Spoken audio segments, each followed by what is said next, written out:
Good morning, everyone. The wait is finally over. Welcome to Converge at Walmart. I'm Ruku, Senior Manager at Enterprise Business Services, leading indirect procurement solutions.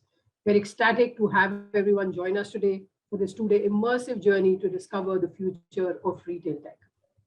Hi, I'm Ankur Mishra. I'm a product manager with the core supply chain area. And yes, welcome to Converge at Walmart.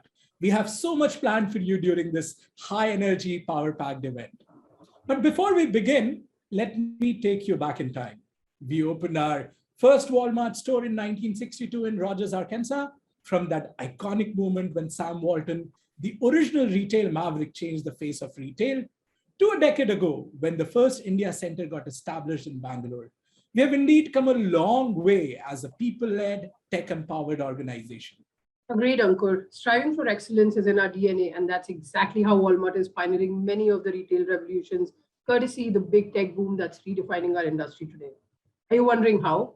Well, Converge at Walmart promises to uncover and deep dive into some of the catalyzing aspects of tech, its impact on industries like finance, healthcare, fashion, and of course, retail, with some of the leading technologists, retail innovators, and brilliant entrepreneurs of our time. Speaking of which, gear up to hear over 50 global leaders in more than 40 impactful sessions. I don't want to drop big names, but I'm going to anyway. You'll hear from our very own Doug McMillan, President and CEO of Walmart Inc., Suresh Kumar, EVP, CTO, and CDO Walmart Inc., Judith McKenna, President and CEO of Walmart International, joined by industry leaders from PhonePe, Big Basket, Swiggy, Policy Bazaar, Medanta, Niramai, Cure.fit, and many more. I'm also eager to witness the innovations on display at the Spark Tech Showcase tomorrow morning. It's amazing how tech startups and students today have the opportunity to display their skills on a global platform. I mean, if I had half the opportunity back when I was in college, who knows, I might have been the one to invent drone deliveries. Well, while Ruku keeps thinking about the past, it's time to kickstart the event that will redefine the future. And to launch us into Converge at Walmart, we have none other than our President and CEO of Walmart Inc., Doug McMillan. What a privilege to have him today with us and hear his thoughts on technology, future of retail, and of course, very close to heart, Walmart.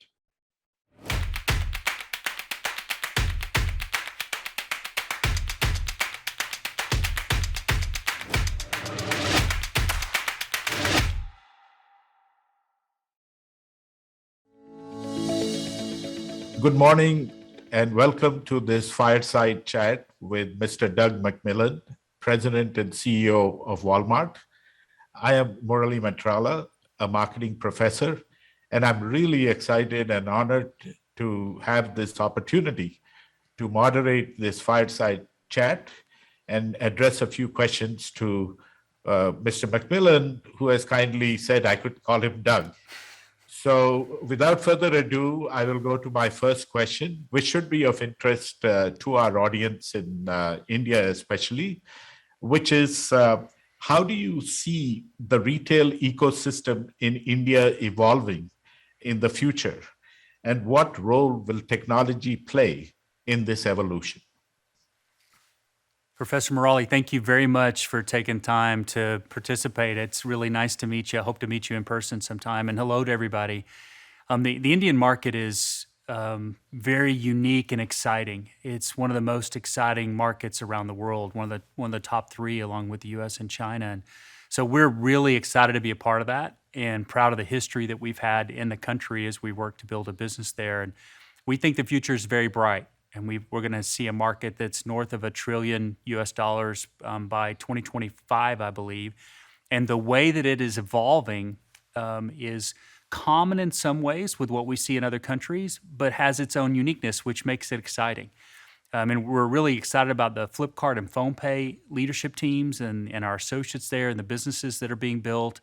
The Flipkart businesses now has reached over 300,000 marketplace sellers, and the PhonePe business has more than 300 million users, which is just an amazing number, and both are growing very well. And when I step back and look at the retail ecosystem, the commonalities that I see are that they're related to how people live their lives. Families shop for products. Some of those they eat, some of them they use in other ways. those items are needs and wants. They're discretionary at times. That's common. Products and services have a lot of commonality.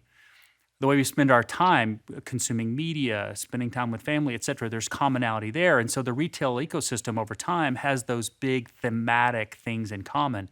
But the uniqueness really matters. And India is such a diverse market. It's not one country in some ways. And so we have to think local and execute locally. And it has its own rules. And so we've got to comply with those rules. Today, we're not allowed to make a foreign direct investment in a multi-brand retail store, the physical brick and mortar store. So we operate in a different way. In the end, we've got to solve food in that kind of business model and solve other categories so that we're able to grow and serve people in the way that they want to be served. I do think we have seen and will see generation skipping in India, which will be exciting. And some of that learning we'll bring back to other markets that we have. It's been really fun the last few years to see how our team there has solved problems because you have to be so creative and so open and so fast. And so that inspires us around the world. That is great. I was in India recently, and I do believe it is poised for an omni-channel shopping revolution. But for companies to be prepared for this, I have my next question, which is, for some companies to accomplish all that, they will need to undergo a bit of a digital transformation, which is something Walmart is no stranger to. Can you describe the magnitude of undergoing a digital transformation in a company of Walmart size? Yeah. The role of technology in all of our markets, including India, is even more important than ever. Your first question asked about how retail tech will apply to India. This digital transformation question is really the same. Companies that are born recently, that are more digitally native, have some advantages. It's also true that in an omni-channel world, some of the older companies that may employ more people, have more physical assets, would have some advantages, but only if those older businesses, in our case, an older, larger business, have an openness and an ability to change. We are fortunate at Walmart. We inherit a strong set of DNA from our founder, Sam Walton, who loved change. And frequently around the world, I'll say to a group of associates, even on Zoom, but it's even more fun in person, the only things that are constant at Walmart other than our purpose and our values is, and our associates will respond, change. Because we know that in our business, change is crucial to being able to be part of the future. And so leading a digital transformation at scale is a real challenge. We operate in multiple countries. We've got some commonality in our infrastructure and underpinning. That needs to be modernized, and Suresh Kumar and the team are doing a fantastic job of not only doing that with our triplet strategy for the cloud, for example, and many other things, putting our data to work in a more effective way, but they're also engaging with the business in an agile fashion. We call it four in a box at Walmart, with customer, product, business, and technology all at the same table. That way of working is enabling faster movement, more innovation, designing with an outcome in mind. And we are on a journey to be able to work that way consistently across the business. And the thing that I've learned the most trying to help lead this change is that a digital transformation in the end is about people. Yes, there is technology involved. Yes, there are important applications for data. There's an important aspect for automation to play. But you actually have to change the mindset of the way people have worked and have them be willing to work in a different way in a small team environment to get a different outcome, as opposed to the way they might have been working within a silo where they have more, at least mentally, they think they have more clarity of ownership. But they frequently, we as humans, and I've done this, sub-optimize within the silos rather than designing for the customer, which is what we're on this journey to do now. Yeah, the scale and speed of what you're doing is just remarkable and stunning.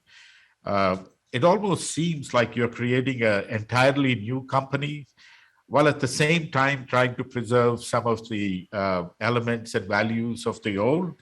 So how does Walmart balance forgetting and borrowing from the past? Yeah, great question. And very hard, very central to this change that we were just talking about. I'm blessed to work with a lot of people who've been with Walmart for a long time and new people who bring terrific skill sets, a great mindset, some experience to the table, and blending those together is a lot of fun and a big part of our challenge. And as I mentioned earlier, the way that we think about it is purpose and values are constant. Everything else is open to change. So be open to trying to learn these new ways of working and make more progress. And so we've been very repetitive about what's constant: purpose, values, and the fact that everything else can change around us all the time, and we have to be nimble and adaptable. And I'm grateful to work with a bunch of people that like that and are inspired by it. Great. And I'm sure that the customer is always centric to your strategies. But what learnings throughout your digital transformation have you found to be most important? Yeah, it's people learn in different ways. I think the thing that comes to mind is there are some of us who learn by reading a case study or reading a technical manual, or there are other people who learn from touching and feeling and from experiences. And repetition is so necessary. You know, what's the case for change? Why do you think we need to go through a digital transformation? What's a digital transformation look like? How do you think about product management? How does the role of design thinking influence your approach to product management? How do you get the technologists at the table? And so we've done a lot of different things. We've given people things to read. We've celebrated successes. One of the favorite things that I like to do is to bring in guests and interview them in front of our leadership group or different teams. And we've had different CEOs of different companies, from Google to Salesforce to Microsoft and others, come and do fireside chats with me where I get to ask, tell me about product management. And Satya Nadella, if you were a leader at Walmart today, how would you be thinking about our opportunity to digitally transform? What would that look like? And those conversations have been enlightening and also a lot of fun. Great. Certainly, as professors, I think we have a lot to teach our students to keep up with all this. Now, going behind the scenes a little bit, historically, Walmart has been as good as anyone on the planet in terms of managing the supply chain. What are the key dimensions of transforming a world-class supply chain, one that's already world-class, in a digital world? I think two dimensions come to mind. The first one is related to the optimization of data and the role of mathematics and algorithms to help us with how the whole system works, from forecasting all the way through to the customer experience. And then the other one's related to robotics and automation. And we have both dimensions happening here at Walmart. This is my 31st year with the company, and I remember what it was like to get into the food business in the United States and add food distribution center capacity. And today we sit here in our markets, including here in the US, with all these forms of distribution and fulfillment and movement. We've got specialty centers for shoes and apparel. We've got perishable centers. We've got ambient general merchandise centers. And our stores are playing a role in last mile fulfillment as we pick more orders at store level to supplement what we're doing through e-commerce fulfillment centers. So things have changed a lot. And we sit here in 2021 with this opportunity to connect all those things up to optimize the entire supply chain, thinking through things like sustainability, environmental sustainability, and the raw materials that go into products to try and get toxins out or anything else out, remove plastics, all of that important work on the front end. And we get to try and connect that system up, forecasting what families are going to need by location, and making sure that in stock, that flow is as strong as it can be, which has been really challenging during the pandemic, and that mathematically we're doing it at the best possible cost given the expectations that customers have. They get to decide how they shop, whether they want to pick it up in a store, pick it up in a parking lot, or have it delivered. We have to optimize that supply chain to meet what they want. And then the second aspect includes some exciting breakthroughs with automated storage and retrieval systems, some exciting things to come with last mile, including EV, AV, and drones, to try and connect that whole system up in a new way. And I'm convinced that If you go to, say, 2026, certainly 2030, hopefully closer to 2026, 2025, the amount of change that happens in our supply chain between today and that moment will be greater than the amount of change in any time in our history from a supply chain point of view. The ingredients are on the table. Now we've just got to go bake the cake. That's wonderful, no doubt. And returning to India, what are the possible learnings from all this for Walmart in fast-growing ecosystems such as India? Yeah. When we were thinking about making our investment in Flipkart and PhonePe, my key takeaway from my visits to those businesses and in our conversations as we were negotiating and making that investment, my key takeaway was this team can problem solve. They can overcome things. And no doubt, every market where we operate, especially India, is going to have challenges. It's a very dynamic environment. Rules are changing, the customer's changing, competition's changing.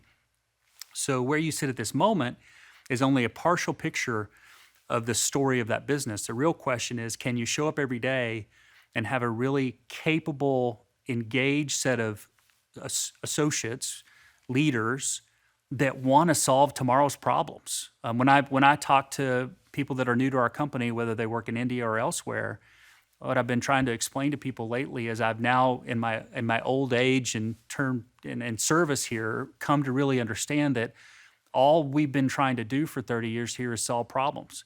Some are big and some are small. Our business is imperfect. Customer needs and wants are changing. It's a fluid environment. So there are always opportunities to get better. And if you wake up every day and you're clear on which problems should be solved first and why, and you think big and be courageous at times and try to solve those, and you solve them and move on to the next ones, that's what success looks like. You never finish. Like it's an all-you-can-eat buffet, and it keeps getting refilled. There will be new things to solve. But if your mindset is one of being excited about that, then wow, this is the right business to be in, because that's the reality here. What you say is really stimulating. And now I'm coming to my last question of this chat, but it's fairly open-ended. How would you describe Walmart in 10 years? What do you think the firm would look like? Yeah, if you close your eyes and imagine what we'd like this place to look like in 10 years, what comes to my mind is a conversation with a parent that will tell you how Walmart is making a difference in the lives of their family members. And that would include things related to retail. We have the products and services they need. They're of the quality that they need, priced better than anybody else at a value which enables them to do more with their life. And we've played a bigger role in healthcare. We've played a bigger role with their family's ability to create wealth because of our financial services products. And we've done it in a way that's built trust. And so the words that I imagine come from this parent describing how they trust Walmart, and they tell you how we've practically made a difference in their life across those dimensions: retail, healthcare, financial services, and some markets, other services, so that we know that we fulfilled our purpose. Our founder articulated it. We have an opportunity, if we continue to work together, to save people money and show them what it's like to save and have a better life, have a better lifestyle. And that's the purpose that gets us up every day. This has been so nice and wonderful talking to you. I have no more questions, but if you have any closing comments, that'll be great. Otherwise, thank you so much for your time. Thanks, Murali. Appreciate your time too. Just say thanks to our team.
Suresh, thanks so much for joining us here, on Converge for this conversation. It's lovely to see you, albeit on video. We would have liked to do this in person, but perhaps another day. Speaking of how the pandemic has really changed things, and this is just one of the things the pandemic has changed. We're doing all of this virtually. What have the last 15 months been like for you as CTO, as a leader, as a customer, as well as somebody who's had to make sure that this beast is up and running 24/7? Shireen, first of all, thank you so much. And it's wonderful to be here, even though virtually, as you're saying. And no doubt about it. Look, COVID-19 has been weighing very, very heavily on our minds, whether it's today, last few months. It's really a personal concern for us. And it doesn't matter whether you're in India, whether in other parts of the world. It's a really complex business challenge for every industry. And that's really been at the forefront of everything that we are doing, keeping our associates, our customers, our family, our loved ones safe. There's a strong obligation in terms of making sure that everybody is going to be safe while the business continues to flourish. So millions of people are counting on Walmart every day, even more so since the pandemic started, right? So you have to make sure that our supply chains are running properly, our customers are feeling good. And this is the opportunity also in front of us. It's energizing. It's something that that I really feel really good about coming to work every day. And helping people really is at the heart of Walmart's mission. We help people save money and live better. And no better time to do this in the last few months as we try to help people get food and essentials in our stores delivered to their home while they are socially distancing. We help people get the vaccine. We help communities stand up for COVID testing sites. We help our associates stay safe at work. These are the primary things that have been on top of mind. Suresh, I'll get to each one of those things, and they're all very important in just a second. But let me talk to you, from a larger perspective about the role of technology when we talk about retail. And this is not new. We have seen more and more adoption of technology across different sectors. Retail, of course, has also been part of that shift, part of that change. But what has COVID really done in terms of technology adoption? And more importantly, from your perch as CTO today, what kinds of changes do you believe you will need to make from an organizational perspective when we talk about reinvention, when we talk about reimagination of the retail business with technology being the key driver of innovation? What kind of changes will that mean for an organization like yours? No, absolutely, Shireen. So the way I see it is that a lot of disruption in retail had actually already started even before COVID hit. I like to think of sort of the initial disruption was actually driven by Walmart way back in the 80s through supply chain, bringing quality merchandise to our customers, irrespective of where they live, through our supercenter format and through everyday low price. You can say that e-commerce was another major disruptor, and that was enabled by the availability of broadband access to the internet. But these things come in waves, and I believe that a lot of the retail disruption that is technology-led had already started before COVID. And what COVID really did is it accelerated it. What we saw was consumer adoption of things like our pickup, our delivery service. All of these things accelerated significantly when the pandemic struck. Things that would have normally taken years happened in a few months. So that is the sort of the framing of of how technology, COVID, all of these things are starting to come together. And specifically, with respect to our customers, we see our customers starting to adopt new technologies and new ways a lot faster. And you can imagine as we started rolling things out, whether it is around our pharmacy pickup or whether it is our COVID testing, or we rolled out a new thing called Converge for SaaS for our for our elderly customers. These things were adopted very, very, very quickly. So one of the key things is really around speed and how we bring innovation to our customers and to our associates as quickly as possible. And we organize ourselves really to make sure that we go after quick success, and we learn from that, and we iterate, and we make sure that we can keep making things better and better. So everything is really around making sure that you understand what the customer pain points are, how you address that, and how you close the loop. You talked about something which is often a sore point as far as large companies are concerned, the ability to deliver and change at speed. And that is something that we've seen COVID push companies to do because you had no choice.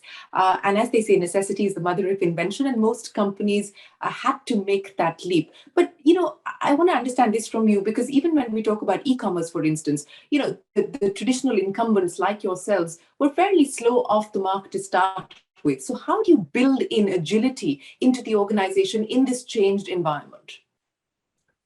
Look, change is at the heart of everything that we do, whether it's a customer experience or whether it is our business, how we think about our supply chain as an example. We have to make sure that we not only keep abreast of all of the changes that are happening, but we also make sure that we can innovate and we can drive experiences much farther ahead than what we are. So one part of it, and this is only one part, is that we start by making sure that we have an infrastructure that allows for rapid innovation and rapid testing and at scale. Even before COVID hit, actually, we started a journey of building a technology stack that is going to allow us to innovate and to roll things out very quickly. So we started at the base. We started building out a hybrid cloud that takes the best of public cloud and our private data centers, and that's the stack on which we are starting to build all of our technologies. This is just one way of doing it, right? Data is another. Advanced algorithms is another. Great customer experiences. How all of these things start to come together is going to help define the experiences that we are able to roll out for our associates and for our customers, and how quickly we can learn from that and how quickly we can iterate on it. Mm-hmm. It's interesting that you talked about infrastructure, and you talked about the hybrid model that you've adopted as far as the cloud is concerned. And I do know that, whether it's your cloud checkout system, etc., we did see a lot of that play out over the last 15 months. But Suresh, you've previously said that data and insights are like the lifeline as far as a retail company is concerned, or for that matter, in today's digital age for any company. I want to bring the two together. The insights that you're getting from what the data is telling you, and how you're using that to build out your infrastructure on the tech side, and what that is going to mean in terms of future investments. I mean, you've got a massive CapEx plan of about $14 billion for 2021. That's an increase of about $3 billion.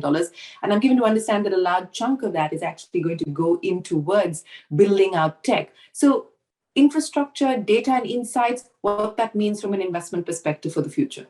So data is the new oil. Think about the amount of information that we can process, given all of the new technologies that are starting to roll out. The cloud is really enabling us to be able to harness data at a scale that we have never been able to do so. And then ML and AI algorithms are allowing us to be able to reason over that data in ways in which that we could never do before. How does that apply to our business? Well, at the core, we are really about helping people save money and live better lives. How do you do that? You need to do that by really understanding what their needs are and what they really care about a lot. And the second part of it is that we need to make sure that our business, whether it's our supply chain, our merchandising, whether it is our associate experience, are all optimized to be able to serve that mission properly. And this is where data really comes in. The data that we can get from running our supply chain, from running our transportation systems, from even understanding how our customers interact with us and what they really care about. All of these things put together helps fuel both the customer experience in terms of personalization, in terms of in terms of what our customers are able to see when they come to our stores, what they see in terms of when they bring up our app, but also in terms of where we place our inventory, how we price it, and how quickly do we need to shift our inventory from one location to another. All of these things ultimately are powered by data. So data is at the heart of driving this transformation. But in terms of how we do it, I already said about the hybrid cloud, right? The hybrid cloud really allows us to be able to harness all of this data and then to be able to reason over it by using ML, by using advanced analytics. And what we are trying to do is we are trying to invest in those areas where we have an outsized impact while we are continuing to modernize and while we are continuing to drive innovation. So whether it is investing in advanced analytics, whether it is investing in our cloud capabilities, all of these things ultimately have to drive customer experience, and they have to drive better business outcomes. So our investments are really focused on making sure that they drive ultimately our mission. And we try to make sure that all of these things come together in that singular purpose.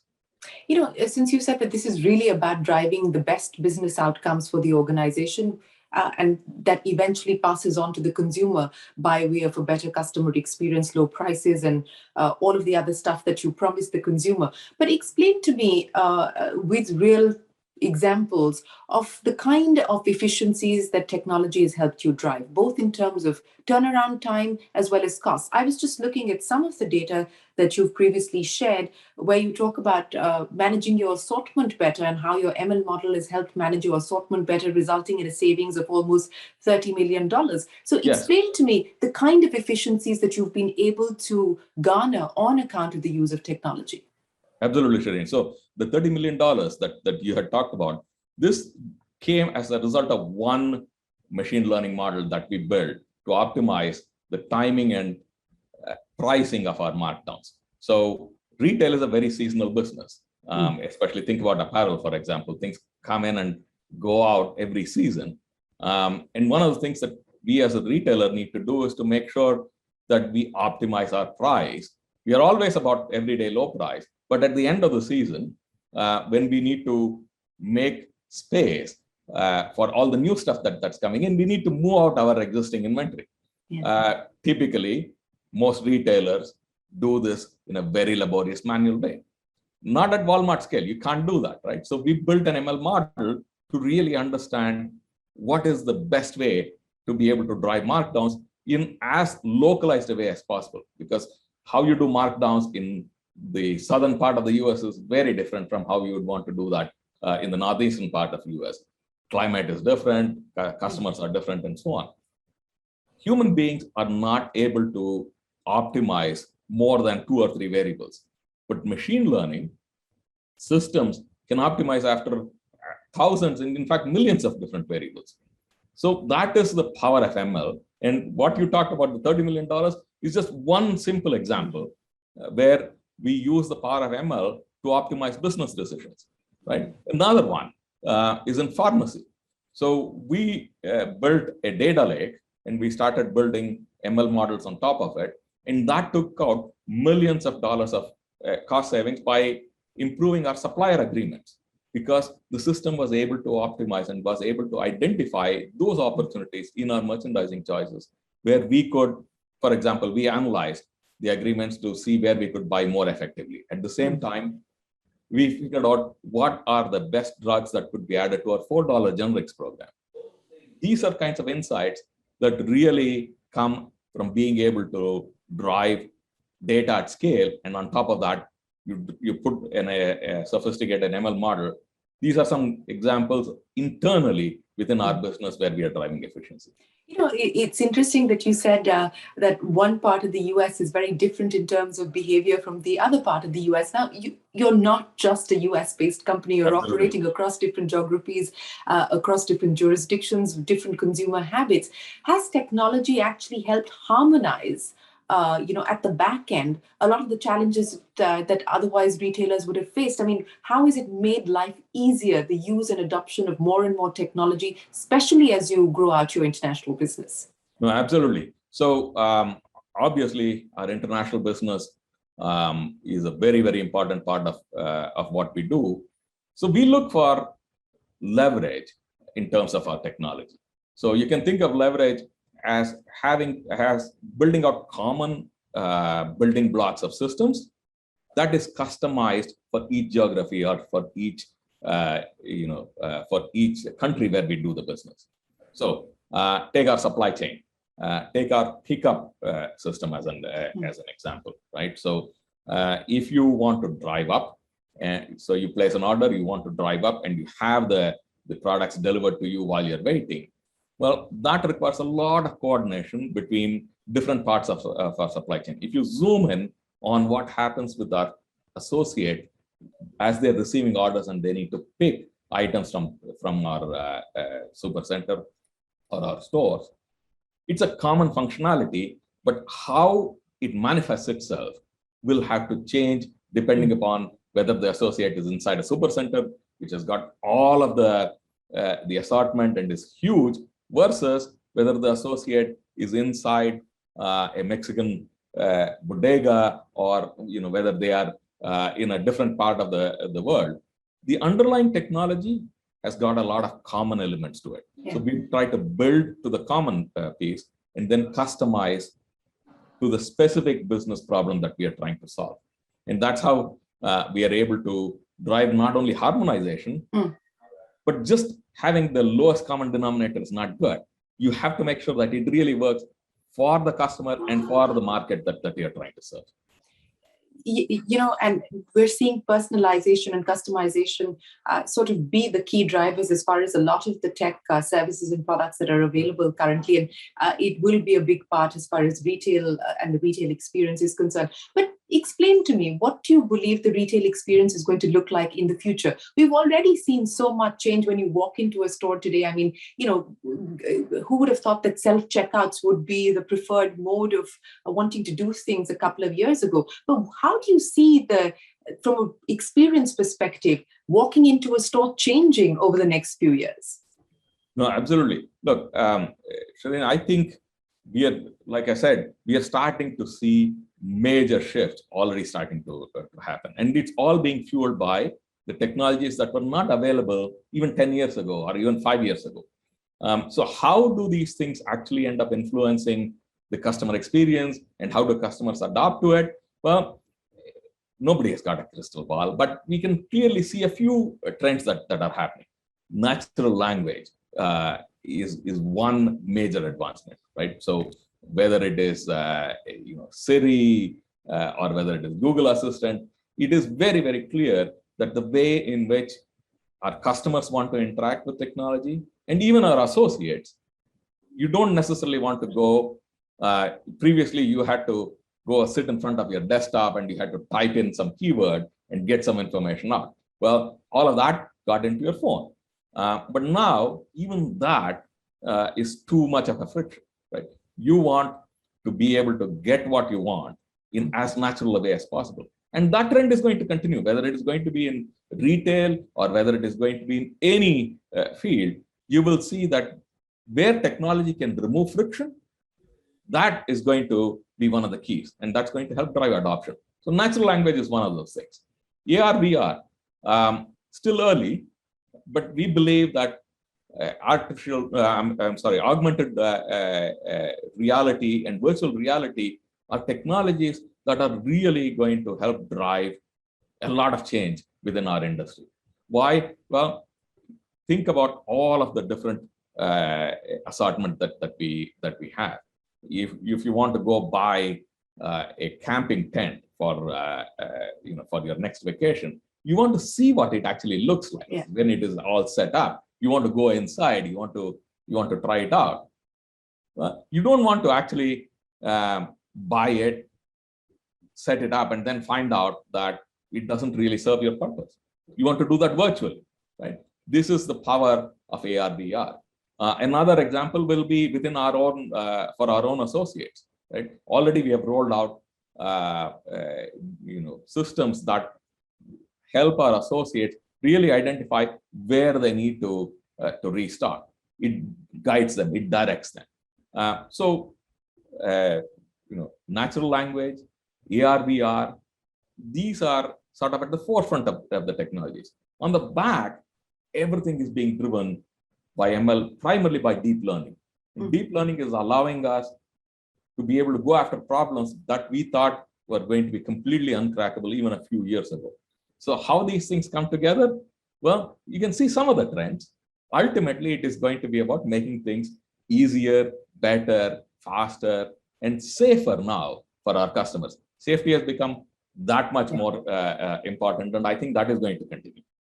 You said that AR/VR are going to help at least bring back that experience of touch and feel, which is very important, especially from a retail perspective. But what are some of the other structural changes, structural shifts that you see when it comes to consumer behavior? Safety, of course, is a big priority, considering the fact that we're still living in the middle of a pandemic. But outside of that, what is the consumer asking of you? How is the consumer changing? Convenience, trust, safety. I mean, these are crucial, but what does that actually mean in a real way when they're actually making those purchases every day?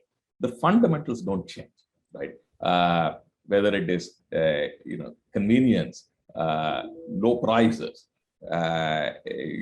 great quality assortment. These things have been important for our customers from the beginning. They will continue to be important in the future. That is not going to change.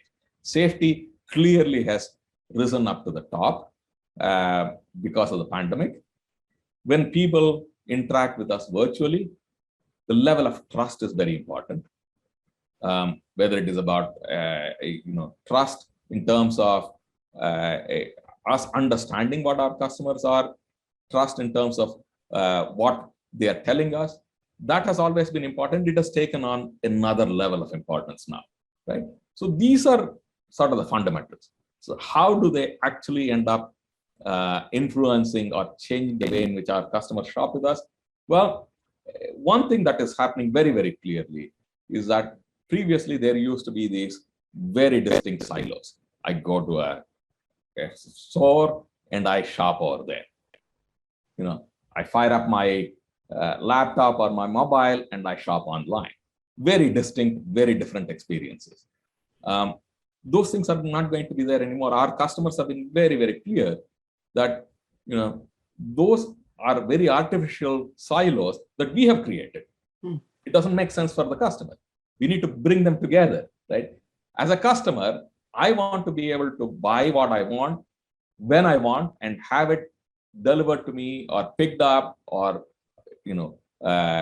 fulfilled in whatever way in which I choose. And that may end up changing, not just based upon product, but based upon my particular context. Right? I may be on my way to work and I want to just very quickly drop by and pick up something. I want it to be ready for me. In other cases, I don't even want to worry about anything.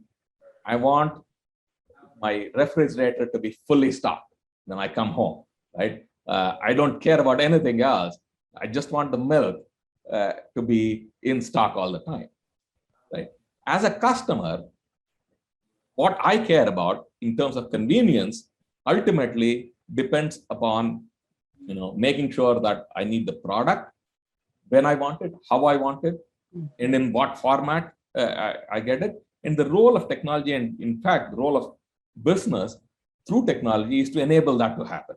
And so what we are seeing again and again is the same fundamentals, but now expressing themselves in terms of even less friction, even more transparency, right? Just a few years ago, when people, when packages were delivered, you really did not have much idea in terms of when they are going to come, and all of this kind of stuff was very much of a black box.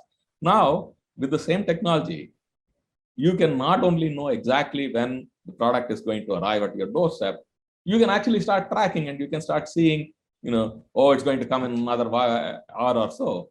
That type of instantaneous feedback, transparency, these are all parts of not just convenience, but that also engenders trust. And then ultimately it's about safety as well. And that's how we start seeing, it's really about enabling and empowering the customer. In terms of enhancing internal capabilities on the tech side, do you have a long shopping list? Are you going to be going shopping as well to try and beef up capabilities? I always do. One of the things that we're always on the lookout for example, is fantastic talent. Since I came, and even before I came, we have always been on the shopping list for fantastic talent to come and join us. Another thing that we do is we continuously keep evaluating the latest and greatest technologies that are starting to come out. In many cases, we incorporate them directly into the stack that we are building. Sometimes we acquire, great businesses. Sometimes we partner with them. So it's continuously evolving, and that shopping list of capabilities, of people, of systems, these things also continuously evolve. One of the things which I know that most CTOs and CEOs at this point in time are focusing much more on, especially because of the use of technology, is the protection of data, is cybersecurity, and that is emerging as one of the key risks, and we've seen that play out through the course of the pandemic. How do you cope with that? What do you believe from a cybersecurity perspective? How do you fortify a company like yours? No, we talked earlier about trust, and I think trust is going to be one of the key pillars. And we believe that we are using trust as our competitive advantage. Customers trust Walmart.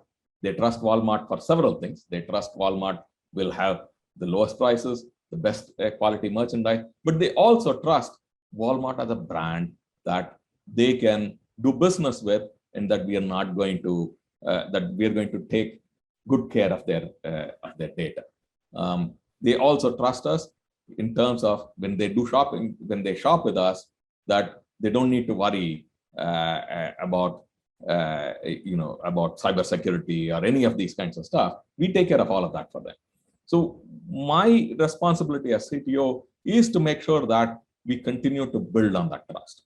Mm-hmm. So there are two aspects to it that you touched upon. One is, how do we make sure that we are good stewards of the data that our customers are trusting us with.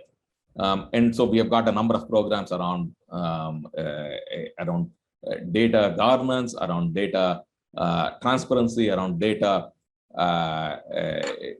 around data usage. So we have been building up on that. As in more and more customers are shopping in various different ways, it is our responsibility to make sure that the data that we understand about them, we take care of that. In terms of cybersecurity, one of the major things that is happening, of course, is that I talked to you about how technology is embedding itself inside the stores. These end up creating a lot more endpoints for our security.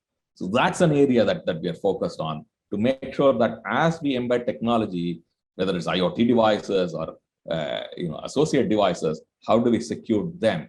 Because the security really is around making sure that all of our endpoints within our network are as secure as possible. Okay, I want to talk a little bit about your own journey now, Suresh. You've cut your teeth across different tech companies, including some of your competitors in your former avatar. Today, as you sit as the CTO of Walmart, from your days in India at college to making it to the US, what would your takeaway be to people who are looking at getting into the tech business or getting into some sort of industries that actually focus and leverage technology? I mean, what would your advice be to them? Well, I have been extremely privileged and lucky to have been associated with many, many different great companies through my career. I believe that one of the things that has helped me well, which I think would help a lot of people who are early in their career, is a sense of curiosity and passion. Okay. As I look back in my own career, I started off as an aerospace engineer, and then I did my PhD in mechanical engineering, and then I moved into IBM research. In every one of these stages, what I really focused on was, I was curious about how a particular problem could be solved. And I found again and again and again, technology was one of the key ingredients to be able to solve these problems. That's how I got interested right from the beginning. I realized that computers and technology were not just for the sake of technology, but they were essential to actually solve real world problems. So the combination of curiosity and then passion about having an impact. Right from the beginning, throughout my career, I always try to look for those opportunities where I know that working on that is going to have a big impact. That is going to be outsized compared to the problem that I'm working on. So my advice to people who are starting out is, number one, be curious, be open, and have a passion for what you're doing. It doesn't really matter what domain you are in. It doesn't really matter what stage of your career you're in. If you are passionate, if you're curious, and if you seek to have impact, then all kinds of opportunities will start revealing itself to you. Well, Suresh, it's been an absolute pleasure. We wish you the very best of luck. Thanks very much for taking us through where we currently see the retail industry in terms of technology shaping the landscape, and more importantly, what the future looks like. Appreciate your time. Thank you, Shireen. It's been an absolute pleasure talking to you. Thanks so much, and I hope we can do this in person soon. Ankur, what say we give our audience a breakdown of what they can expect from today? Sure, Ruku. We have got multiple tracks set up for our audiences. Today, track 1 on Walmart Global Tech India's YouTube channel, and remember, there are going to be 2, will take us on a deep dive into global retail and help us gain a deeper understanding of the research and development behind the retail tech of today. While the track 2 on Converge at Walmart's YouTube channel will explore retail experiences across various industries, including healthcare, fintech, logistics, sustainability, fashion, and of course, retail. Wow, that's quite the lineup. I think it's time to get started.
Welcome to the Fireside Chat This topic we are going to discuss is how are companies and suppliers winning the current retail landscape. And I'm extremely happy to welcome our guest for this fireside chat, Mr. Ishtiaq Amjad. Mr. Ishtiaq Amjad is currently working with Godrej. He heads the corporate affairs as a group head at Godrej Group. He joined the company recently and is responsible for establishing and spearheading public policy and external affairs. Prior to joining at Godrej, he worked with the Coca-Cola company for 5 years as Vice President, Public Affairs, Communication and Sustainability. Mr. Amjad comes with more than 20 years of experience and has been associated with several multinational brands like Oriflame, SR, HCL Technologies, Cargill, and Coca-Cola. Prior to this, he also served in the Indian Army.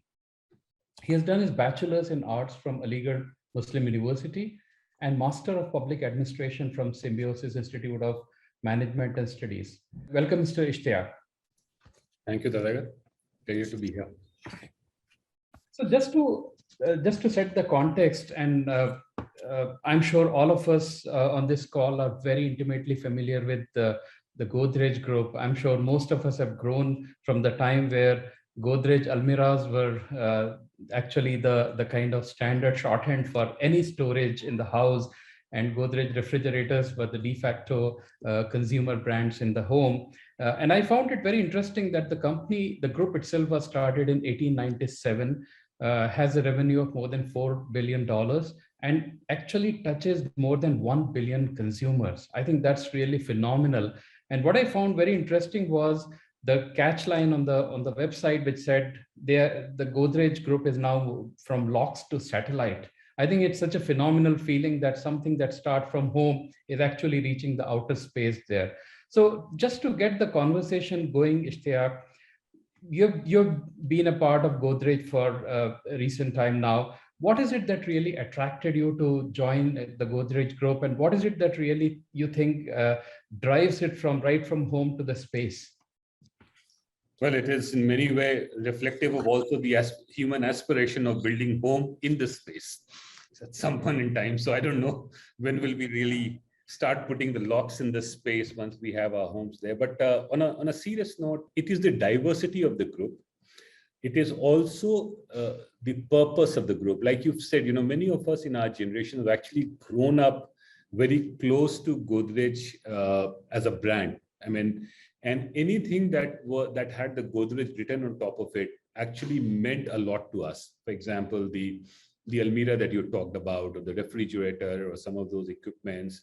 More than that, we are also the generation which has probably used Synthol for a very long period of time as a bathing soap and whatnot.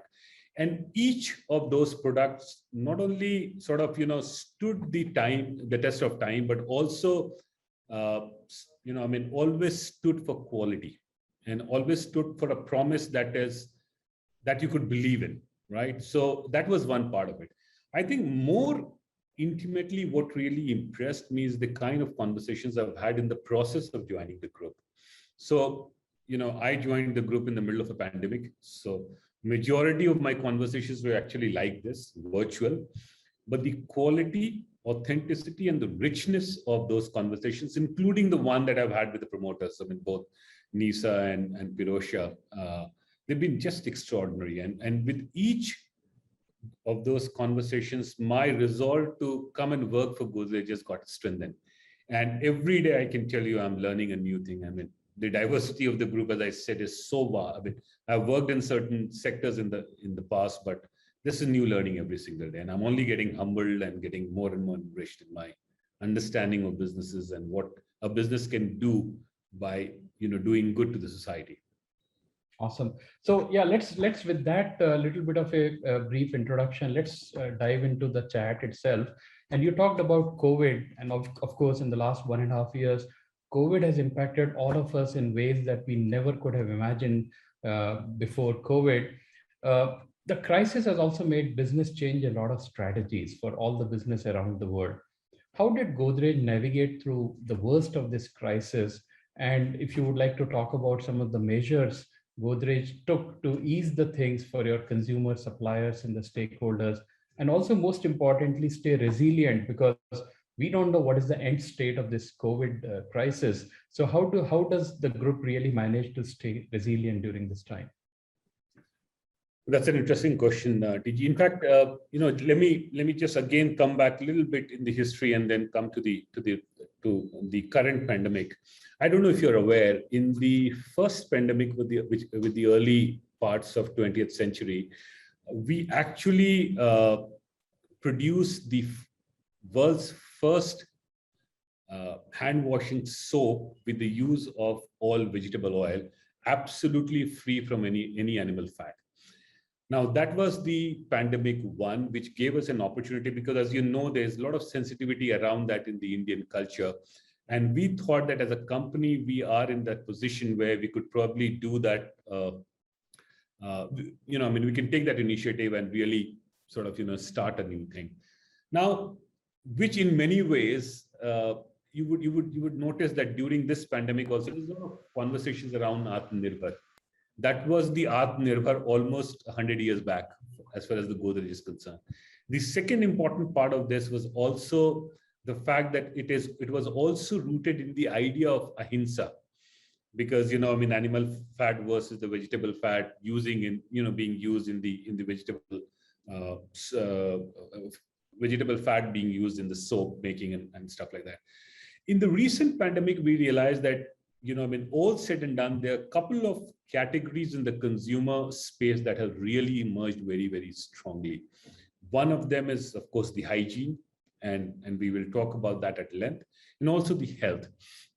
We incidentally have a very strong play in both of these categories, hygiene as well as in health. Now, I'll give you an example. We launched close to about 10 different products in 5 different categories in about a year's time in the middle of the pandemic. And I'll talk about a couple of them, which you'll actually find very fascinating. One of our products that all of us are extremely proud of is called the Magic Hand Wash. As you know, our social and environmental commitment is called good and green commitments. Good, which is socially good, and green, which is environmentally good. Now, one of the targets that we've always had at the at the center of most of our conversations and strategy is how do we really integrate good and green in our product portfolio? A good product would be the product that really serves the unserved part of the society. For example, the bottom of the pyramid, which is really unserved in many of those categories, especially the personal hygiene and stuff like that. Green is, how do we really reduce the footprint, whether it is a water footprint or plastic footprint or energy footprint of any product. And a product footprint is actually across the value chain. It is just not the production of that product, but also the way it is transported, consumed, and discarded, right? So Magic Hand Wash is actually a 15 rupee powder to liquid hand wash. Now, what it does is that it has democratized in terms of its affordability by the bottom of the pyramid, because it is the cheapest hand wash available anywhere in the world, number one. Number two, because it is transported in a powder form, the plastic footprint, the water footprint, and all of that, and then, of course, the transportation footprint has come down significantly. So it's a classical example of how a good and green in the middle of a pandemic can be launched. So this is one example. The second one is, you would have seen these air freshness, which most of us hang in our lavatories and bathrooms, Godrej Air. We realized that just the fragrance alone is not good enough, and especially during this time. So our R&D team came up with a combination of products. So when you are really using an air freshener, you're actually also using something which creates the environment safe there by virtue of the new R&D outcome of that. Similarly, one of our fabric care brand, Easy, for example. Now, most of us would typically use in our washing machine fabric softeners and the soap or whatever detergent we use for our washing our clothes. We actually combined the two and made it 2-in-1. So Easy 2-in-1 is actually, it's a product which is not only for washing, but also for softening. So you don't need 2 different products to really take care of your fabrics. So some of those innovations are a classical example of this pandemic giving us an opportunity to rethink, reimagine, and reserve the customers. And this is probably, there are multiple examples, but this probably comes at the top of my mind. No, I think it's very interesting, Ishtiaq, the point that you talked about, that right from the 2000, from probably the 1918 pandemic, during the time, as you talked about, of how Godrej kind of listened to the customers in their sentiments and created the idea of a vegetable based soap, and from that hygiene. Today you are talking about how during the COVID times, when things are difficult to come by, how do you manage to really build a brand at such a 15 rupee, and that to reduce the cost of transportation by actually creating in a powder form, and then people can add water to that. So I think that's a very interesting way to look at it in terms of listening to the customers as one of the things that seems to be evergreen, more so probably in the time of a COVID. But that brings me to the second question, that a lot of times people tend to think that while COVID is still going on and we are in the middle of it, once things go back to the normal, people are probably going to fall back to the old ways of pre-COVID. So for example, today we are seeing a plethora of sanitizers, or we are seeing a lot of solutions. Will the world still remain the same post-COVID and we will go back to that? Is this the new normal that we are living, or is this just a temporary normal and things will really come back to the old normal, or the new normal will look different from the current normal? What's your take on this? I wish I could profess that. That's a $1 million question, PG. All of us are still struggling to figure out what the new normal is going to be. But if you really look at all the earlier watershed events in our histories, many of them have actually resulted into something which is more permanent. And part of this has actually come back to what happened before those watershed events, for example. Now, a few things are very clearly emerging, and all of us are seeing that. For example, the way we work. That entire notion of all of us being in the same office, physically present at all times, and having all those meetings in the conference rooms and meeting rooms, that notion to a large extent is dispelled, right? Probably as we come out of this pandemic unscathed, hopefully, we will look at some kind of an hybrid model where, part of us, for certain reasons, at certain point in time, need to be together in person, and part of us will probably work virtually and, do things the way we are doing, work from home and other things. I think consumer behavior will also, to my mind, continue to follow that. Some of these habits which are getting formed may remain for a longer period of time. It is also because of the fact that, this has brought the personal hygiene and health to the center stage. Many a time, I tell you, it is such a funny experience. A few days back, I was traveling and I got back home and I had a little bit of a bug in my stomach, right? All of us in a normal days would catch that. So that resulted into a fever. I wasn't worried about the stomach bug at all. I was worried about my fever. So it's kind of, the fever's taken the center stage. You forget about everything else. And as long as you get a COVID negative report or RT-PCR or something of that sort, and you feel very sort of, relaxing, oh God, it is not COVID. I've been through COVID just before the second phase. So it just kind of plays onto your mind, right? So I think sometimes what happens is that these habits part of this will remain. Obviously, that entire maniac focus around this of, wearing a mask, social distancing and all of those, maybe that over a period of time may sort of, wilt away or whatever. But I think some of these habits will stay back. The other important thing I think, which probably will stay back, is the hybrid model of the shopper's experience. In today's world, while a lot of people think and say, and data also shows that this has certainly been a great opportunity for the e-commerce platforms and the virtual, shopping experience. But at the same time, if you remember during the first lockdown and subsequently, even our neighborhood kirana stores played a very, very critical role in our overall survival and, existence in those days. And that old ties of a neighborhood kirana with the consumer has also in some way got revived. Now, the question is that how do we really marry the two, the digital platform as well as the neighborhood kirana shop? Because both of them have very unique propositions and unique offerings for us. All of us have grown up with that very intimate relationship with our next door kirana shop, where we would just walk and get stuff, and they'll get noted in a khata or something, and by the end of the month, when your father's salary comes, all of that gets settled and stuff like that. So part of that and part of this platform somewhere is kind of coming together. One of the most interesting thing in a policy space, as you know, PG, I also manage the policy advocacy in that space, and I watch it very carefully, is the interesting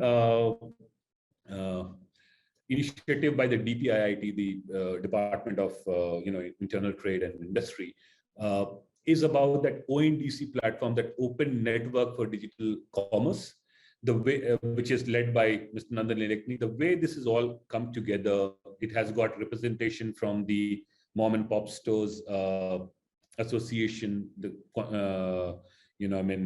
CATE, which is the Confederation of All India Traders, them and the digital network folks, and all of these things coming together and really digitizing the entire ecosystem and the value chain of consumer shopping process is something that is really very interesting space to watch. So let's see how this really develops. But I think it's moving in the right direction, and we will probably see a better version of our shopping experience than what we have had in the past. No, sure. I think it looks very interesting and very exciting times ahead. So I have just to switch gears a little bit. At one of your TEDx talks, TEDx Bhilwara in 2016, you said, and I quote, "It is time we talk about extended consumer responsibility." Can you talk a little about what does it really mean in terms of leveraging the current opportunities in retail? And of course, you talked about it 5 years back, but in the context of what we are going through right now, how does that relate to the current situation and the current opportunities? So this was, thank you for bringing it back to the conversation. I think, the reason why I said that this is also a time for us to look at that is because I am, as a consumer, not because I work for a particular company or something, I genuinely believe that the extended producer responsibility, EPR, is just not possible in the absence of, whether we call it ECR, extended consumer responsibility, or individual consumer responsibility, ICR, or whatever you call it.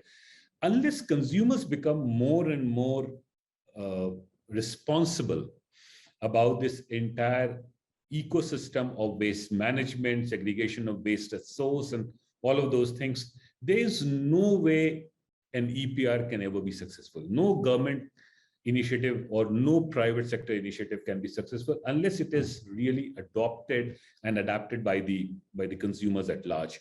So in that context, I really talked about it. I mean, imagine there are enough studies that typically says that if you segregate your waste at source, there are almost 95+% chances that it will land up at the right place and not land up in the landfill. So in an ideal situation, anything that is recyclable should ideally get recycled, right?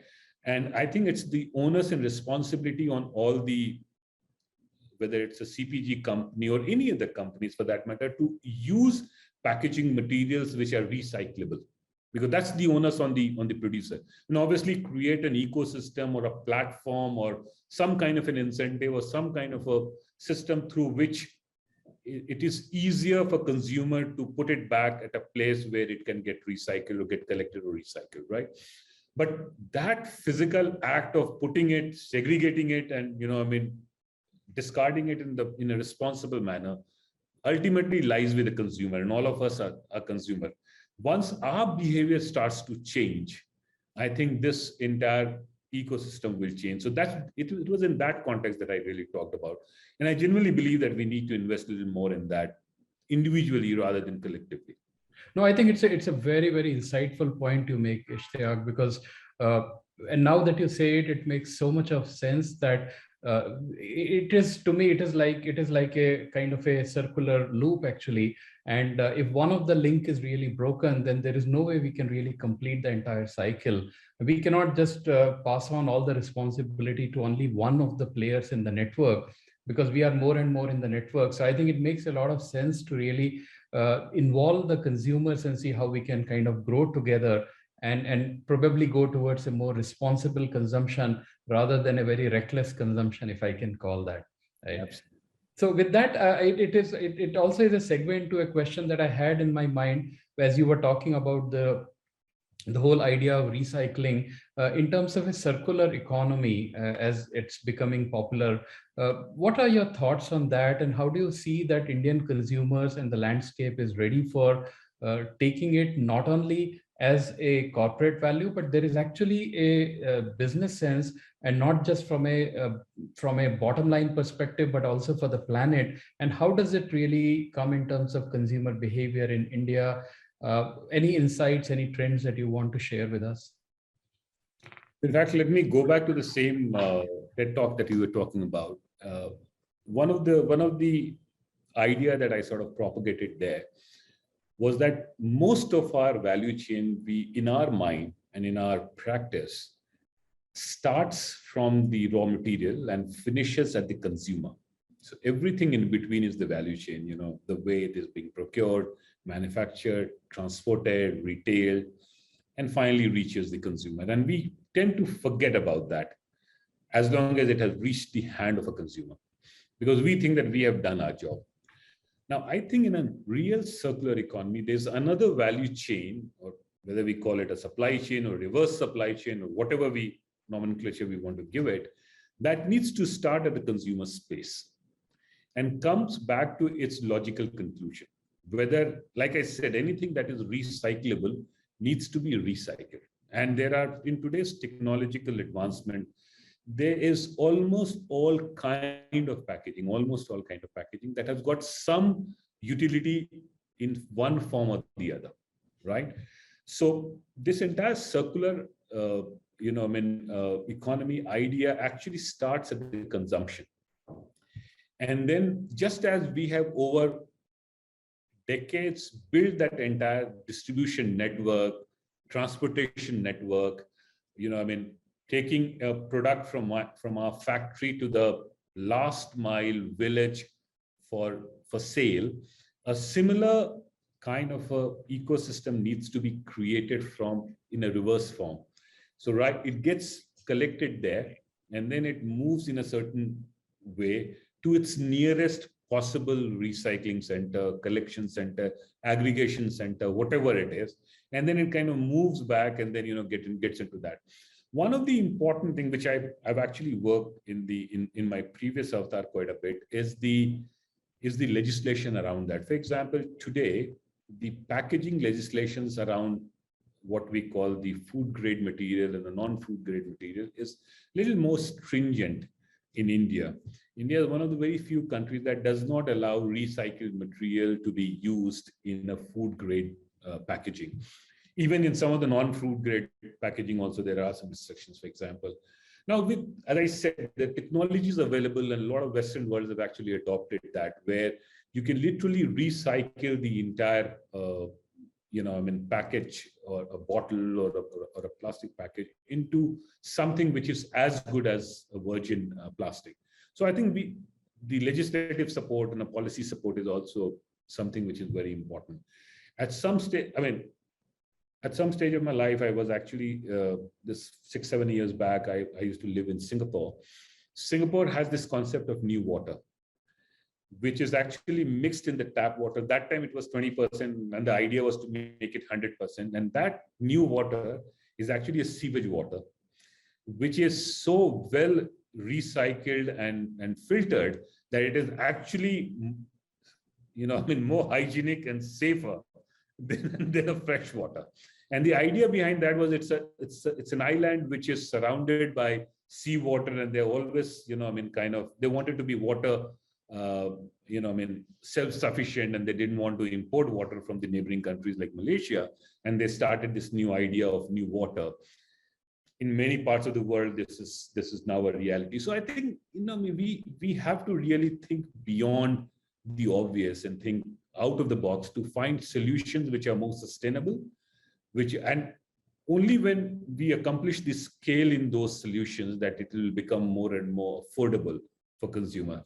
So I'm a strong advocate for this, that, we really have to go for a circular economy in the real sense. No, I think we just have one planet, and that's a finite planet, and we all have to make the best of the resources available to us. I totally agree with you. Yeah, we are almost at the time now, so I just want to take another minute or two. And if you have to look out and see what are the bright spots do you see in the coming time as far as retail horizon is concerned, as the world emerges out of COVID, from the consumer preferences, from the technology and other opportunities, what are some of the things that come across as very bright opportunities or bright spots to you? There are a few for sure. I don't know where did I hear that, but this is a terminology that stayed with me. It's called phygital. So the physical space and the digital space merging together. Many of us who worked in the consumer goods company for a long time, a large part of our market visit and our, understanding of retail space was essentially restricted to two things. One is that planogram, the way you really display your products, where, what part of the shop you really get to display and how much of an eyeball you really catch because of that. And of course, the product merchandising at the retail space and all of that. Now, in today's world, with the advent of augmented reality and AI and everything, these planograms and merchandising can actually happen on my mobile phone, personalized to me based on my behavior. So what product should actually pop up and should come to my laptop screen or my mobile screen is something that is really doable. Now, that is one aspect of retail that is really catching away, at a very, very fast pace. But at the same time, the physical experience of shopping and touch and feel in a brick and mortar space. Yesterday was weekend. I happened to go to one of the leading malls in Gurgaon called Ambience Mall. On an Independence Day, you could barely walk in that mall. There's so many people who have just come there and they're buying stuff, because that entire, experience of being at a retail space and touching and feeling and experiencing your product is also very, very different. So I think somewhere the merger of the two it's certainly going to be probably the bright spot for the retail industry. But also, like the 3-4 products that I talked about, the consumer brands have to really listen to their consumer needs in a very, very intimate way. Interestingly, the consumer landscape is only going to get wider and wider. I remember there was a data point in April 2020 that for the first time after the migration of all these daily wages workers happened in India, sometime towards the end of April 2020, the data consumption in rural India had surpassed the data consumption of urban India for the first time in the history. Now, that's a classical example of what is changing around us, right? During the pandemic, we realized as Godrej, in fact, our own footprint in terms of the sub-centers and all those things that we do in a rural part of the world to really have our more integrated go-to-market approach has really increased almost 30 to 40% during the pandemic, because it's also time for us to reach out to the consumers who are there to serve their needs. While a large part of e-commerce is still kind of restricted to a certain tier 1, tier 2, or tier 3 kind of a town, and not really gone to the rural areas to the extent that it has to. So I think somewhere this entire combination, understanding the nuanced needs of consumer, listening to them, and then giving them solutions that is so unique and so important for them in their own lives, is something which is going to be an interesting trend to watch out for. No, thanks a lot. I think this is very interesting. And the fact that you brought out towards the end, which is like, we have to listen to the customers intimately and probably go to them and not really go with the mental model. The point that you talked about, that the data in the rural India has actually surpassed in the urban India. That's a actually sign of times to come. And I think all of us will be well advised to kind of look at it and understand and really build the products and services around that, rather than going with the mindset that, hey, we know what is right, and kind of go with that. So thanks a lot, Ishtiaq. And I think the 2 or 3 things that I took away from you, of course, the first point was the consumer. I think it came very strongly in the conversation, that listening to the consumers, whether it is talking about how Godrej Group has been doing it for the last 100 plus years and building and earning the trust of consumers. I mean, we have been locking our homes to Godrej locks all the time. That is the level of trust. If you can lock the house to somebody, I think that shows the kind of trust that you have. So obviously, that's an important part of the entire responsibility of a supplier or a company towards the consumers. The second part that I heard was very strongly about really caring for the planet and really looking at how can we reduce, recycle, and make sure that we are caring for the planet. We are looking at patterns like circular economy and really building it. And the point that you talked about, which is really the whole extended consumer responsibility, I think it drives a very insightful perspective that we cannot simply be a careless consumer, but we have to be a responsible consumer to really make the whole thing work for all of us there. And the third part of really was, how do we really leverage these technologies and deliver those experiences which really make the consumers find what are the right choices, right options for them, whether they go into the stores and really shopping, and how do we really enable some of those experiences, or how do we really give them the choice and options about what they are looking at. So this has been really great, Ishtiaq. Thanks a lot for taking the time out for this fireside chat. And on behalf of the Converge team at Walmart, I would like to thank you for your time. It's been great talking to you. Thanks once again.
Hi, everyone. It is fantastic to be with you today. Thank you so much for joining me. My name is Nir Eyal, and today we are going to dive into the psychology behind habit-forming products. You know, we have all seen what a tremendous impact these devices that we all carry around with us have on our day-to-day lives. And so the question I want to ask today is, what are the design patterns behind these products? You know, the usual suspects, the companies that all started out like toys, these nice to haves, these products that people dismissed at first, and yet somehow they started touching the lives of hundreds of millions, if not billions of users, and making hundreds of millions, if not billions of dollars. So we want to dissect what are the deeper patterns behind how these products get people hooked. You know, the companies like Facebook, Twitter, Instagram, WhatsApp, Slack, Snapchat.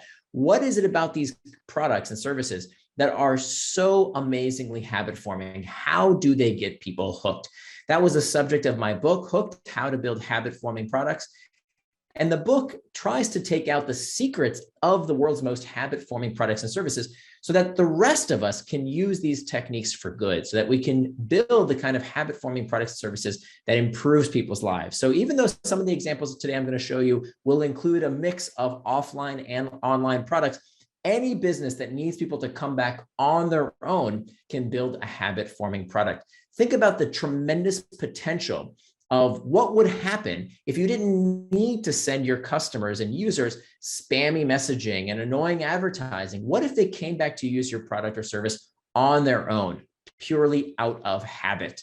Now, before we begin, let's make sure we lay the groundwork and understand what are we talking about exactly when we use this term habit. What does that word actually mean? Well, the definition of a habit is an impulse to do a behavior with little or no conscious thought. It's about half of what you do every single day, day in and day out, is done purely out of habit. Now, this is not an addiction. This is not hijacking people's brains. Addictions are always bad. We never want to create an addiction, because an addiction, by definition, is a persistent compulsive dependency on a behavior or substance that harms the user. We would never want to harm our users. What we do want to help users do is to form a good habits. Habits can be a force for good in the world. We can help people form habits to improve their lives, to help them exercise more, to eat right, to save money, to spend quality time with their family, or to be more productive at work. All of these things can be done if we use the psychology of habit design to help people live better lives. And that's what I want to help you do today. To do that, the pattern that we are going to study, the thing that we see repeated time and time again, embedded into the user experience of all sorts of products and services, is the hooked model. And this is going to be our guide. What is a hook? A hook is an experience designed to connect the user's problem to your product with enough frequency to form a habit. Let me say that again, connecting the user's problem to your product with enough frequency to form a habit. Remember, we can always buy growth. I know everybody wants their products and services to go viral. They want everybody to start using it, but you can always buy growth, right? You can just pay an advertiser, spend money on Facebook ads or Google ads or whatever ads, television, radio. You can always buy that. What you can't buy is engagement. You can't buy a habit. That has to be designed into the product or service, or it will not become something that people use time and again. And so we see this all the time in my professional career, consulting for companies, teaching them how to build habit-forming products. Many times I'll get called in when a product has amazing growth, but then everybody leaves. They have no retention. We call this a leaky bucket business, right? Lots of users come in and everybody drips out. You don't want to build that kind of business. That's not sustainable. You've got to figure out a way to bring people back. And the way we do that is by building the kind of product or service that people use on their own. They love to use it, just like they love to use many of the other products I just talked about earlier. So our framework for today's presentation is going to be this 4-part model called the hook model, which starts with a trigger to an action, then a reward, and finally an investment. And it's through successive cycles through these hooks, this is how our tastes are formed and our preferences are shaped and these habits take hold. So for the next few minutes, we'll start with going through these 4 steps, beginning with a trigger. There are 2 kinds of triggers. The first kind you'll be very familiar with. These are called external triggers.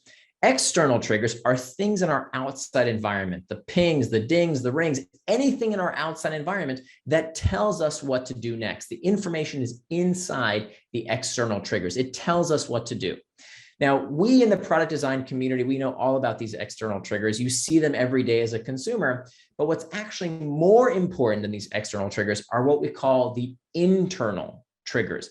Internal triggers are where the information for what to do is not outside the user, but rather is stored as an association or a memory inside the user's own head. So what we do when we're in a certain situation, partaking in certain routines around certain people, places, and most frequently when we experience certain emotions, prompts us to action, prompts us to do one of these behaviors with little or no conscious thought based on these internal triggers. Now, the most frequently occurring internal triggers are these emotions, but not just any emotion. They are specifically negative emotions, What we do when we feel this discomfort of boredom, loneliness, fatigue, uncertainty, stress, anxiety, whatever the case might be, when we feel these uncomfortable sensations, we look for escape with some kind of product or service. Now, it doesn't matter if your product is online, offline, retail, wholesale, enterprise, consumer, it doesn't matter. The reason that people use every single product out in the world today is for one reason only. And that one reason is to modulate our mood, to feel something different. Every product or service has to understand what is that internal trigger that you are scratching for the customer? What's that itch that you are satisfying for your customer? Not just on a functional basis, but on a psychological basis. In fact, we know that this is the case because we know that people suffering from clinical depression check email more. Why would that be? Why would people suffering from clinical depression check email more? Well, the theory is, no, it's not email that's making them depressed, but rather what's going on is that people suffering from clinical depression experience what psychologists call negative valence states. They feel down more frequently than the rest of the population. And what are they doing to boost their mood, to get out of that negative valence state? They're going online, they're checking their devices, they're looking at email more often than the rest of the population. And if we're honest with ourselves, we all do this. We don't have to be clinically depressed. We all use every product or service that we interact with because of some kind of feeling.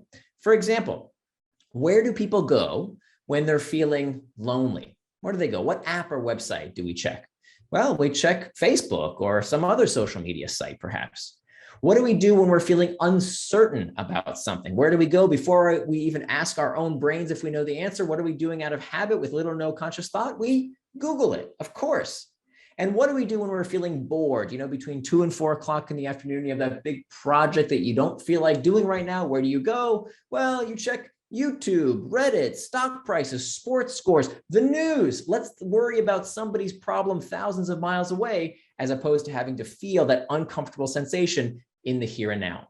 So the lesson here, but what I want to impart to you is that if you are going to build a habit forming product, you have to understand what is your consumer, your user's internal trigger. If you can't tell me what is that psychological itch, you're just getting lucky. It's going to be very difficult to change that customer behavior. So not just on a functional level, but on a psychological level. I can't tell you how many product teams I've worked with over the year. And I say, okay, but what's the internal trigger here? What is the user's psychological itch? They can't tell me. And they have a very tough time building a solution for a problem that they can't articulate. So the first step is to make sure you have clear internal triggers and external triggers that prompt the user to action. Which brings us to the next step of the hook. The action phase is defined as the simplest behavior done in anticipation of a reward. The simplest thing the user can do to get relief from that psychological itch. I'm going to show you a few examples of some habit-forming products, and I want you to notice just how simple the key action here is to do. Something as simple as a scroll on Pinterest, or a quick search on Google, or what could be easier than pushing the play button on YouTube. These very simple actions done in anticipation of an immediate reward. It turns out that there's actually a formula to help us predict the likelihood of these singular actions. This comes to us from a researcher at Stanford by the name of BJ Fogg, who tells us that for any human behavior B, we need 3 things at the same time. We need sufficient motivation, that's the M. We need sufficient ability. Ability is how easy or difficult something is to do. And the T stands for trigger. We just talked all about trigger. So every human behavior, online, offline, doesn't matter. Every human behavior requires these 3 elements at the same time to see a behavior occur, to see that action manifested. So let's dive into motivation, ability. We already talked about triggers. Let's talk about the other 2 parts of B equals MAT, starting with motivation. Motivation, according to Edward Deci, the father of self-determination theory, is the energy for action, how much we want to do a particular behavior. And here psychologists tell us that we have these 6 levers that we can pull on to make a behavior more likely to occur, because all human beings seek pleasure, avoid pain, seek hope, avoid fear, seek social acceptance, avoid social rejection. So every bit of marketing copy you've ever seen, every television commercial, every billboard fundamentally is utilizing these 6 levers of motivation to make a behavior more or less likely to occur. A lot more to be said about motivation. You can read more about that in my book later on, but I want to make sure we have time to talk about ability. The second part of B equals MAT, the A stands for ability. Ability is the capacity to do a particular behavior, how easy or difficult the behavior is to do. The first rule of usability design is that the easier something is to do, the more likely people are to do it. So here again, we have these 6 levers of motivation that Fogg tells us make it more likely for a behavior to occur based on how much time something takes, how much money something costs, how much physical effort is required to do a particular behavior. Brain cycles. This is a big one when it comes to products that have an online component, or any product for that matter. The harder something is to understand, if something is confusing, people become less likely to take the action. Social deviance says that we become more likely to do something when we see other people like us doing it. And finally, non-routine says that we become more likely to do something the more often we do it, when it becomes part of our routine. What do we call this? That the more we do it, the easier it becomes, the more likely we are to do it again. That's, of course, called practice, right? The more we do something, it gets easier and easier, so we are more likely to do it in the future.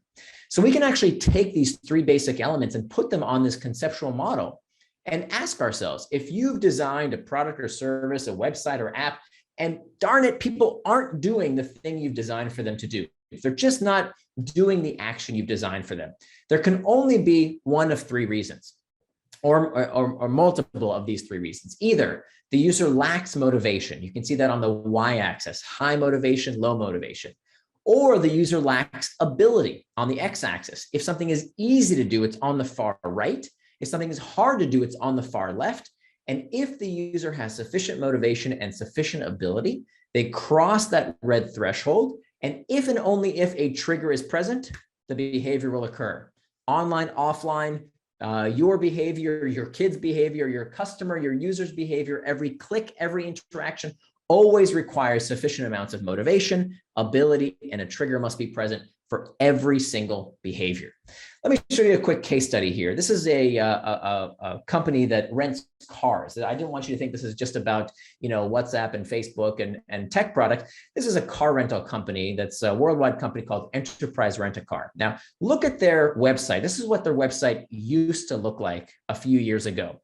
I want you to notice how much cognitive load it takes for you to decide to do the one thing that this website was designed to get you to do. Ask yourself, what's the purpose of the website? What does this page intend for the user to do? What does the company and the user both want the behavior to be? Of course, it's check out a car, right? Reserve a car. That's what this site is designed to get the user to do. That's in the company's interest and in the user's interest. Look at all these distractions that are on this page. Look at all the things that are not associated with booking the darn car, right? All this cognitive load, all this thinking that the user has to do when what they really want to do is just book the car, for God's sakes.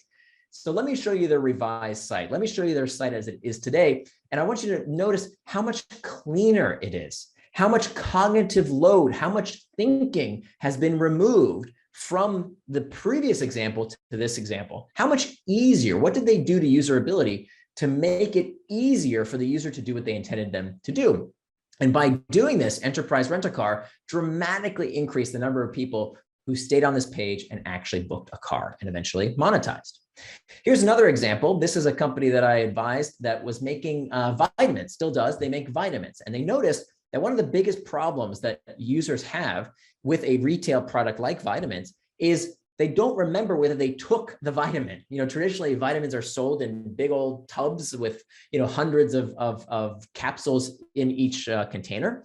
And they found that people were skipping taking the vitamin because they didn't remember if they took it. And so instead of doubling up and potentially taking too much, they just stopped altogether, and because they forgot. Well, if they forgot 1 day, 2 days, 3 days, well, now they would forget altogether and they wouldn't use the product. And if they didn't use the product, they weren't going to buy more of the product.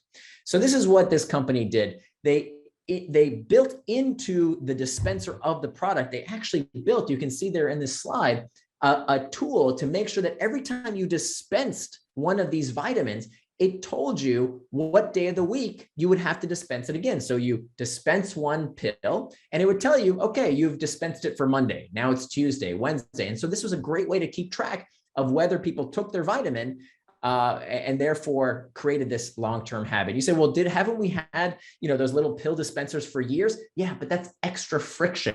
That's extra work. And so this product figured out that people were much more likely to get into the habit of taking their vitamins every single day without having to go buy anything else if they made it part of the user experience to help them make it easier to remember what day they had taken the vitamin. Here's a final example. This is for an asthma inhaler.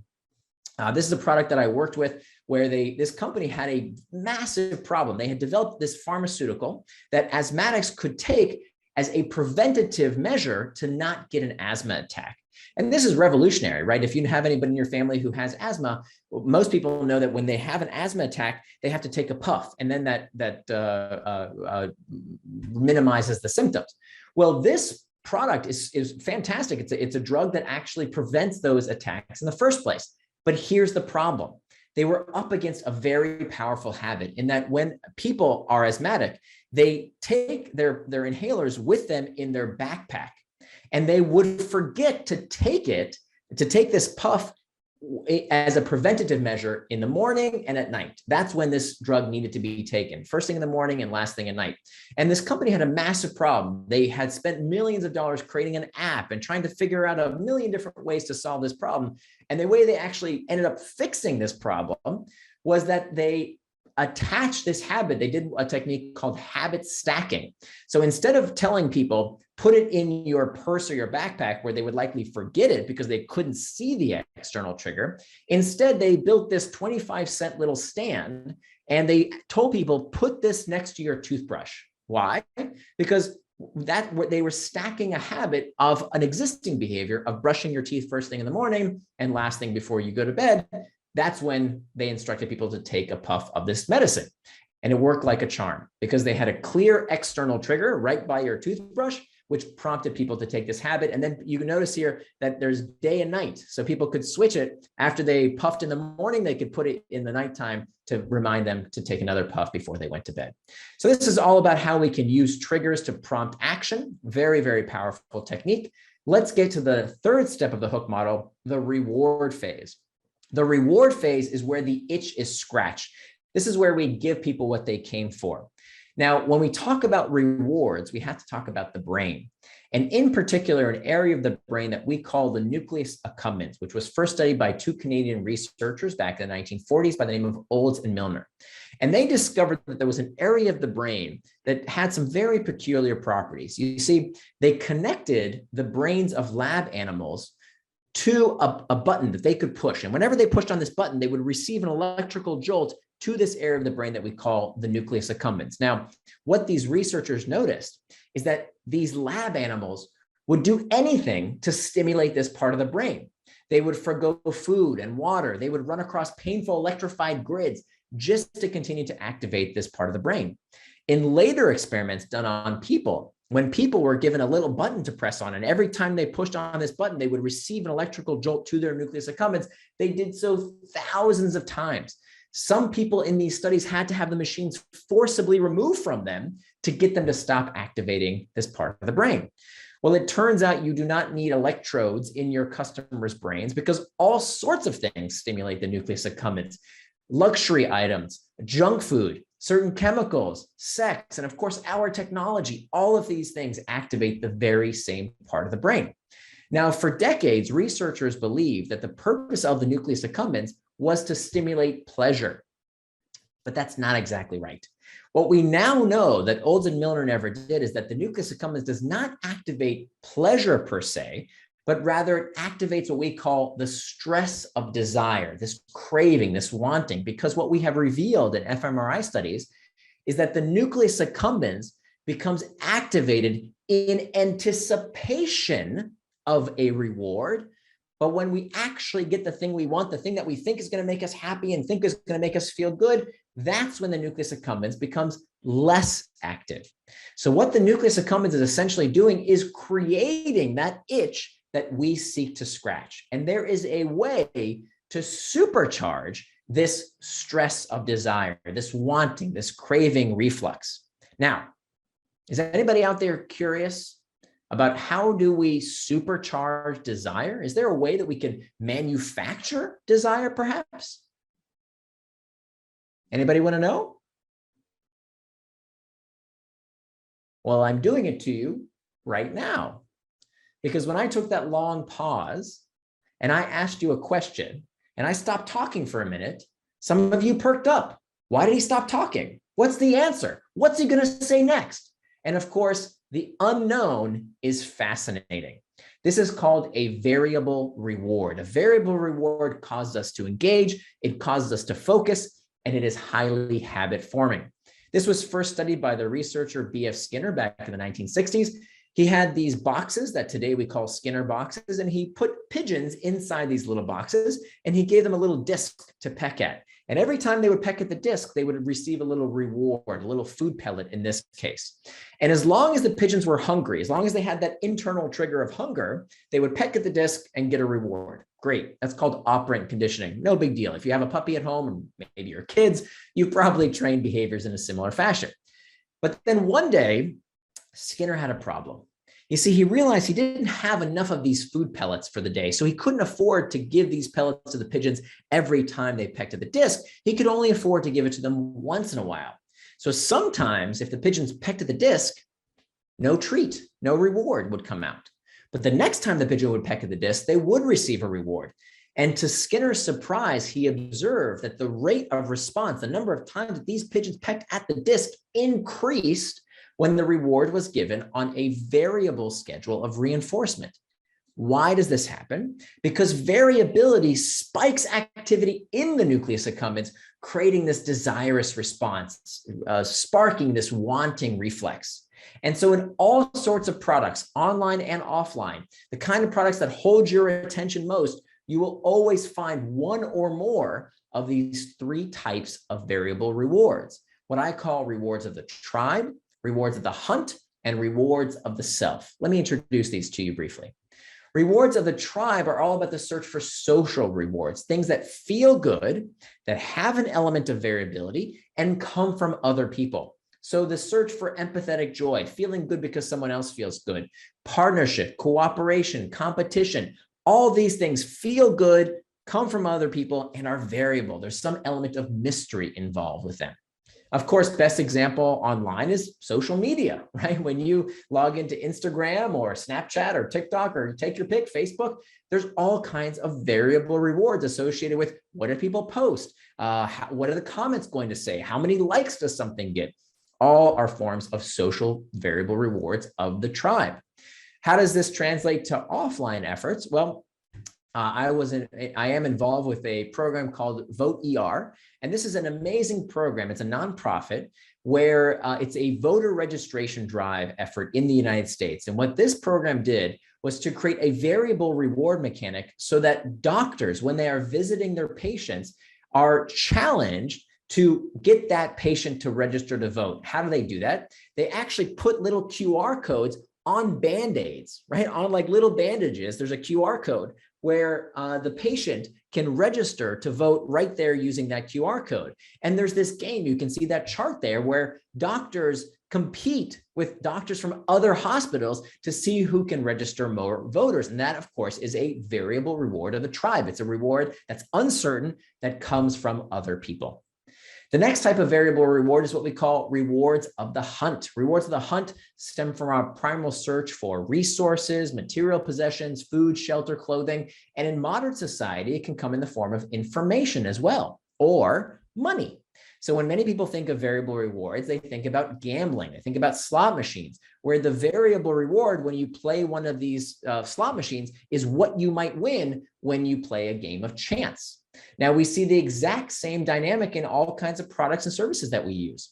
Think about LinkedIn, right? When you jump on LinkedIn, you're not just looking for a job per se. It's not really a job board anymore. It's a content site. So when you see that variable reward of what interesting piece of content might you find, maybe the first isn't that interesting, the second isn't that interesting.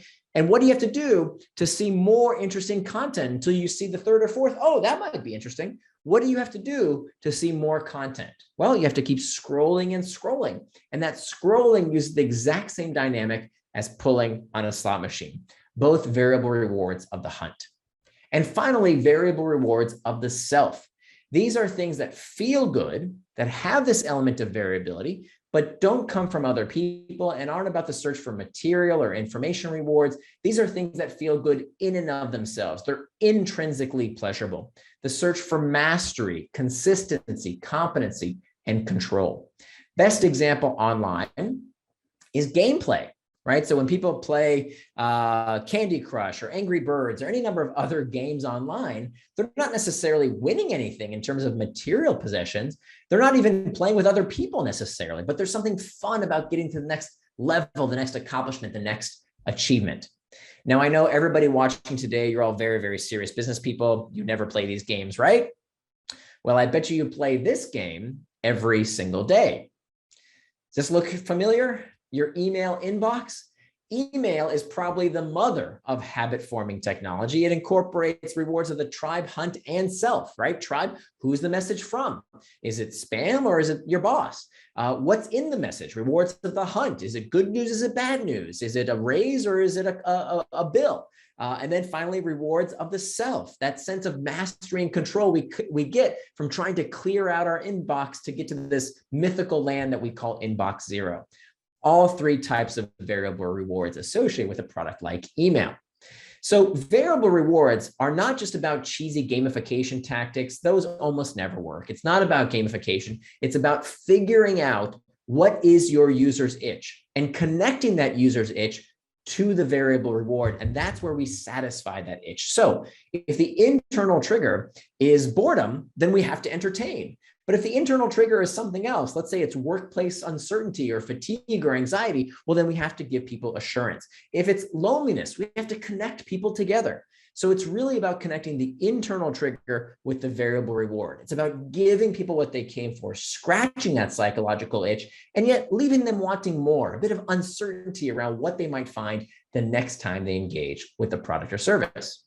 And finally, the last step of the hook model is the investment phase. And this is probably the most overlooked of the 4 steps of the hook model. The investment phase is where the user puts something into the product in anticipation of a future reward. It's not about immediate gratification. That's what the action phase is for. The investment phase is about doing something today that will benefit me in the future. It's something that makes the product better with use. You see, the point of the investment phase is to increase the likelihood of the next pass through the hook. And investments do this in 2 ways. The first way that investments increase the likelihood of the next pass through the hook is by loading the next trigger, This is something that the user does to bring themselves back, not some piece of spammy marketing or advertising that you sent me, no, but something that I did to bring myself back. Let me give you an example. When someone sends a message on WhatsApp, for example, or any number of other messaging services, Slack or whatever, you take your pick, there's no immediate gratification, right? If I send someone a message, I don't get any points, I don't get any badges, nothing happens right then. What happens though is that I'm loading the next trigger because I'm likely to get a reply. And that reply comes coupled in the form, what you see there on your screen. That's an example of an external trigger, that notification that prompts me to go through the hook once again. So the first way that investments increase the likelihood of the next pass is by loading the next trigger. The next type of investment that increases the likelihood of the next pass is by storing value. Now, storing value is a really, really big deal because in the first time in manufacturing history, we can customize products to market sizes of 1. What do I mean by that? You know, Henry Ford is famous for saying that you can have any color of Model T as long as it's black. Now, why did he say that? Because back then, to make a car in different colors was a lot of work. He had to retool his factory. It was very, very difficult to do. Well, fast forward, and today we can make products and services customized and tailored to our customers based on a market size of 1, right? How do we do that? We do that based on stored value. For the first time in history, as opposed to products that are made out of atoms, as opposed to bits, products in the real world, right? Physical products, your clothing, your car, your furniture, they depreciate, they lose value with use. But a habit-forming product experience should do the opposite. It should appreciate, it should get better and better the more we use it. And it does this because of this principle of stored value. Let me give you some examples. The more content a user might upload to a site like Google Drive, the better it becomes as a cloud storage solution. The more data a customer gives a company, the better it becomes, whether it's a personal finance software like mint.com or whether it's just your local business. When I go get my hair cut, I go to a specific barber who has collected data on me And that makes the service better with use. And I'm less likely, I'm in the habit of going to that specific barber. Why? What kind of data is he collecting? No, he doesn't have a database on me. He remembers my name. He remembers my daughter's name. He remembers what kind of haircut I like. He remembers what I do for a living. This is not necessarily high-tech stuff. It's about making sure we do this. It's about collecting that information to make the product better and better with use so that it appreciates, so that it improves the more the customer interacts with us. The more followers someone has on a site like Twitter, the more followers you have, it's a better way to reach your audience. So if tomorrow Twitter were to say, hey, look, Twitter's not free anymore. Okay, you have to start paying for it. Who's more likely to pay?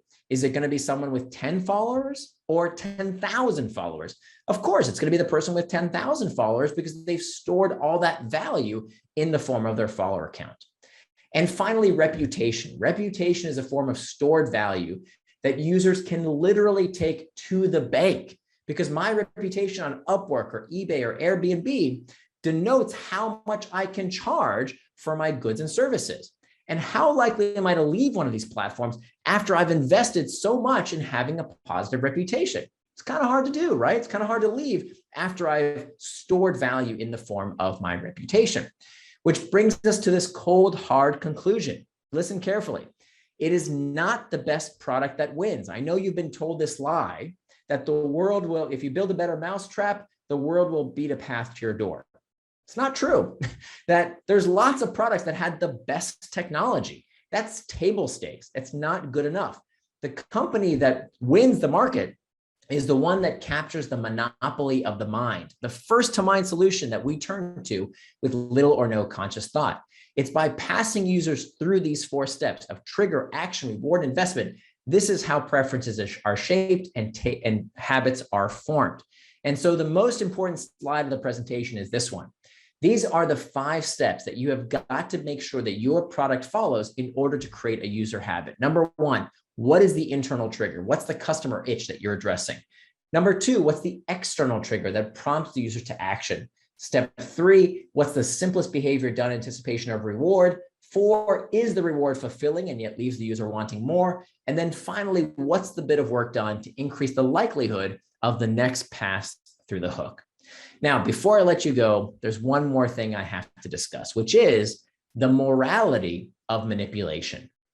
And I know for many of you during my presentation, you were thinking, is this okay to do to people? Is this ethical to use their hidden motivations to get them to do things that benefit our business? And if you had that thought, I say bravo. I think that is the appropriate response to learning about the power of habit forming products and services. Because let's face it, any form of design, whether it's interaction design, usability design, interior design, it doesn't matter, graphic design, all design is a form of manipulation. And so we need to be very careful about how we use these techniques, because let's face it, these are the products that people take to bed with them every night. It's the first thing we reach for in the morning when we say hello to our loved ones. We check our phones before we even do that. So we have to ask ourselves, what responsibility do we have to use these techniques for good? I encourage you to use these to help people find meaning in their lives, to build something important. We really can change the world by helping people build good habits with the products and services that we are building. And so I encourage you, if you will allow me to take liberties with the words of Gandhi, I encourage you to build the change you wish to see in the world. And with that, I have a quick favor to ask and an offer for you. I would love your feedback on these slides. If you'd be so kind as to go to this URL, opinion2.us. Notice it's not .com, it's opinion2.us. Or if you have a phone handy, you can just point your camera at that QR code. You'll be taken to that same URL. 5 questions. Would love to know what you thought of the presentation. I welcome your feedback. And if you do that for me, you'll get a link to see all the slides you just saw on my SlideShare page. And if you have any questions or comments, please feel free to reach out to me either on Twitter at my handle there at Nir Eyal, or on my website. You can see there at the bottom of the slide, Nir and Far. Nir is spelled like my first name, so that's NIR and Far.com. There's a contact page there. Happy to take your questions there as well.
Hi everyone.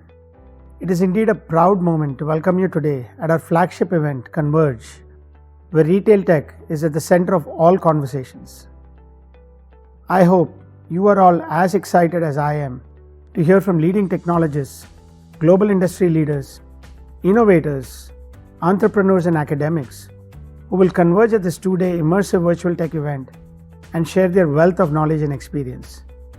These conversations will help us envision the future of retail, how tech is transforming the retail experience for customers, and helping us to build a long-lasting relationship by delighting them at every touch point and in every interaction we have with them.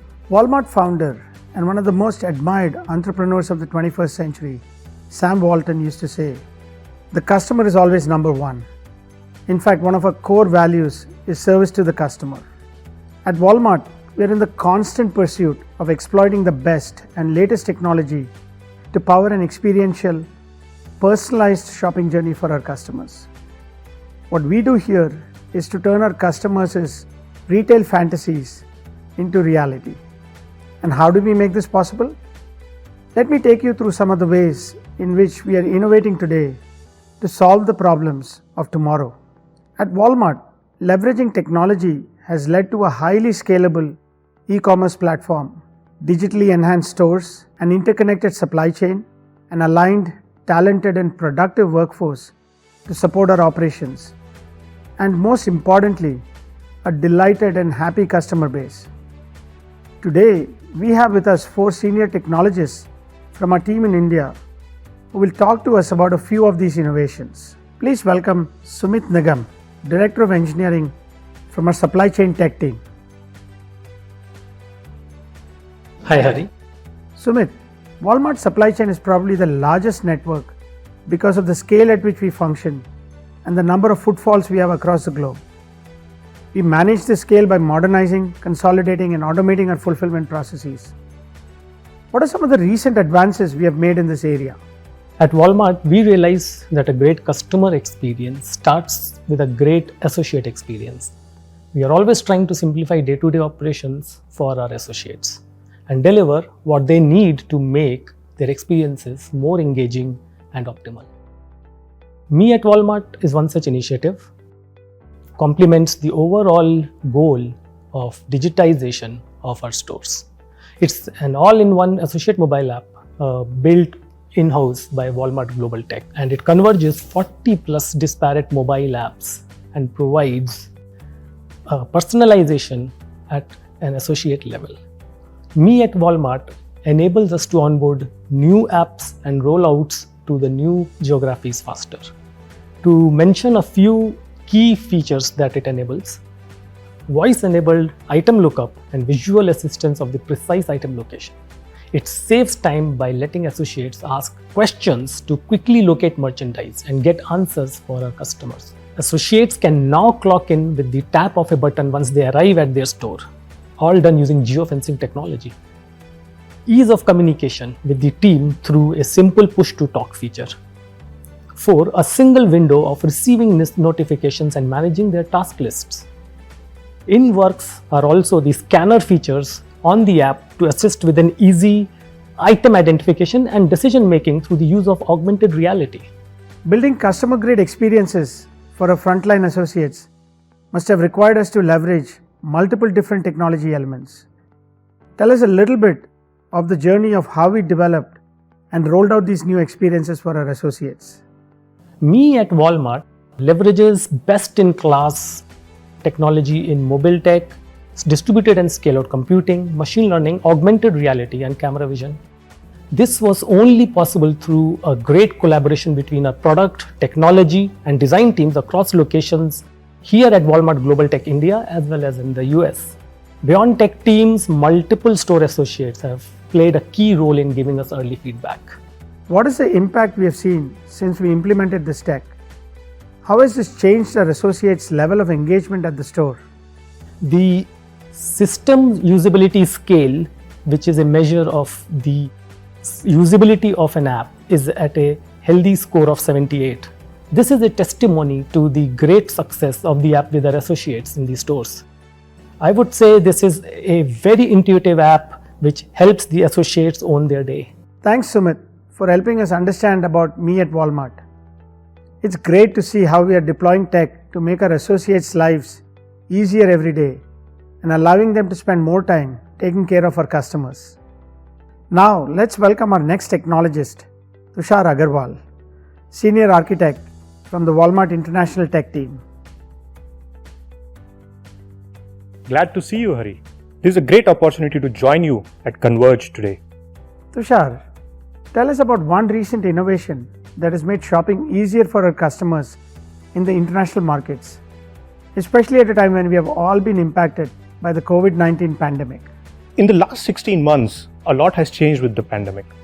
But one thing that has not changed is our hunger to innovate at Walmart International. And I'd like to talk about one of our latest innovations for our Mexican customers. Imagine walking into a store and shopping. You pick the items from the shelves and technically your shopping is done. But then you have to take the items to the cashier, wait in the line. The cashier then takes all the items, scans them through the POS or the register. You swipe your credit card, you take the printed receipt, and then you exit. It's a lot of contact and a lot of waiting time. For our customers at Sam's Club Mexico, we have a whole new experience, which is zero contact and zero waiting time. They can now fire up their favorite Sam's Club app on Android or iOS, click on Scan and Go, which then detects the club they are in, and they can do contactless shopping with speed. Not only they can scan the items what they want to buy, they can see prices and promotions in the cart, and when they are ready, pay for the shopping, all on their own phone. We rolled it out a few weeks ago, and customers totally love it. We got great feedback from them. That's terrific. I'm sure our customers are enjoying greater peace of mind with this new way of contactless shopping. Can you also share what kind of technology has gone behind this particular feature? Building something simple to use is complex. Scan and Go is available to our customers and our associates alike. Our customers can use it to shop, and our associates can help our customers who are in need. We use cutting-edge technology like geofencing to identify which club the customer is in. We brought store's catalog to the customer's phone with real-time distributed NoSQL database.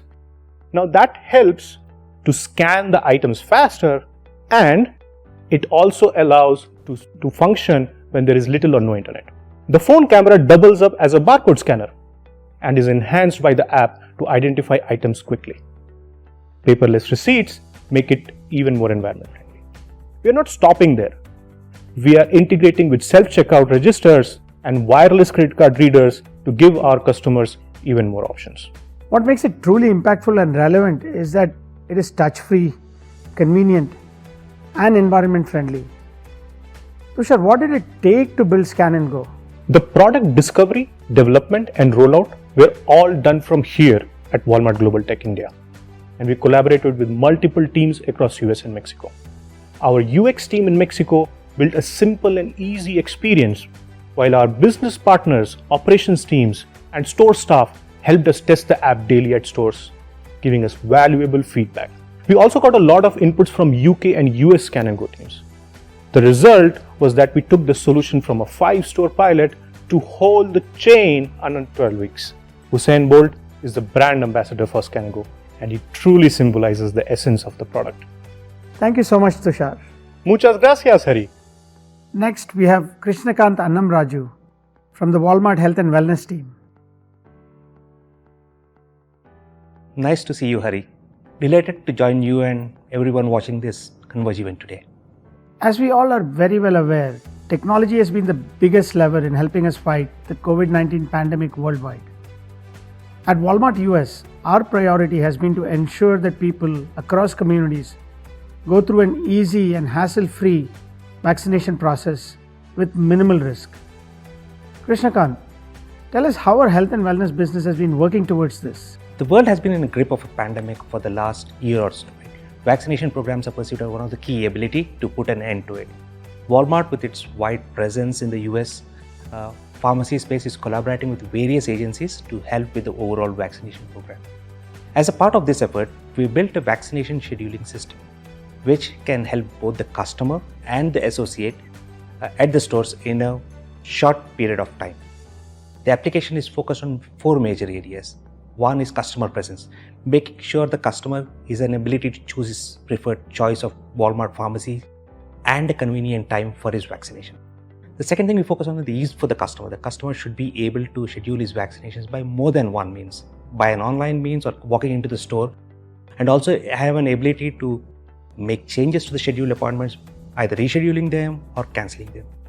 The other well-rounded approach which we looked at is effective communication. The ability to remind a customer about his forthcoming appointments and also about subsequent doses was one of the important things.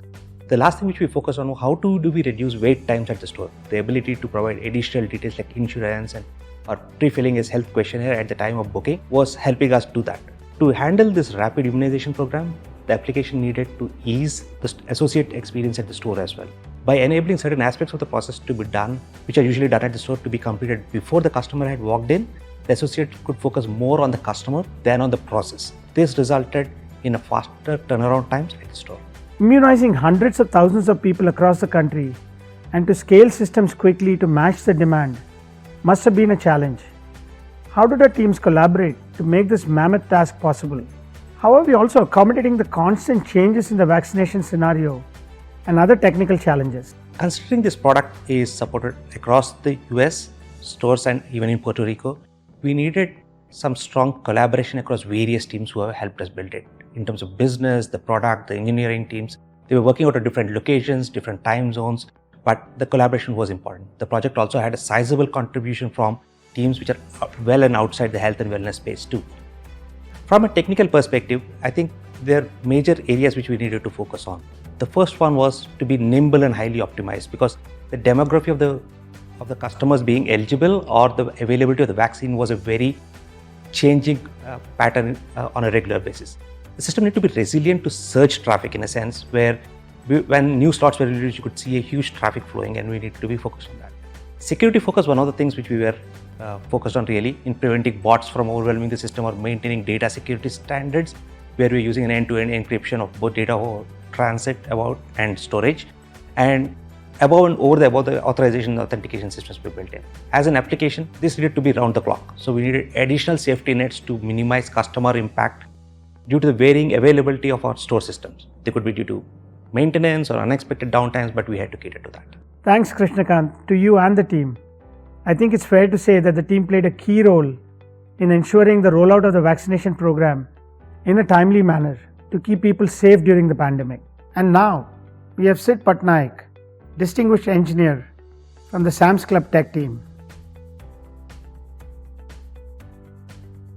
Hi Hari, happy to see you in person and glad to be part of Converge. Hi Sid.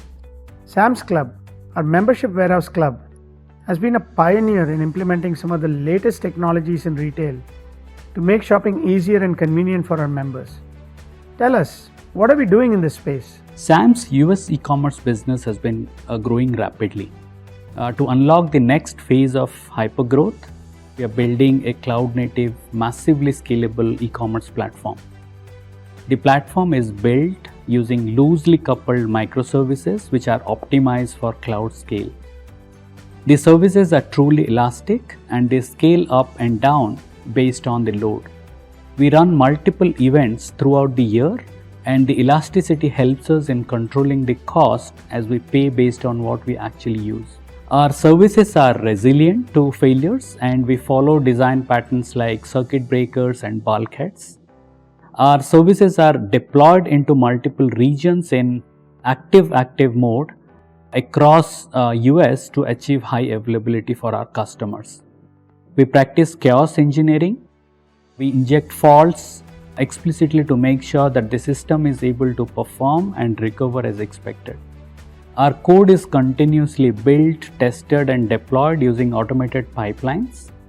This helps in deploying code to production multiple times a day, and also that helps in delivering features to customers faster. A scalable cloud-native platform is indeed the need of the hour to match the demands of our members and the growth of our business. Tell us about some of the recent innovations we have done in Sam's. We are doing a lot of innovations in the supply chain area and completely reimagining how the fulfillment centers of the future would look like. If you look at today's FCs, they are built in a manner that requires a lot of human intervention. We are trying to automate each of these labor-intensive tasks using AI, ML, and robotics. Some of the innovations that recently we have done in this space are automated picking using robots, packing visualization using our patented 3D technology, and automated packing where a carton is cut in real time to the exact dimensions of the packages to be shipped. Another innovation that we have recently done is called as Breeze Buy. This is to improve the shopping convenience at our stores. Earlier, buying and picking up of heavy and bulky items like refrigerators, washing machines used to be a painful process.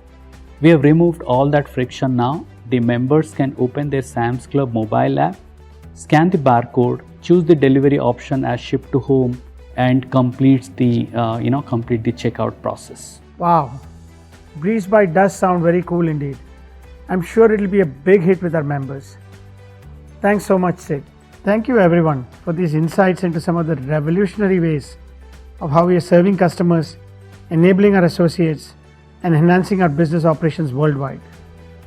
And it has been wonderful to sit with you here in the office after ages and talk some tech. I can vouch for that. In the 20-odd international markets that we operate, we are innovating continuously to make shopping more convenient for our customers every day. Thank you again for inviting us to speak at Converge. True, Tushar. We are able to roll out all these technology advancements and innovations because of our global, amazing, high-performing teams that we have across the globe. I'm really proud of them. It's an amazing experience to be with you all and taking part of this discussion. Likewise, Hari, Tushar, Sid, and Sumit. I think healthcare is on top of all of our minds today. The way we are leveraging technology is one of our biggest tools in fighting COVID and putting an end to it.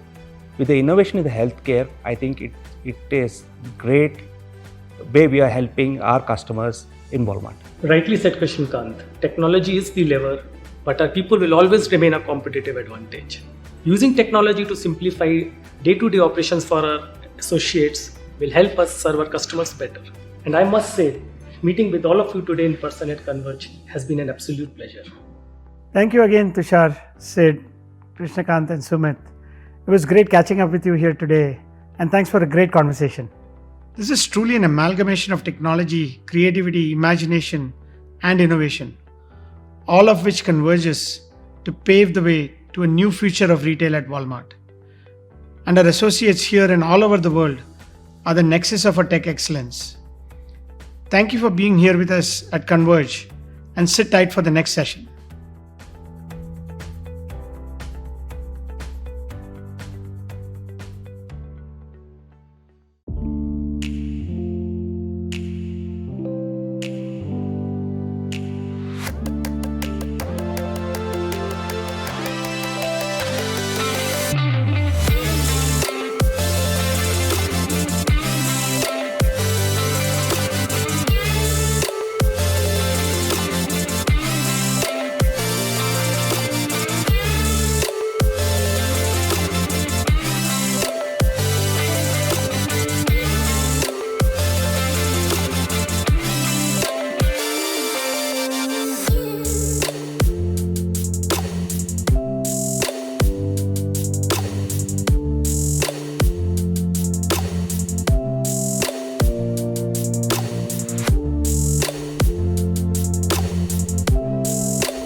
to take you through a masterclass on building scalable platforms for future. But before I get started with it, I just wanted to introduce myself. I am the co-founder and CTO at BizOnGo. BizOnGo is a B2B platform it's a B2B marketplace for enterprises. We actually help enterprises digitize their entire vendor management and supply chain for customized goods. And when I say customized goods, it's a very specific supply chain. It's a manufacturing first supply chain where everything is customized, built for a particular use case. So it's much more complex than anything which is branded and just out there. So that's what we do. We help enterprises in their digitization journey. We help them digitize their entire ecosystem of vendors, their supply chain, automate their supply chain, and build that efficiency in the ecosystem for them to really take their business to the next level.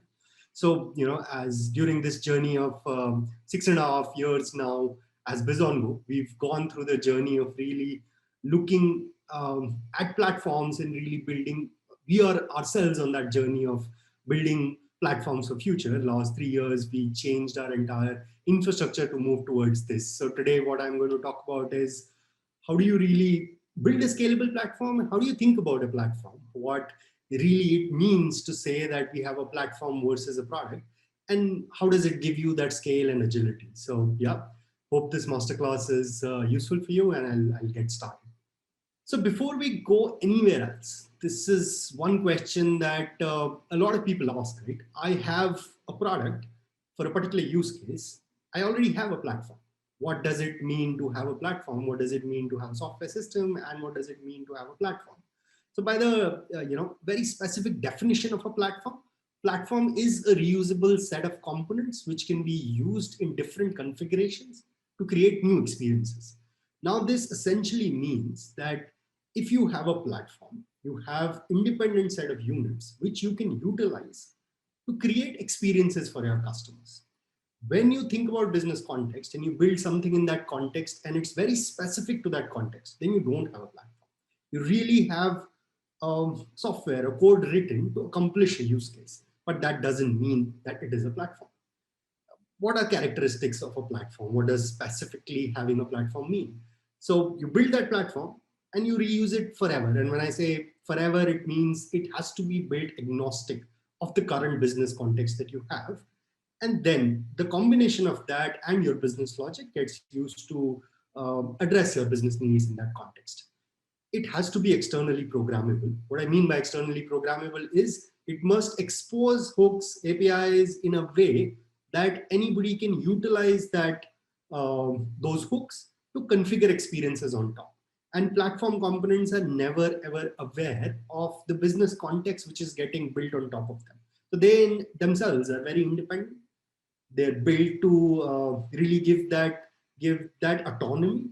And as a business user, you can build a business platform or product service on top of those platform units. It's very important to understand the difference between a platform and when you really build software. And as a company, right, when you get started, and as probably a startup who's starting out, the first thing that you want to do is validate your business. So people also ask a lot of times, should I build in a platformized way since I get started? My usual opinion there is that you should start by validating your market, build anything needed to prove your MVP and get that traction first. Then think about really platformizing your entire stack to build that agility in your execution. But a lot of people also ask, why should I even build a platform? But before we go there, just a little bit of deep dive of when you start building a platform, what do you think about? First thing you think about is, how do I separate my business logic from things which are very essential components which can be reused, right? So you create, I've shown 3 layers here. People sometimes build more layers as well, but there's a layer of platform services, smaller autonomous units, which in themselves provide very specific business capabilities. So you see the orange layer here. These are the set of units or services which will give an essential capability irrespective of the business context. And then on top of that platform is where you build your business apps. Those business apps is what your customers interact with.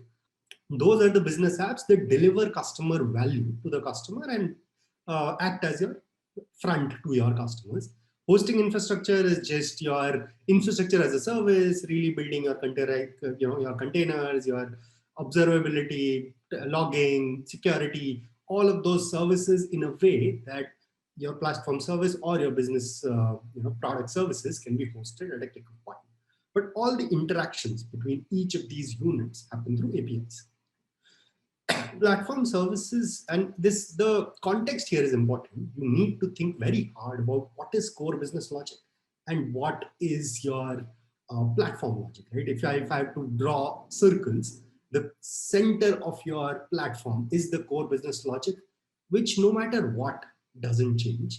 While on top of that, you utilize all of those components to build value for your customers, and that value can keep on evolving. And as businesses today, experimentation is very important. If you're not able to do that, then it becomes very difficult. And that brings me to really the next topic of why do you really need a platform? Why can't you are running a business, you need speed. Initially, if you build a platform, it will take a lot of time. And do you even want to invest that time? Why can't I just build a product for what my customer needs and keep building those features for what the customer is asking? The topmost thing there is evolution. Today in the tech business, or in the world, actually forget tech business, I believe the world in itself is moving towards more and more digitization, more and more value for the customers through technology. The world is evolving very fast. There are change in processes, businesses change very fast. How do you react to this change? If you do not have a platform approach, no matter when the change comes, you will have to touch your code base, change a lot of things, really build from scratch, or if not build from scratch, change the stack that you're working on. And that leads to slowness. That leads to you having to react faster, react slower, need to really go back every time when you're doing things. Following a platform approach really helps you get away from that. It gives you a base for faster experimentation, helps you go to market really fast because you're using the building blocks to build the topmost things. Another thing that platform helps you do, ecosystems help you scale. Ecosystems really integration with your customers, your partners, your external partners, or integration with them help you scale faster. As a platform, if you build like a platform, it almost becomes trivial on how to integrate. Another thing a platform helps you maintain is uniformity of experience. Really across the customer endpoints. If you have the same units that you're using to deliver experiences to your customers, the experience will be consistent. The tech will be consistent for you because the stability, everything is being taken care of the platform. This is a chart which I like a lot. It's a managing your platforms stock chart.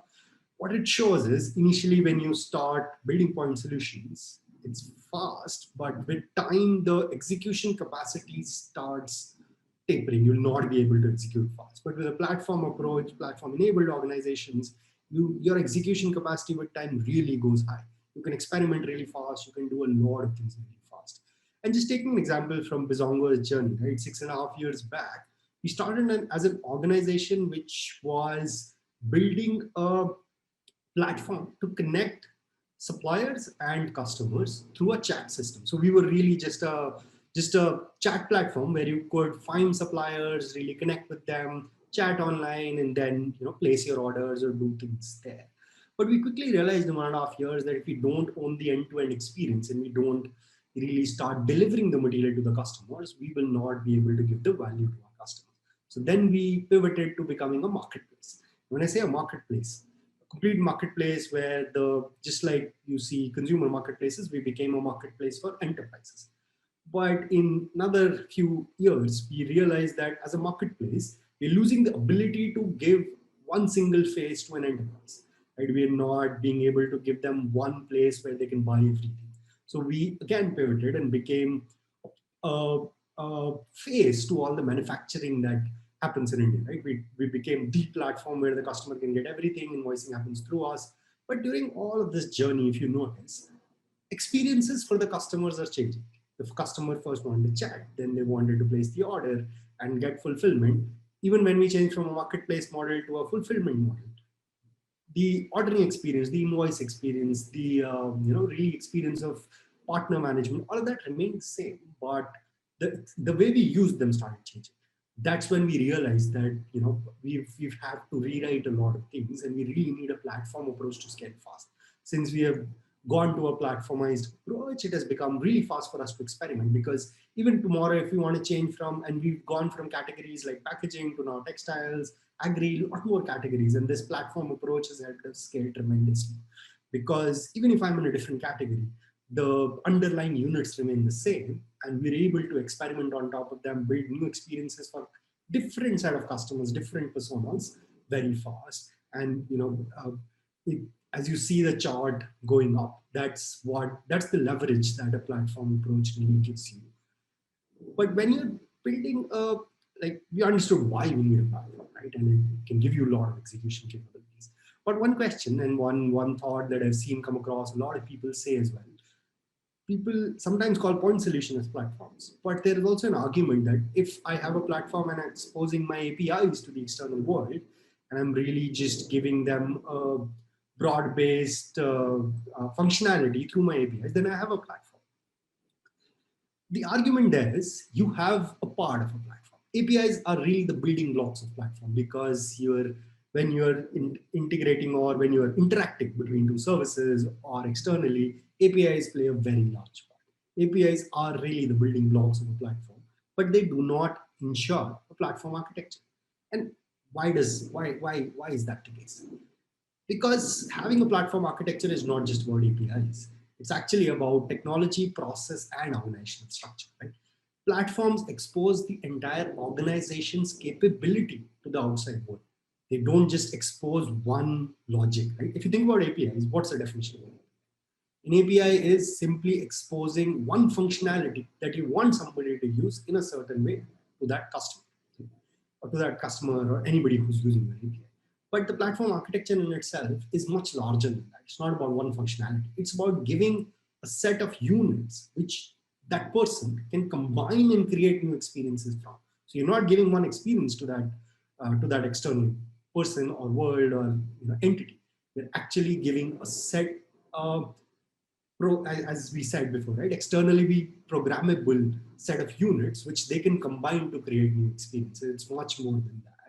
The mindset needed to create a platform is an enablement mindset. When you build those blocks, you have to think about, how am I enabling a person to use this without really knowing anything that is going under the hood?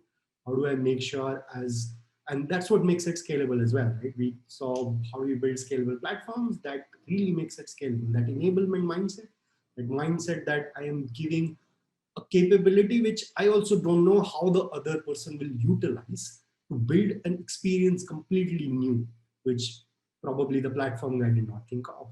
And that's the power that a platform can build for you. And towards the end of this talk, we will talk about how Bizongo's platform looks and what are the opportunities that we've had and how that has accelerated some of the work we do. We'll also talk about why platforms really need to be seen as products, or like platform services needs to be seen like products, even if they're being used just in time. But just to cap off what I was saying here, APIs are building blocks of the platform. They're not platforms themselves. It requires a much larger canvas for you to really go about giving that value. Another question, and I said this some time back, that platform architecture is not just about the technology. It is about technology, people, process. Right? So how do you build your teams around platform? Like, how should you have one team which just takes care of platform and all other business teams utilize those and keep using them? Or do you have a responsibility of everybody in the org to really think about the platform and keep contributing to it? There are pros and cons to both approaches as technical leaders, but what we've seen is that if you have a platform team taking care of the platform alone, more and more it happens that the business teams stop thinking about how to contribute to the platform, and every piece of thing that can be added to the platform gets pushed to the platform team, and the backlog becomes too large for them to handle. They become overwhelmed. So what I feel that is needed as a culture in the entire team is an evolutionary mindset. Right? everybody who's using the flat platform should also think about how do I give back. Right? You all use open source, and we think about how do we give back to open source. Same way, platform should be thought about in a way that even when I'm building a feature, the first thing should be how do I give something back to the platform from what I'm building, and along with what am I using from the platform, right? Is there something, can I do it? Can I add more? Can it be better as a platform? And that's something that evolutionary mindset speaks about. Each one of the developers need to have that. Another thing that I said we will talk about is platform services needs to be treated like a product. They need to have long-lived teams. Those teams need to evolve the service as a product in itself, that it's a product for the external world as well as your internal teams. And you need to build that service, make more feature additions, evolve it, make it better in a way that it can be utilized by anybody, even if you've not exposed it to external developers today, right? And we also believe that scale comes from exposing your platform to more and more entities. We definitely believe as a platform on Bizongo, the way we are going, in some time we will be able to expose our platform units so that other people can create more experiences on top of that, which only helps your business scale more. But if you do not treat your platform service as a product today, you will not build the architecture in a way that it can really scale to that level. So treat it like a product, have long-lived teams, make those teams autonomous, accountable, trusted, independent. What do these words mean? Like huge words, but make them accountable for that service. They need accountable for uptime, then accountable for how the service behaves. They're accountable for the trust on the service, but at the same time, they build the roadmap for the service. So roadmap doesn't get defined by the business needs, right? It's not that if the business needs this, then I will add something to the platform. The business needs this, I will add something to the platform. To build it like a product, you will think about what else can my service do and scale it. When the business need come, those units will be able to utilize and scale better. So the agility becomes like 10x if you're really thinking about it in that way, right? If you're really looking at it in that segment. Yeah, before I go very deep into the Bizongo platform architecture as such, I just want to go back and reiterate some of the things that we said, right? What does a platform mean? Platform essentially means that it is a set of units which are independent, autonomous, can be used themselves without the business context. Right? So there has to be a layer of services that anybody can combine and create completely new experiences without having to think about it. Now I'll take Bizongo's example and show you. This is a high-level architecture diagram. Obviously, I've not shown any interaction between the services or the modules, but just a high-level architecture of how Bizongo's platform looks like today. We have three applications: Procure, Live, Partner Hub, Artwork Flow. And Artwork Flow is actually a sort of a new entrant, which we built using the services that we built. Right? Services like workflow, cataloging, we actually use these services to build our workflow. And I'll define those in some time. What does Artwork Flow do? It's a product for you to run an approval workflow with your team in a collaborative way to approve a final packaging artwork, which will go and get printed with the printer. Now, if you think about this product, right, what does it need? It needs a workflow. It needs you to really run that entire experience with the customers. You need to get data, store it in a way which is hierarchical. How did our platform really help us to do this? We already had a workflow service. We had a service for cataloging. We had a service for user management, and we had a UI infra. What do I mean by UI infra? We do not build UI as such. We have a platform service which hosts all of our components for UI. Whenever we have to build a new app, we take all of those components, build the UI, connect it to some of the services that we're using, build business logic on top of it, and a new app is ready. You don't have to rewrite the UI every time. When your design team comes up with something that this experience needs to change, you have to change a list to a card or a card to a table. All of that becomes really easy and fast. You don't need to really think because that's already available in your platform service. Your cataloging as a service, right? If you think about it, every e-commerce company has cataloging as its core. But what do you utilize cataloging for? And how can you extract it in a way that it can get utilized by a lot of things? For us, cataloging is not about building a catalog. It's about a structure, which is a layered structure, categories. One category can have another category, can have another category. You can define the number of levels you want. Each one of the categories has specifications, which are nothing but forms, right? You can add a text field, you can add a drop down, you can add a radio box, any of these, and you can create a new structure.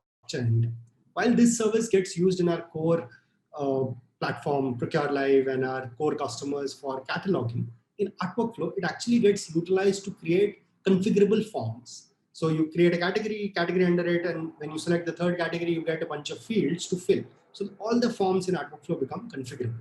When we built the cataloging service, we really did not think about this use case. We did not think that we'd be able to use it in such a way.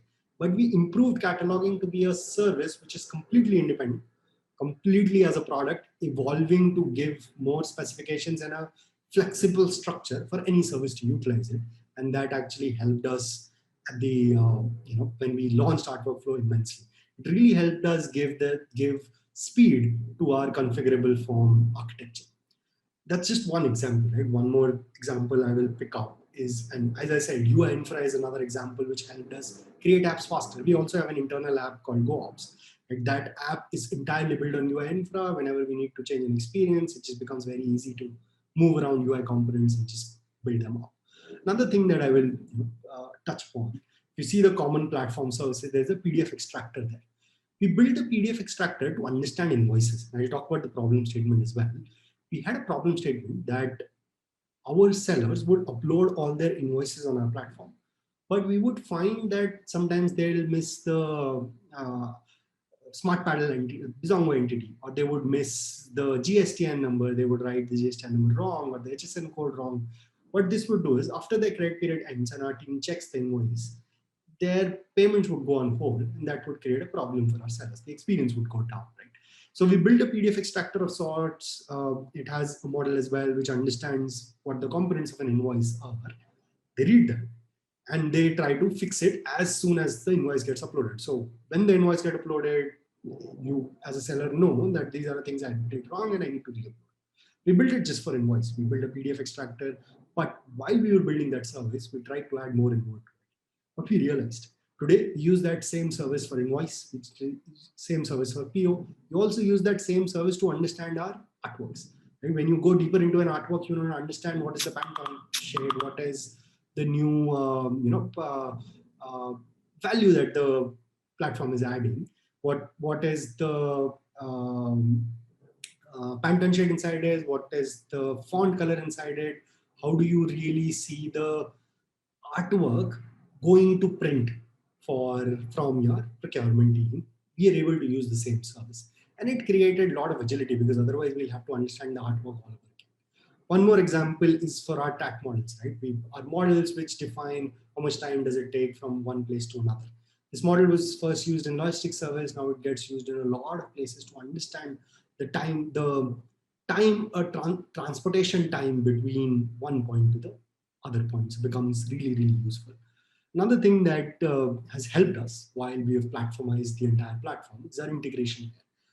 We have not exposed all of our components to the outside world yet, but we are on that journey. But exposing an integration layer has created a kind of a scenario where today we don't even need developers to really go integrate with something. The layer in itself, our product intelligence team or our product teams are able to utilize using no-code tools to just give that interface for the customer to integrate through email parsing as well as through ERP integrations. It becomes very scalable, build and follows that principle of build once and reuse forever. Gives that scale as well as that agility for the organization to move fast. So yeah, this has been sort of our overall journey on how the platform has evolved. Our applications are evolving continuously. We have the hosting layer, the common platform layer. We have our intelligence services, which sit on top of platform services, but those are sort of our platform services, but have business logic, so we keep them a little separate. Then we have all our product services from settlements, order management, quality management, production, auto replenishment, our entire supply chain, bidding, vendor onboarding, artwork spec management, all of those, and the analytics and recommendation engine on top. This engine obviously utilizes the reporting service in the common platform services, and does analytics as well as recommendations. And we have our applications on top to really build them up. The inbuilt integrations or plugins is also another layer in itself, where we are building integrations to be built like a plugin, right? So if you're using digital signatures, right, you can either build one integration and say, everybody uses this integration and I give my account to do it. Or what you can say is, I will build these 3 integrations as plugins, and you can enter your credentials and just use them on the platform when you need. Long term, obviously, these building blocks will enable us to build more and more apps at the application layer and really build it up from there and give that scalability and agility. So yeah, that's how the Bizongo platform is today. Obviously, we've evolved it the last couple of years to the stage we are at. And as I said before as well, building a platform is a journey. It's not a one-time effort. It is for you to maintain that discipline, maintain that organizational structure, process, as well as technology. As far as the tech stacks are concerned, there are top 2-3 things to remember. Is always use something which you can get ecosystem help from, something which you can get talent for, something which will actually scale as your platform scales, and not something which is absolutely new and which you will not be able to scale with. But from an overall platform perspective, remember, organization structure, process, as well as technology will help you build the overall platform story, give that agility to the organization, at the same time help you experiment much faster. But treat the platform as a product. Don't treat it as a back-end service that gives value to your customer-facing applications, but really a product that evolves. It will give you much larger canvas to play with as you scale your organization. So yeah, that was everything I had to share. Hope it was useful. Thank you very much.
Today, I'm going to talk as an engineer to an engineer that what mindset is required to build the platform, the module, the service you have with the SaaS mindset.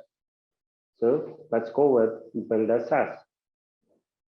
Let's see how the journey begins for a typical software engineer, right? There is a product guy who comes and says, hey, here are the use cases. And the use cases are generally about here and near future, which means they're going to talk about 6 months, 3 months, or 9 months roadmap, but largely giving you clarity about 3 to 6 months. And again, for an MVP, they'll be giving you a bunch of use cases which are very restricted. And that's where the journey starts for a software engineer.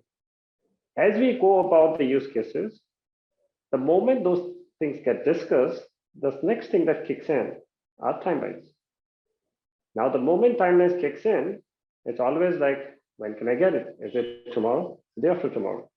Usually that means that you really have less time to think through and come up with how you should build your software. Once the timeline crossed, that's when the real job starts. So you'll have a team of software engineers, senior software engineers, architects, managers, senior management. This all together creates an experience set that you have. So this experience set is going to define what you're going to build tomorrow, right? What is required when somebody in the team comes forward and says, hey, let's define the platform requirements. And suddenly you will hear this voice somewhere in the room saying, hey, are we over-engineering? Do we really need to think beyond what has been asked? That's the moment of truth, right? And I'm sure each one of you go through it. But let's see what happens as we move along when we ignore these voices, right? Somewhere midway through the journey, the product use cases have changed significantly. What they thought that they're going to build and what customers really want evolves with the time, right? So the use cases changes significantly. You know what? Timelines are still crunched. When they talk about changing things, maybe a bigger things, but time is always going to be a prime factor in deciding what you're going to build. And suddenly you will see in the halfway through, though it's a new product, some amount of tech debt is building, which means that you say, hey, this part I'll take care in the next iteration, right? And when you build a new code, the code is getting fragmented. You're not relooking at your code. You'll let it get fragmented. Obviously, the timelines are important, delivery is important. And hence, the whole thought process about how the code has to be organized is getting a hit. With that, slowly you will see some part of functionality has been discarded because the use cases evolved. And the dead code started growing, which means some amount of dead code, some amount of code is dead in your implementation already. And with time, this is going to grow and become unmentionable. And again, the question comes in, hey, what about the platform ask?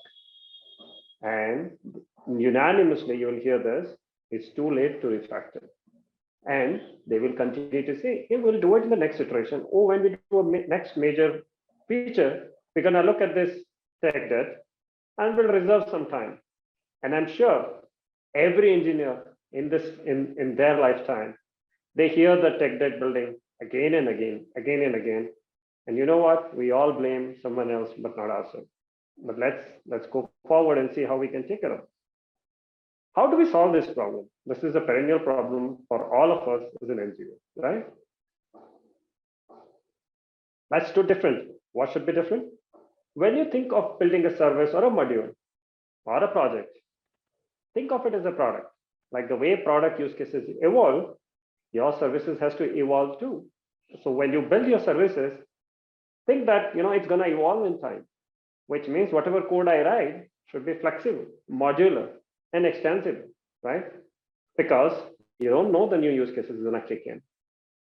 And while you do that, as it evolves, make sure you devote time to keep it lean and clean. We talked about that code building, right? This is where you need to start thinking, hey, when I'm changing, what part has to be shed off and what part has to be kept or needs to be changed. When you're building this, scale is everything. In today's world, on the internet scale, you don't know how many users will ramp up the next day. So you need to be ready when you're building your code or software. You need to be sure that it's going to scale any moment that users want it, right?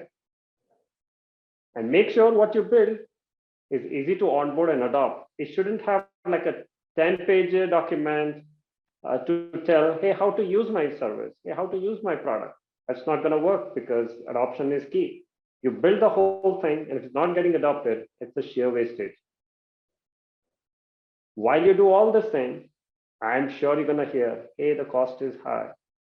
And I want all of you to see the cost is not just money. The cost could also be how long did you take to produce the code or the software? How many engineers that got employed to build that code? How many times do you refactor? That's also a cost. So always look at the value that you're going to provide to your customer, right? And at what performance cost that you're going to provide that value to the customer. When you think of these dimensions while building your software, you will realize that the total cost of ownership is way different than the plain dollars that you end up expensing on your software. And finally, after all these things, you have to plan for the market, right? On time. The competitors are also building this similar software. They're also trying to grab the similar user space, the same market share, and you want to make sure that your go-to-market time is really timely. And that's where the timeline crunch kicks in, and that's where all the compromises start. But you need to be smart about it, and we're going to talk how you look at it. So how do we build a software is a SaaS software, right? The key tenets that everybody should think of, one, which is the most biggest and most talked about, is multi-tenancy. When you start building the smallest module or a smallest service, right at the start of the design, you have to think, hey, am I gonna do a deployment by either by the customer, by the market, whatever that partitioning that you're thinking of that you're gonna make your multi-tenancy, right? Or you're gonna handle it in the code, that when I'm going to receive that call, and that call, it will provide me those parameters, that value on which I'll be taking a decision that how should my code behave differently. I'll just give a simple example, right? Just look at, some xyz.com/us, and some people who are familiar with REST APIs, they'll say, hey, yeah, this API can be mapped to a deployment, and another /in can be mapped to another deployment. And at places you will see, hey, xyz.com $market equal to US, where you're providing our market equal to US as an input to your service. Now, just the reason I'm giving this example, because it's very relevant for Walmart and other retailers, that when you build a software, you always start with sub-market that you think you're gonna create a value, right, for the customers. At that time, it's only for that market. And hence, your use cases, product requirements are gonna be around that. But as an engineer, it's your responsibility to understand that, hey, today it can be this market, and market doesn't need to be just the country, right? It could be a very small segment of customers that you're looking at, and you can define that as your micro market, right? When you're building the software, you have to think, hey, today it could be US, tomorrow it could be something else. It could be Canada, it could be India, right? It could be Europe, right? And when you start thinking this, you will know that your code has to be reorganized and thought to very differently, modularized differently, configured differently, so that when the new use cases kick in, you know how to easily extend it with the changing needs of each market, right? With the extension. You also have to make sure that when you do this, you have to give that resource isolation, quota, quality of service for that particular tenant. You cannot afford to affect a set of customers because the other set of customers are taking more resources, right? Because that's the quality of service, that's the SLA that you promise to your customers. So you have to think that when you're building your code, how will you be able to get the resource isolation, right? How will you promise the quality of service that you're promising to your customers so that when it scales up, it maintains its promises? Another thing to watch out for is design for scale, horizontal scale, and be dynamic, which means that today I may be starting with a customer base of, say, 1,000 users, and everything works perfectly fine. It's performing, it comes back in 100 milliseconds, blah, right? And suddenly, tomorrow, you get 1 million users. Are you ready? I'll give you an example, right? Elon Musk said that, Signal is better. And the moment that was done on the Twitter, you would see that suddenly there are like millions of users downloading Signal app and started using it. Now imagine if you haven't built your system, which is and suddenly the opportunity that you had to grab this market share is gone. For you, it should be snap of a finger to say, hey, it doesn't matter. 1 million users, fine. 100 million users, fine. I'm just going to spin off more and more resources to be able to support the value that I'm providing to my customer, right? And that's where this whole auto scaler and auto provisioning kicks in, right? Now, when you think of auto scaling or a provisioning, you have to think of utilization performance. I've seen at many places, people throw hardware, but their utilization is below like 20%, right? Make sure you configure your service to be able to start ramping up in time so that when there's a surge kicking in, you are able to handle that service. Or it could be a performance driven. It's okay to be 20% CPU because it's probably IO bound or something else, right? Make sure you understand what you're promising to your customers and accordingly enable the scaling for that particular service. If you have to expand in another market, like I was talking about, right? Say there's the US and then India, you should be able to provision it for that particular region or a country so that the latencies are very low and you are closest to your customers from where they're consuming the service, right? When you do all these things, you want to make sure, because auto scale, it can go up and down, it has to be stateless. Every request, every query that hits your server, if you treat it as stateless, your design is going to be very different, and you will be able to scale horizontally by adding more servers, scale up or scale down based on the need and the traffic that you see. When you do this, and when you're talking about the millions of users, concurrency is the key, right? When you scale up, you want to make sure that simultaneously you are able to handle many more users who are coming there to consume your services for the value that you're providing to them. So your coding has to be very different. Your design has to be very different for that service, where you keep everything at the center with concurrency as the mindset. Once you do that, you will see that the hardware that you have actually put underneath for the service is best utilized, right? Now it can be async programming, it can be multi-threaded with statelessness implemented, and there can be a KV store somewhere in the background maintaining the state or state transitions. But what you're not going to compromise is on the concurrency. And many times you'll see that when you bring in all these things, we start talking about corner cases. And you will see a room full of engineers get so passionate about solving for a corner case, instead asking the question, hey, can I compromise on this corner case? How important it is? Is it that 5% I'm going to optimize for, or is it the 95% I'm going to optimize for? When you start thinking this, you will think of an alternate solutions where you don't try to be overly engineering the whole corner case, but you are thinking the right path to take for those use cases and solve it differently. At the end, remember, you are thinking for a value to be provided to the customer and at what cost, the whole TCO that we were talking about, right? Other key tenets that we need to be very, very careful is the design part, right? You have to design for defensive coding. There are many times either we fail silently or we fail without handling it. Handling failures in today's world, especially in the cloud world, it's very, very important. You have to be ready for something that you're dependent on, may just go offline, may not be accessible, may time out, right? But your services should know, hey, how do I react to this situation, to this event? Maybe it's a small time glitch or a long time glitch.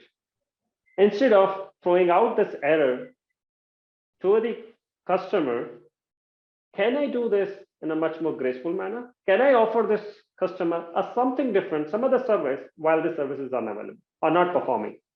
While you do that, and while you see that number of users are increasing, you will see that your services may be degrading if you haven't scaled up the time, or maybe some unexpected things are happening. Imagine now you have designed your code or a software where you say, hey, if I monitor my own service performance and I see it's degrading, is there a way that I can change certain features, turn off certain features, because I know that this feature is IO heavy or a CPU heavy or a network heavy, whatever that may be, right? If I turn off this feature, I'll be able to give that quality of service that I promised with, yes, some functionality disabled, right? But I'm still making sure that I'm serving the customer, right? And as I get better for whatever reason, there was an outage or something, right? I monitor it and I say, hey, you know what? Now I can actually turn on my features one by one so that, I can again start serving the value that I have disabled for some time. That's what I'm calling about self-healing. The reason this is important is in the cloud world and with these microservices at play, there's so many services talking to each other. And most of the time, it's very difficult to identify where can I fix what in the shortest time. If you start designing for self-healing, you will realize that you have bought in more time for yourself to fix it later when you get an opportunity to rewrite your own code, which didn't perform well or for something else. And you also need to be in control of your own service to say, hey, beyond the point, no matter what, I'll not be able to give that quality of service. So maybe I need to do rate limiting, right? Maybe I need to protect myself from an abuse. All these things has to be thought through during the design phase.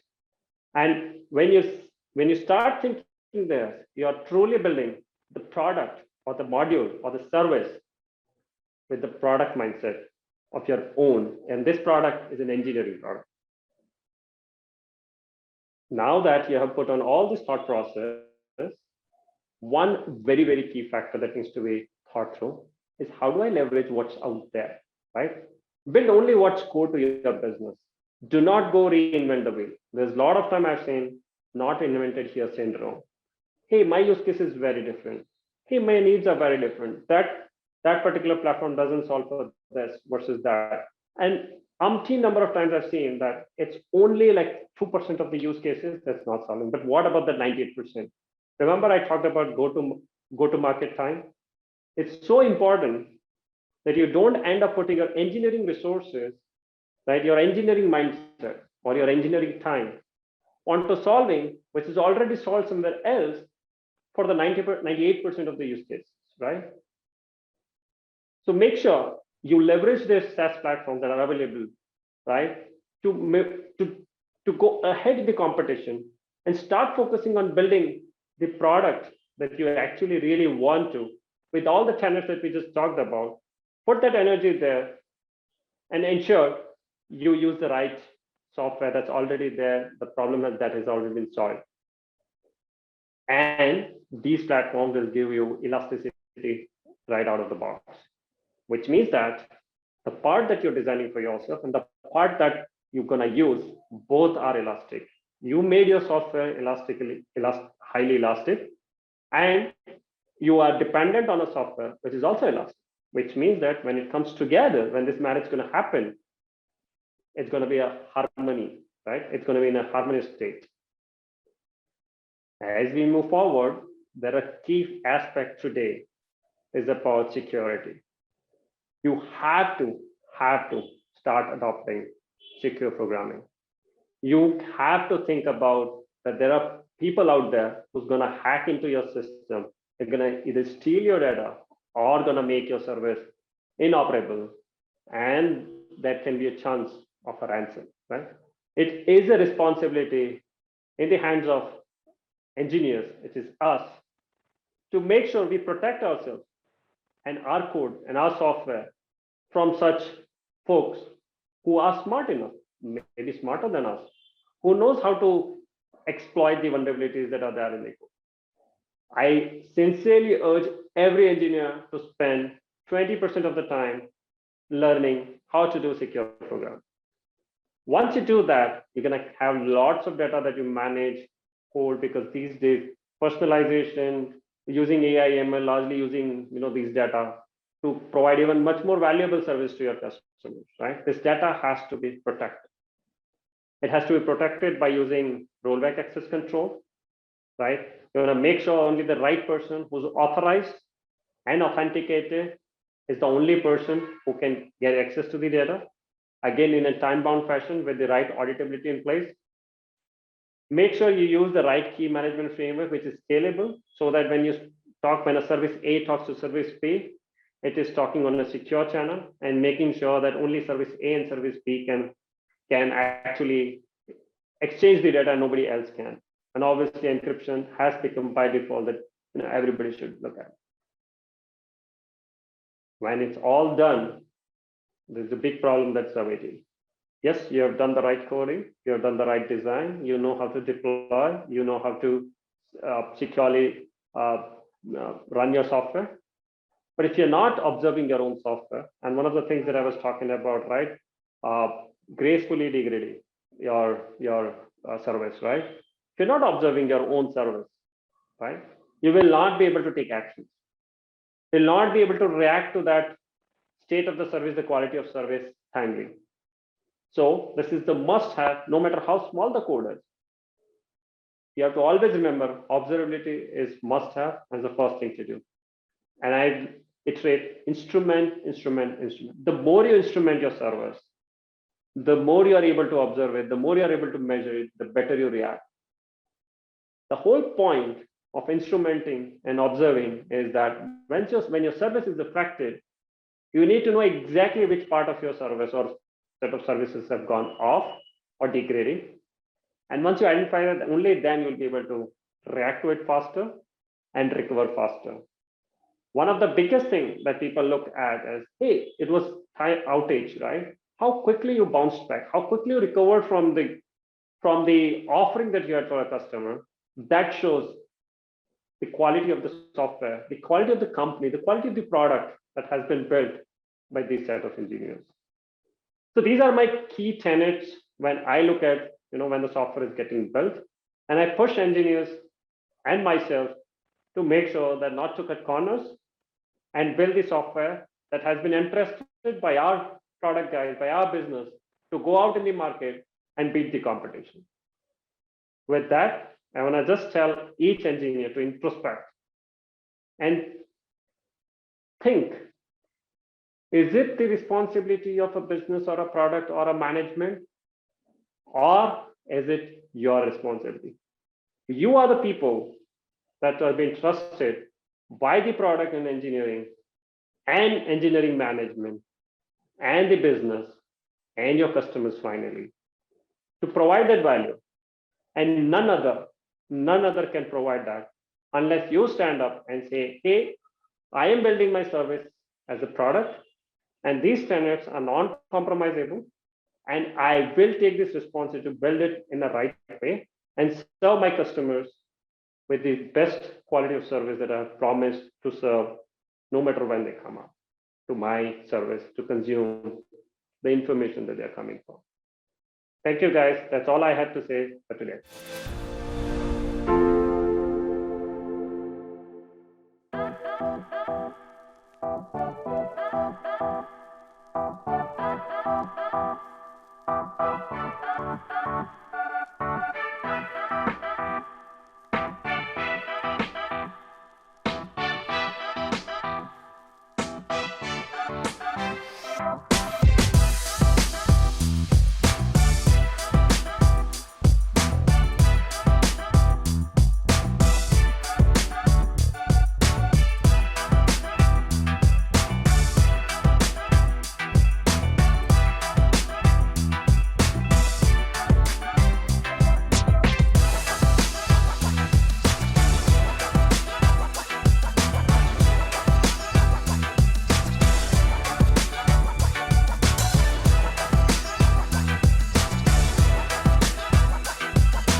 Welcome everyone to this session. I think we have a very interesting session on hand.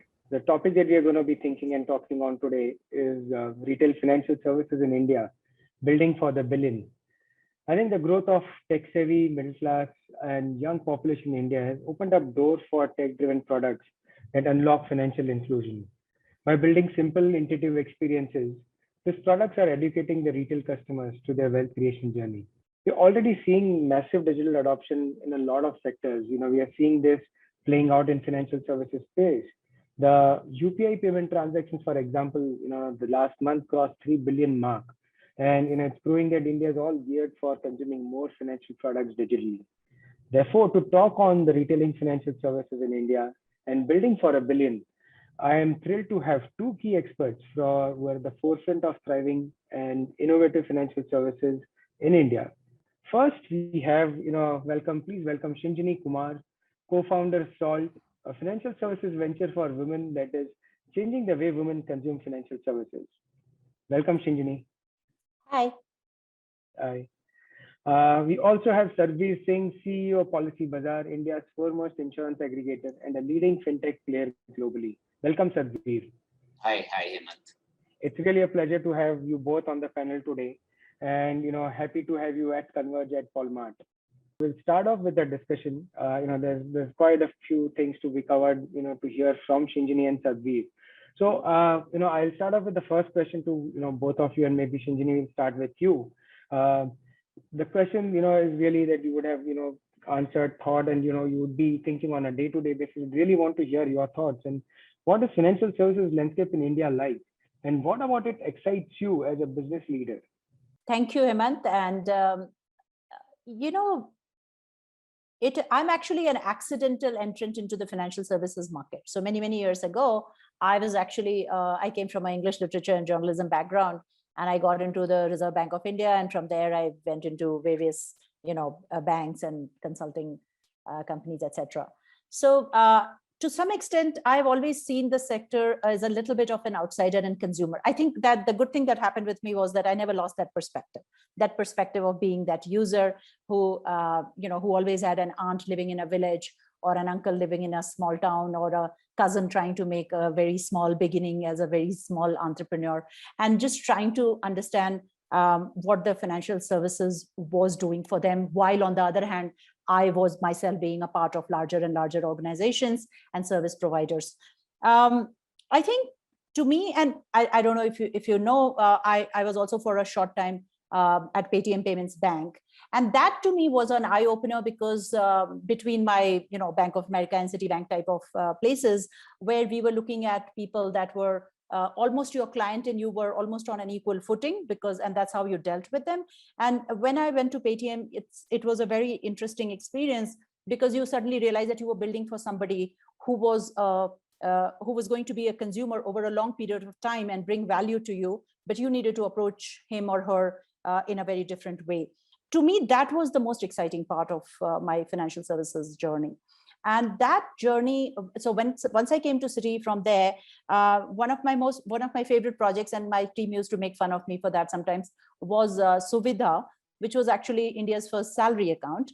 And the reason I found it exciting was because the behavior of the new consumer that was entering that segment, the average age was 30 years, and that consumer's behavior was very different in how he engaged with us, what he or she expected from us, or how we acquired them, and how they converted, etc., was very different from let's say wealth or other things that we were talking about. So to my mind, I think there is a multiple sort of exciting factors that have that continue to remain. Unfortunate thing is that most of them continue to remain in that space of opportunity.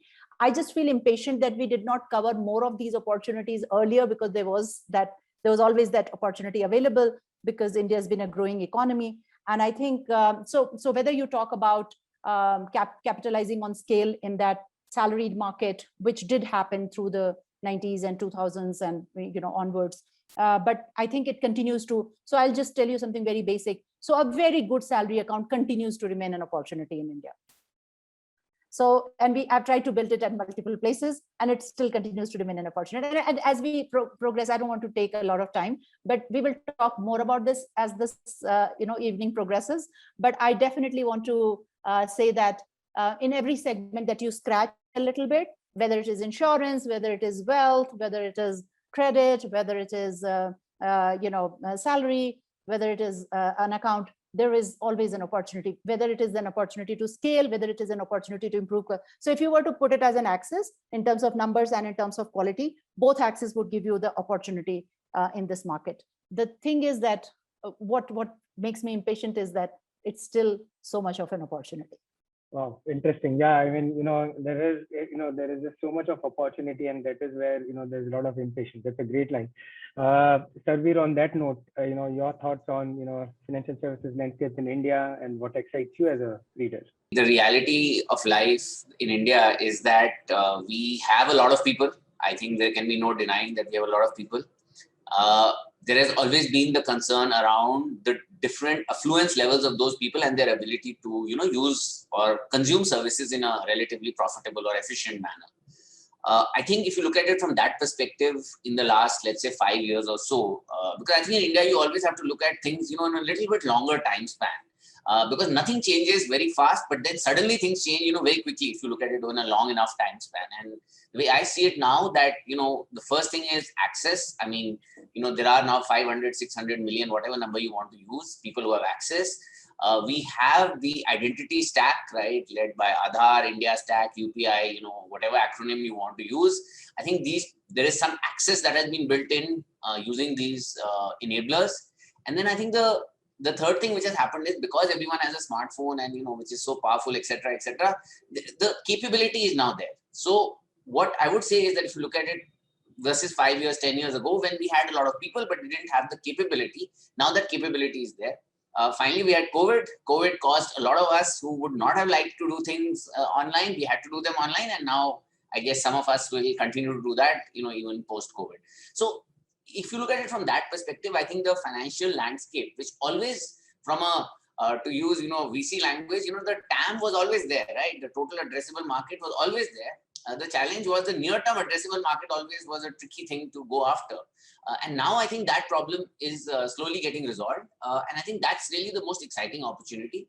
I will say that, many of us, I dare say even on this panel and probably people who will be in the audience, may not necessarily have a very grounded understanding of, who is this customer, right? And like if you look at Policy Bazaar, right, we are very middle of the road company in the sense our customer is somebody who earns between 5 and 10 lakh rupees, lives sometimes in bigger cities, sometimes in smaller cities, and is of a certain bent of mind, right? As in they have certain interest in insurance. That's what differentiates us from others. So I think that customer is very interesting. And, again, we'll talk more as we go along, but it is very exciting, this combination of this customer and the fact that now this customer has access and is enabled to consume financial services. So that presents a very big opportunity for us. Interesting. So, the customer is ready, there's access, and, customer is ready to consume financial services. Since a question for you there, from where you operate, what are the gaps in financial services, financial inclusions in India? How are you trying to solve through your organization? What are the key gaps that you see really in financial inclusion? So effective, and I've always been a little wary of the word financial inclusion because it's a little bit patronizing and a little bit, just sort of not really the best way to think about it, because money is such an essential component of one's life, and using a very basic money infrastructure is almost as basic a right as anything else, free speech or whatever. And yet to believe that so many people actually don't have that basic right is very disappointing.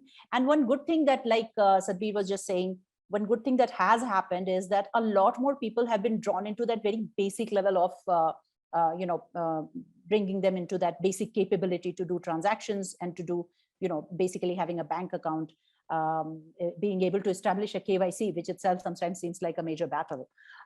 So to me, I think there are some key divides in the market, some key factors on which, so I don't want to talk about inclusion because that's too basic almost, but I want to talk about what prevents a person from really accessing financial services.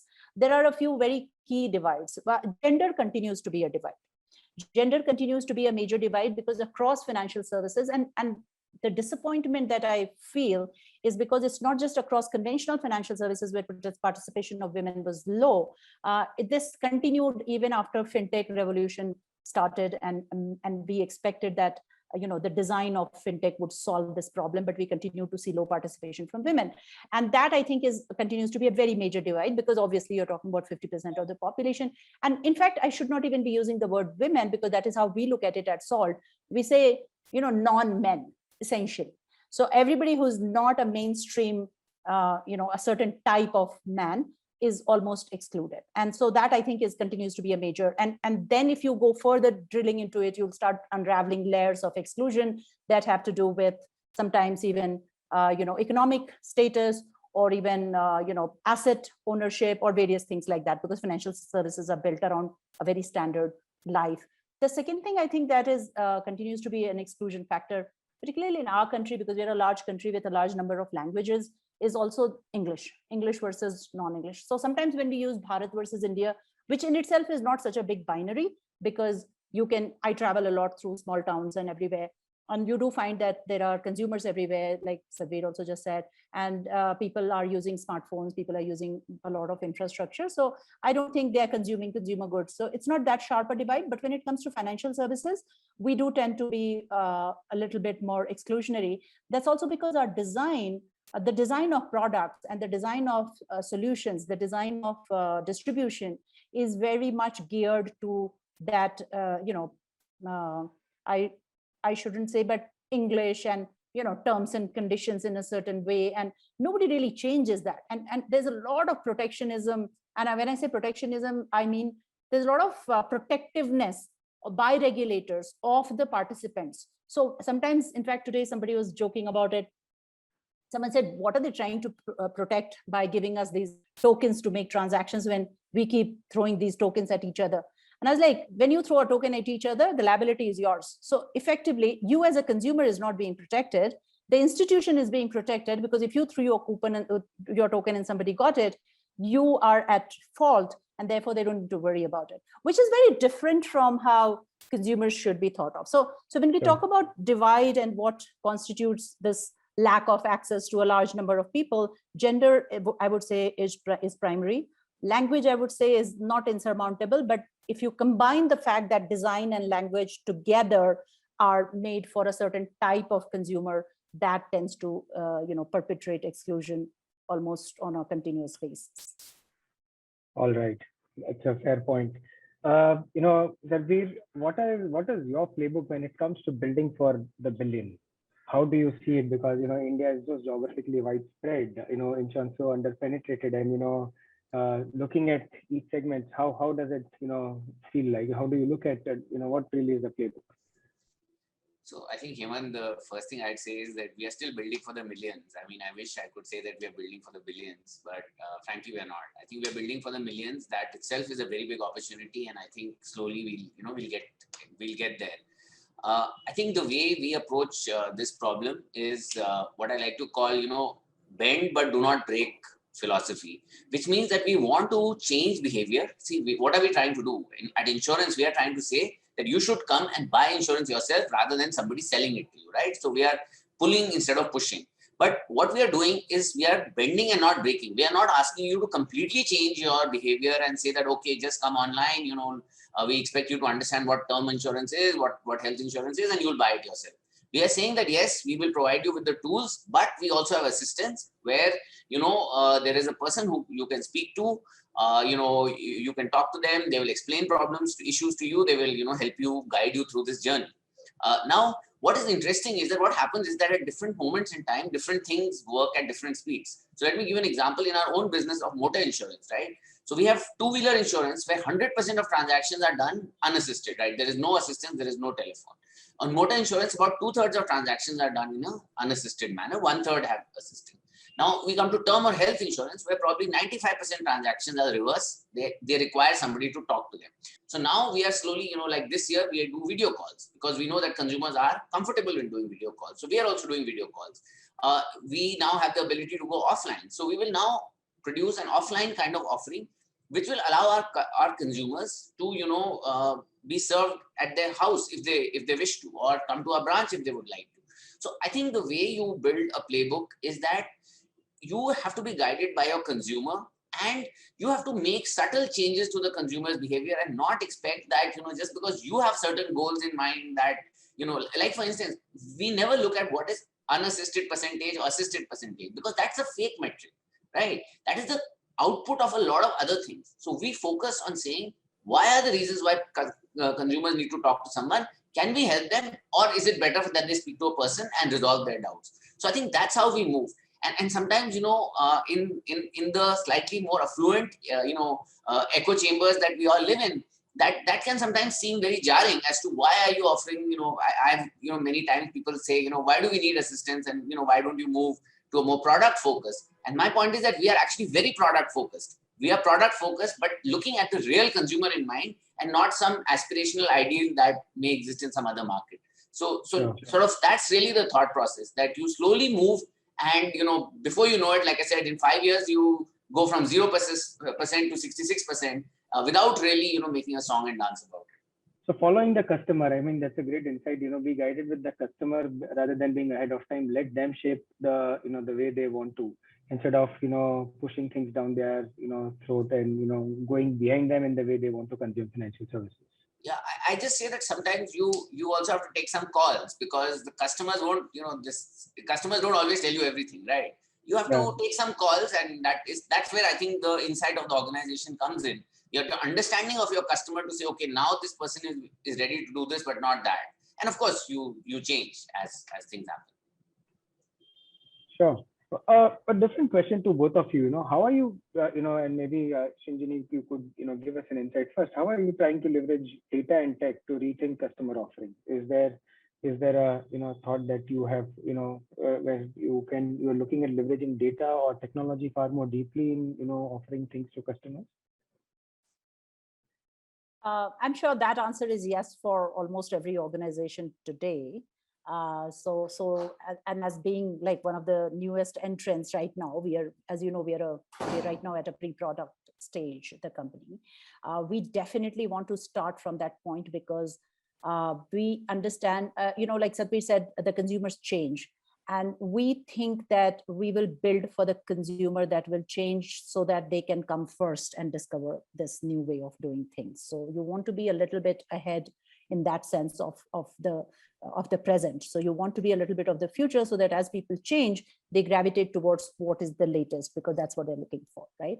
So, and that essentially requires consuming data, that essentially requires using technology, that essentially requires using great design, that requires using product insights. Obviously, when it comes to your customer, and when it comes to distribution or acquisition, you can think about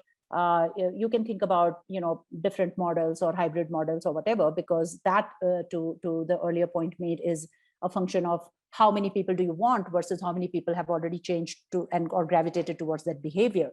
But to say that today, if I'm building a company, and I am going to be absolutely looking at the very, very best and futuristic way in which data can be used to get insights to continuously keep yourself synced with that changing consumer, because that's the consumer we are targeting. So we are actually effectively not thinking of the billion when we are starting at all. We are thinking of the early adopters of the best quality of experience and best design of financial products. And we think that consumer, because that's a discerning consumer, that's a smart consumer, becomes in many ways an influencer and creates, and it quickly influences the ecosystem, because that is the age in which we live.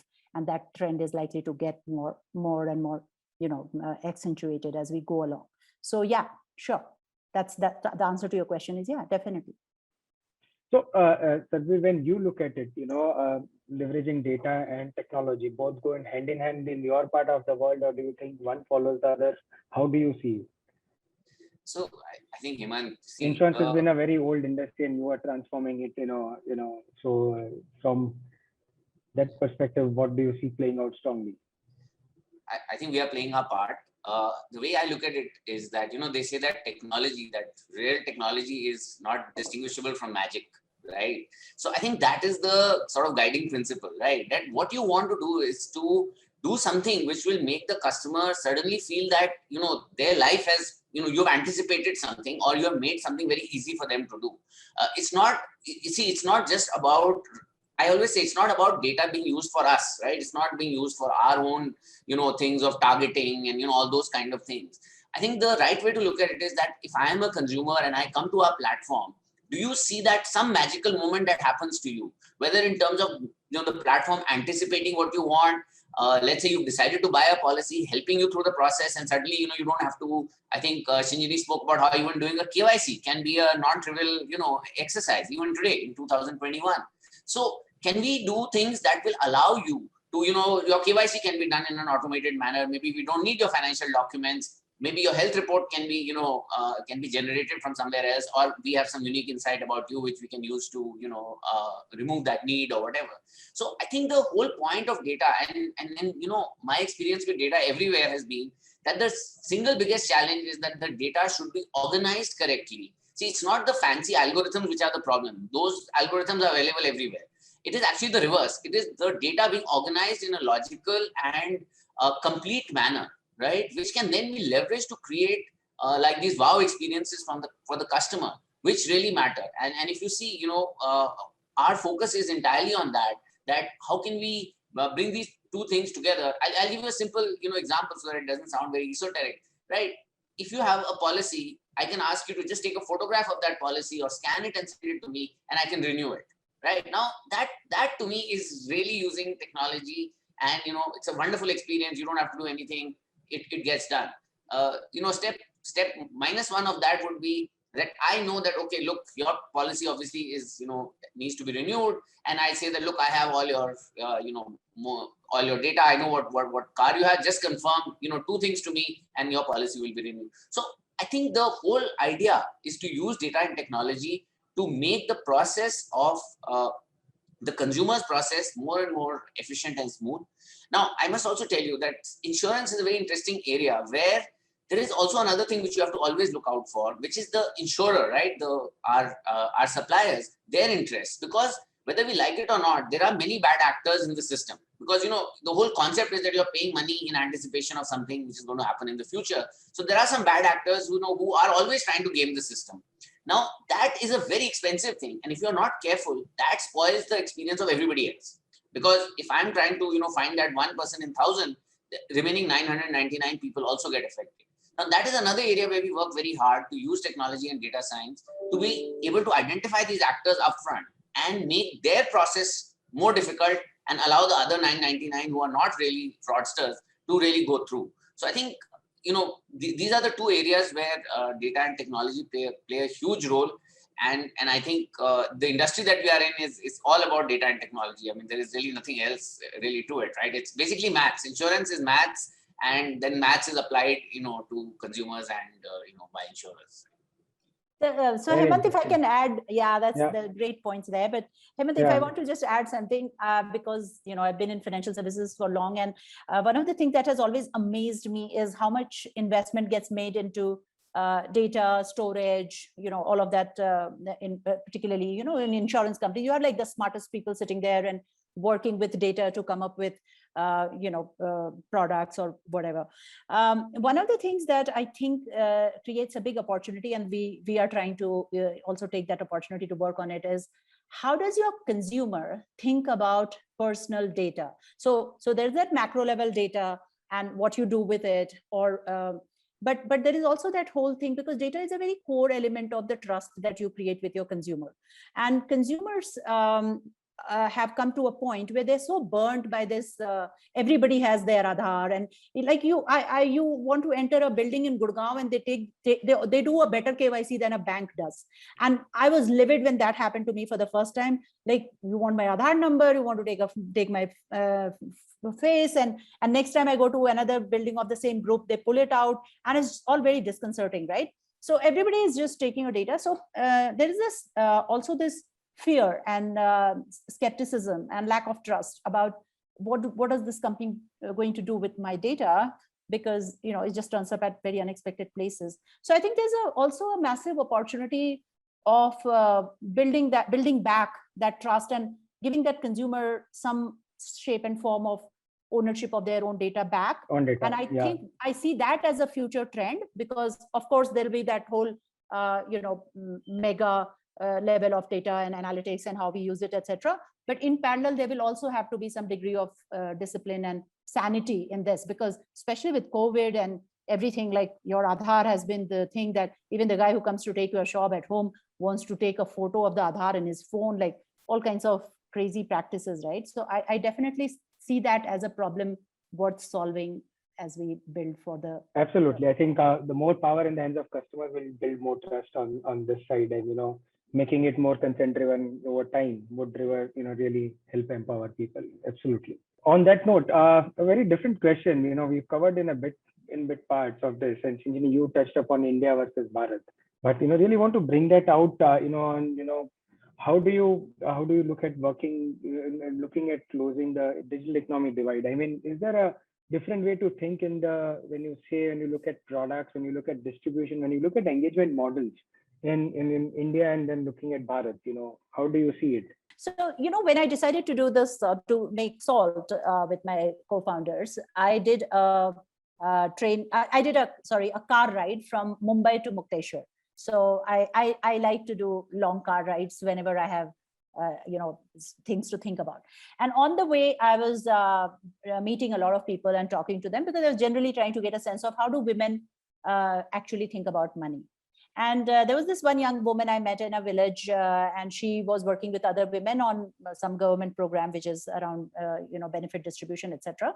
And I was talking to her in Hindi, and I asked her, what do you do? And she told me, and I said, okay, so when you talk, and she was working on financial literacy. So I said, okay, so when you talk to these women about money, what is that one thing that you tell me? What is that one thing that gets them interested?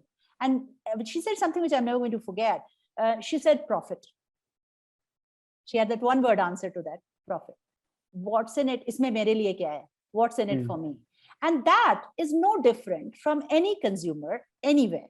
Okay, so the thing to understand at the core, especially if you're dealing with something as basic as money, and is that consumers will have very consistent needs and expectations. I should trust you. You will not run away with my money. I should, and that there can be then layers of that, right? People can be more worried about establishing trust for their data or other things, but there is always that very basic degree of expectation of I should have my money when I need it. I should be able to to trust you. It should grow, and those are sort of the basic sort of thinking. And I think the other thing that happens in the digital world is that consumers find more solutions than sometimes you yourself can for them. So one of the things I learned at Paytm, because after demonetization, much after demonetization, when cash was back in the system, I was traveling in Sikkim, and there was a shop, there was a cafe, and that time Paytm did not have a distribution in Sikkim that time, but this cafe said after I finished, they had a Paytm QR code. So I said, "You are accepting Paytm?" And he said, "Yes." So I scanned the QR code, and then I told him, "You got the money?" He said, "No, my madam would have got it in Calcutta." So the madam who lived in Calcutta decided to print the QR code and stick it in the shop, because she trusted that more consumers would just scan and pay. And so I thought that was such an ingenious way that many consumers started. We saw that a lot, right? Many consumers started to use the tools that you give them to adapt it to their life and how they do it. And so I just think that this whole idea of the digital divide is very real, but it is not just real between India and Bharat. It is very real between people. So you have to understand that within India, so my father would be probably classified as a citizen of India because a job, well-educated, English speaking, but he can't do a thing on his WhatsApp. Every time he's gone to live in his small village, and every time he has to do something, he calls one girl from the neighborhood who solves his tech problems much faster and much better than him. So I think a lot of this thinking around having very uniform categories of India versus Bharat, I think some of it is getting stretched, because there are city centers like, and I'm sure Sadhvir can talk much more about it than I can, but places like Indore or Bhopal or Patna, there are a lot of towns that where you will go and you will find some people living like no different from how we live in Mumbai or Delhi. So. Okay, Sarvesh, do you think differently when you think of tier 1, tier 2, tier 3 in the way you construct products, in the way you look at engaging with customers, in the way you look at distribution, India versus Bharat? No, I think, Shinjini made a very powerful point, which I would definitely second, that I think it's that whole, this tier 1, 2, 3 business has got a bit far. I think now the way I like to think about it is that there are tier 1, 2, 3 customers in Delhi itself, right? There is you can't sort of go by location alone. Of course, it is still somewhat true that there are more in one area versus others. Let me give an example. A place like Gurgaon or Noida is a little different because there is a much higher degree of people over there whom you could sort of bet on. I'll give another example. There are newer cities in the country like Raipur. It's an interesting city. It's an old city, but a new city also. And the new part is very different from, the old part. Bhopal, another example of a city which is actually quite modern when you look at it, right? Sure.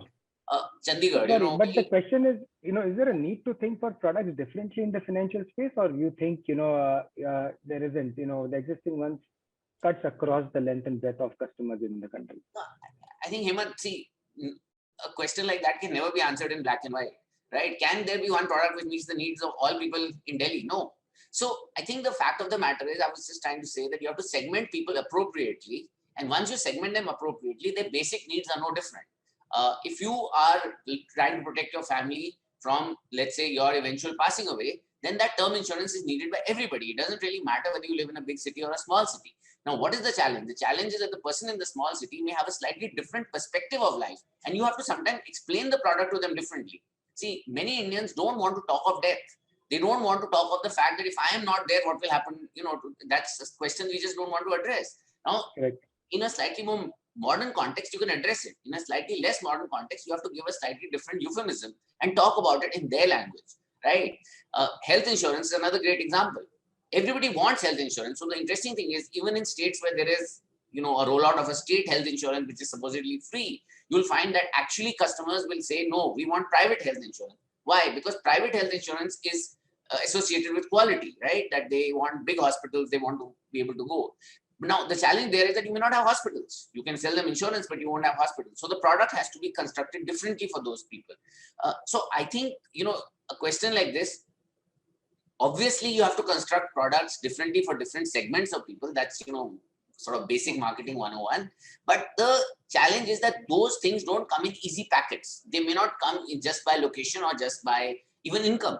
One of the things that we have learned is income is not the same everywhere, right? A 10 lakh person in a more metro environment may be far more aware than a person who may be earning 10 lakhs in a smaller city or in a rural environment where they may not even be able to prove that they earn 10 lakhs. So one of the biggest challenges that we have is that many people get offended with us when we say that prove that you have 10 lakhs. That person may be even earning 20 lakhs, but they're not able to give the evidence of those 10 lakhs even. So I think when you construct products, you have to think of what is the context of the person, what kind of surrogates will be needed. See, because for us, proving the identity, income, and health, these are the three basic building blocks, right? And these things, you have to have surrogates rather than being able to go directly. So I think you have to do this in a very careful and calibrated manner. Having said that, they don't always come in easy buckets just by location alone.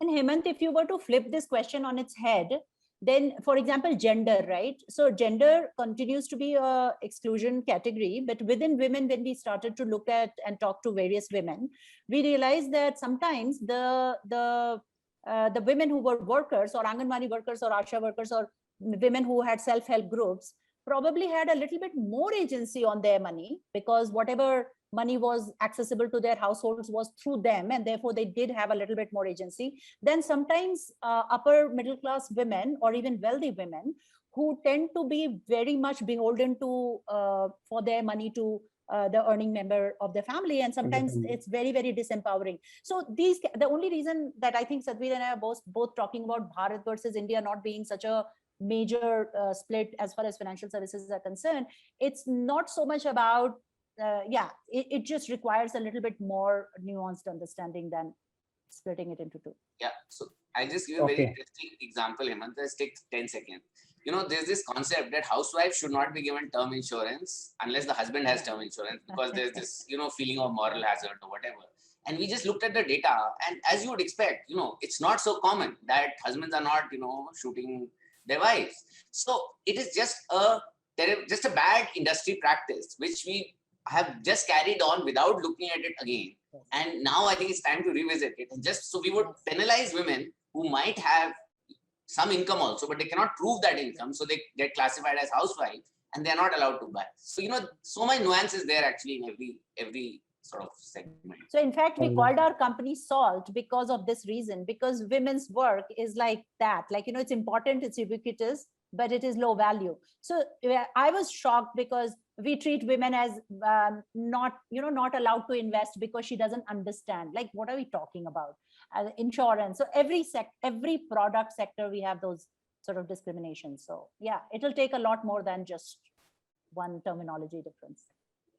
All right. So the one final question to both of you, and either of you could start off in, what do you believe will be key transformations in financial services market in the future?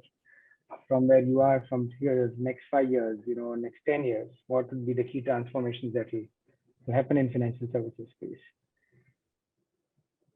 Sabir, maybe you want to go in first. I think the key transformation that will is the deepening of financial markets. I think the fact that more and more people will get used to what are very old concepts, like insurance is, from the 1600s. But I think the fact that so few people in India have insurance. So I think the biggest transformation is that people are slowly, are moving in that direction. This is aided by data technology, a lot of capital coming into these areas. So people, are setting up separate ventures to tackle separate, issues. So I think that will be the single biggest change that will happen over the next, 5, 10, 20 years, is a larger number of people will come into this fold. And I think while it's a very basic point, but actually that's, in my opinion, the key driver of what's going to happen. So adoption is going to be increasing, exponentially. Yes. Shinjini, your comments on this. Sure. I think one of the things that obviously I was betting on to have happened 10 years ago or 5 years ago, but hasn't happened, but I'm pretty sure it will happen in my lifetime, is lesser role of physical outlets, because people's time is precious, even if they just waste it looking at Facebook or Instagram posts. You know what I'm saying? Like, I value my time enough to not have to visit for something like going to my bank or buying insurance, but I may waste it otherwise. I may choose to waste it. So where is the place that I'm wasting my time is on a digital device. And therefore, if my digital device could become that place, then it would be better for me. And that's just a very basic and necessary consumer desire. And financial services, unfortunately or fortunately, is not experiential. Like, there's no experience to be gained by walking into a bank branch, zero, zilch, right? So therefore, obviously, physical outlets for luxury goods or brands. So I'm not saying that it's Amazon versus retail, but in financial services, it's a very different playbook, right? And therefore, I think that's one thing that I definitely think will happen. The other thing I definitely believe will happen is more women, because I think this whole COVID experience of being able to work from home. I mean, one of the reasons women have been excluded is because of the fact that workplaces are away from home, and therefore it has been the major friction in the women's lives to take themselves to a workplace and therefore continue. And I think this is something which will, over a period of time, change as well. So I do hope, and people like us will make sure that there are more women that are consumers of financial services. I also think that this small value, high volume, trajectory in India is there to continue for a very long time. So more and more participants, which is already happening, which is the fintech players, which is where a lot of the capital is going to also make sure that segment gets taken care of, because it's easy to say, and even for us, for example, and it makes sense to say that, yes, I do want to focus on the top, whatever 5% or 10% of Indians, which constitutes the large, it is always that 80-20 principle. In financial services is probably the 90-10 principle. But as we have seen in the payment space, you talked about 3 billion UPI transactions. We've seen the, Paytm going IPO. We've seen various, use cases. We will probably see that market also changing and discovering, hopefully, a profitable model over a period of time, not in the short term. But yeah, I think those are the things that I'm looking forward to. That's great. I mean, we covered quite a bit of ground on, understanding retail payment financial services, retail financial services today on the panel. right from the, space of opportunity that Chinjini covered, the whole access identity and the stack that, Sadzir pointed towards, building for, I think slowly building for millions to heading towards billions. And, I think it is about the right pockets and figuring out the right set of customers to target and addressing the needs, trying to be behind the customers and, really addressing what they want. Like Chinjini again mentioned, the early adopters are key, and, trying to understand from them and, build towards a good sustainable product. I think in general, it's a great direction and great point in time for India, where there are all indicators are aligned for growth of financial services. I mean, COVID has helped a lot of things, getting people out, getting women also opportunities, like Shinji just mentioned, identity, health indicators, a lot of things converging closely, which will help financial services in the country grow exponentially. So thank you so much. On that note, Shinjini and Sadzir, it was great conversing with you this evening. And one last note to our participants, our audience, thank you for tuning in. Please do tweet your takeaways from the session. These are exciting. There are exciting prizes for few lucky tweets. So thank you so much.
Good afternoon, and the warmest of welcomes as we kick off the daily wrap at Converge at Walmart, where we bring you a snapshot of all the most interesting conversations, notable insights, key takeaways, and anecdotes from the day.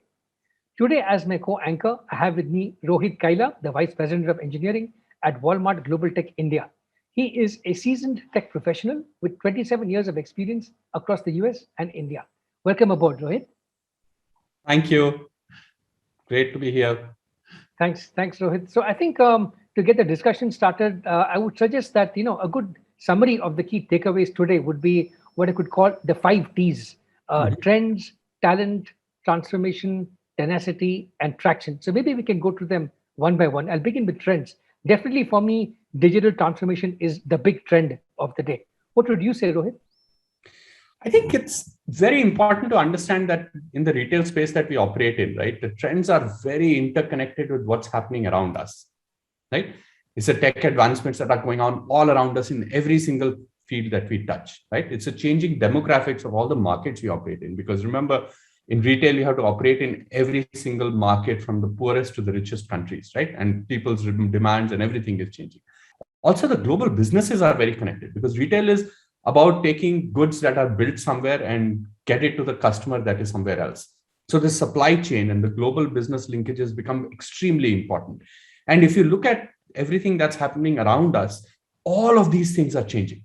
So the trends is really forcing or allowing every single retailer to actually reinvent themselves in a way in which it helps. And those trends are really driving every single thing that we do from morning to evening. And if we miss some of these trends, we'll either completely fall behind, or on the other side, if you're able to track these trends faster than anybody else, what we'll end up doing is we'll get ahead of the pack and really get something that is extremely important out there. So as an industry, it's very, very strongly connected to everything that is around us, the entire ecosystem. And that really is a very critical element that was brought out today by many folks. Thanks, Rohit. I totally agree. I think it's application of the technology, application of the trends that's very important, which brings us to the next T, talent. It's one thing to have all this technology. How you use it is very important. So for example, startups are very good at fast thinking, fresh thinking, and so on. What would you say, Rohit, coming from a large firm? Talent is the critical aspect today to make anything happen in the world. My theory is that the companies or organizations that are able to assemble the best talent on earth are the companies and the organizations that are going to succeed. So it is extremely important for every single organization to understand that going after talent, hiring the best talent, retaining the best talent, and more importantly, providing an environment where that talent can actually produce great output is really what is going to end up differentiating one company from another. Now look at startups, right? They are very fast and nimble. They are able to attract a lot of fresh thinking talent that can come in and operate with a lot of speed, but they don't have necessarily the ability for that talent to create the scale in the time in which they operate. Large organizations like us that has strong assets, right? Great, historical aspect of our running our business. We have a lot of experienced talent that is within the organization. When we bring in the talent that is able to get into the organization that we have at this scale and able to utilize the assets that we have, but merge it with the speed and fresh thinking of the startups that are actually able to produce some of this talent, then we can create that awesome combination where you can bring the speed and mesh it with the experience and the assets and create an output that I think would be unparalleled in the industry in some sense. And that is, I think, where we are trying to do and attract the best talent to say, look, bring in your fresh thinking, take all our assets and create something that the world hasn't really seen. And that is really the opportunity space within which we can operate with that talent. Cannot, underestimate the value of how much this talent can transform in a reasonably short period of time in large organizations like ourselves as well. Talent for co-creation. That's very well said, Rohit, which brings us to the next T, which is transformation. You can transform products, you can transform processes, you can transform services. There's so much you can transform with data, with analytics, with technology. What are some transformations that you have your eye on, Rohit? We are in an industry where the transformation is, like we started with the trends, is the key for success, right? If you look at what Doug talked about, supply chain becoming one of the gems in Walmart's arsenal in terms of what we are trying to do. I think Suresh underlined the same aspect of supply chain efficiencies that we are bringing into the system, which is a transformation of sorts that we are doing, which is going to allow everybody out there to understand how can you take a very important aspect of our business and transform it in ways that people never thought about it before. There are a lot of business optimizations happening. And Suresh talked about this as well, to figure out what is it that we can do to unlock many, many different opportunities out there by just pure business optimizations. There is infrastructure transformation that is happening. So how is it that we can bring the scale of Walmart and transform the infrastructure using the tech capabilities that we have and create an output that is wonderful, right?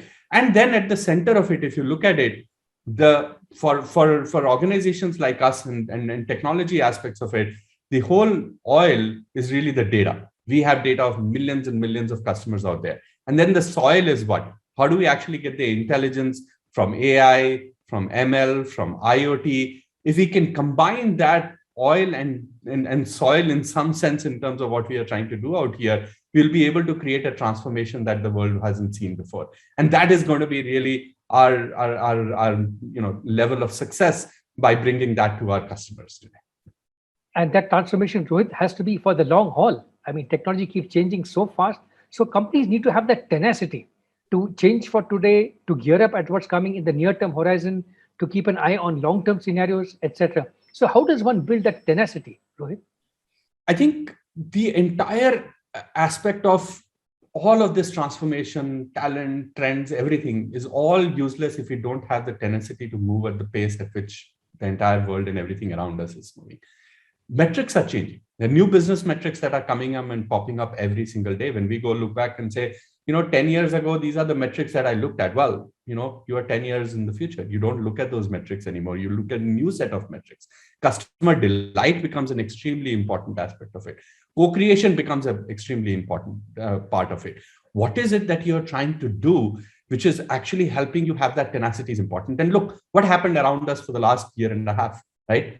Pandemic, right? Every single company that looked at this and had the tenacity to change with the times very, very, quickly, ability to pivot in what is extremely important for the customers during those times of need, is the company that actually survived and the companies that actually did really well.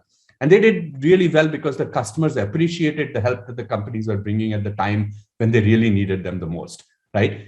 And if you did not have that tenacity, you'll say, okay, this hit ourselves and I don't have the ability to move fast. I'll think about this next year or next quarter or 6 months from now. Guess what? Fell by the wayside because the customer needs you here and now. The customer doesn't care whether you're a large company, doesn't care whether you're a small company. The customer cares how you have the tenacity to pivot yourself in the environment that is thrown in front of you and provide what is really valuable to them. So tenacity is an extremely important T, which fits into the overall picture of what we are trying to do here. Rohit, you mentioned customer delight a few times there. I think ultimately at the end of the day, this is all about the customer.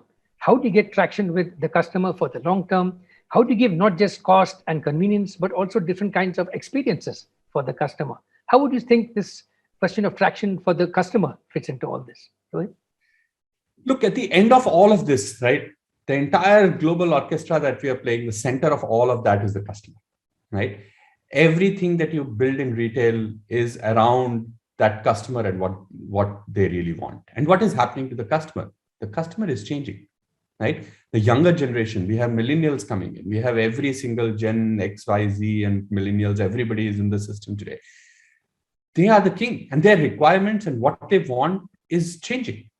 We talk about the 4 C's, right? The cost, which is very important to the customer. The choice, customer is not saying you only make one brand and that's all I'm going to get. The choice is extremely important, but they're combining it very, very intricately with convenience and co-creation, right? So customer is extremely important to say, I want all the 4 C's. I don't want somebody who only gives me cost and doesn't really care about what is happening in my choice and convenience. I don't want somebody who's giving me great convenience, but doesn't really worry about the cost and choice, right? And it's extremely expensive.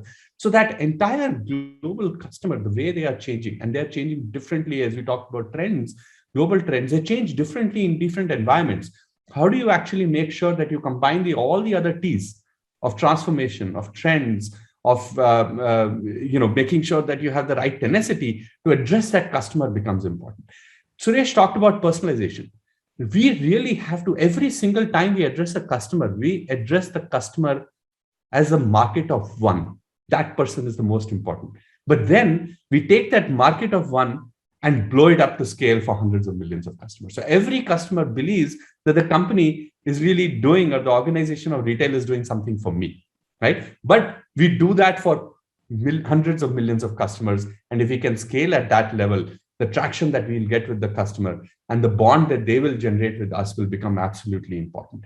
And why the 5T and this T is really at the end is because it really makes sure that all the other 4 T's fit into what we are trying to do on the traction part and get the customer engaged. And that is really what is going to transform where we are today to where we really want to be tomorrow.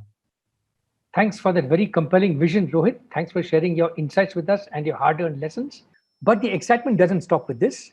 Post-lunch, we have a few excellent deep dive roundtables lined up on various key themes in retail and are sure to be tremendously insightful. Do check them out. And if you haven't already done so, do check out the engagement arena. There are a few quizzes you could attempt and come away with exciting prizes for the few lucky winners. I'd also like to call out another opportunity to win exciting prizes. Please do tweet your key takeaways from the session with the hashtag #ConvergeAtWalmart. We'll be monitoring the conversations on social media, and there will be exciting prizes for the few lucky tweets. I urge you all to actively engage, comment on the sessions, network, and complete the quizzes. All this and more will help you notch up points for the leaderboard that could win you something special. So please do that. With that, we come to an end to today's wrap-up. I look forward to seeing you all tomorrow, where we have the Spark Tech Showcase and the Retail Innovators Showcase tomorrow. in addition to all the other keynotes, firesides, panels, and masterclasses. See you soon.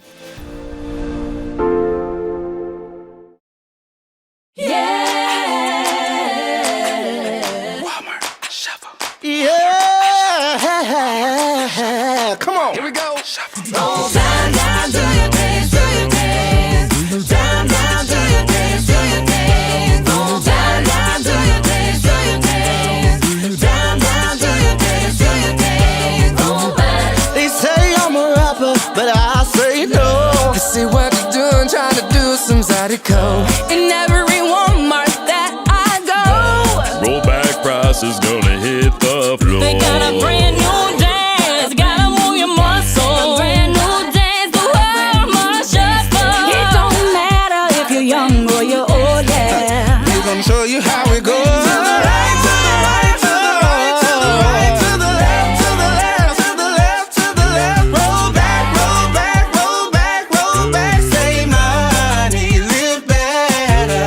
Down, down, do your dance, do your dance. Down, down, do your dance, do your dance. Down, down, do your dance, do your dance. Here we go now. Down, down, do your dance, do your dance. Now you see what I'm talking about. East Coast, West Coast, Midwest, down south, and even international. Yeah, everybody do the Walmart shuffle. To the right, the right, the right, the right, the right, the left, the left, the left, the left, the left. Roll back, save money, live better. Say hey, say hey, say hey, hey, hey, hey. Let me see you. Hey, come on, do this thing. You keep it. It's the Walmart Shuffle.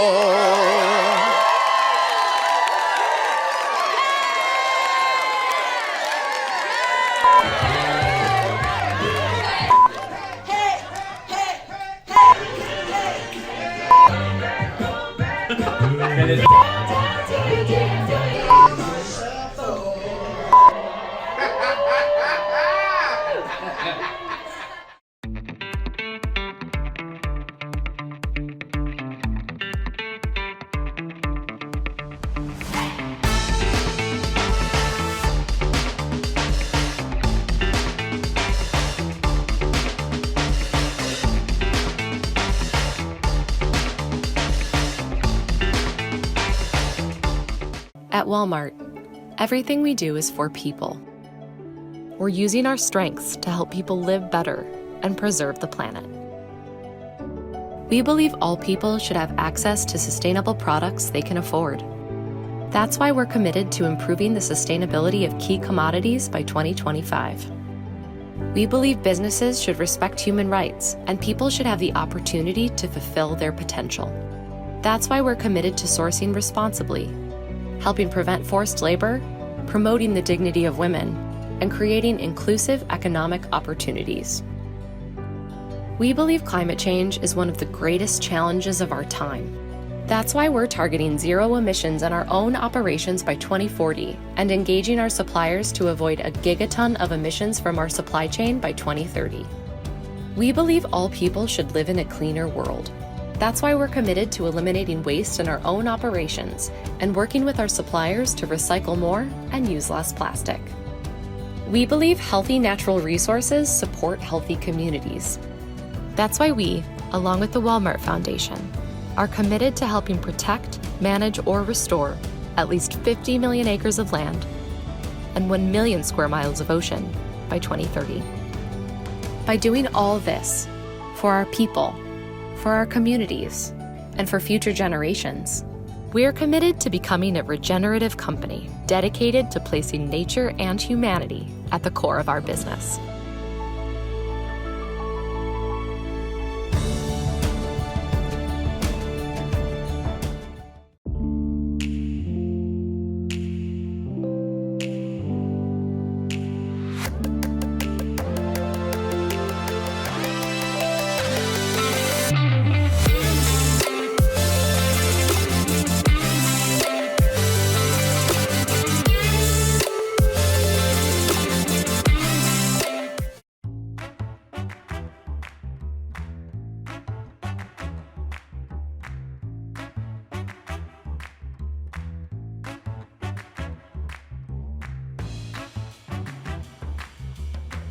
Box click. Package click. Brick. Brick. Brick plus click.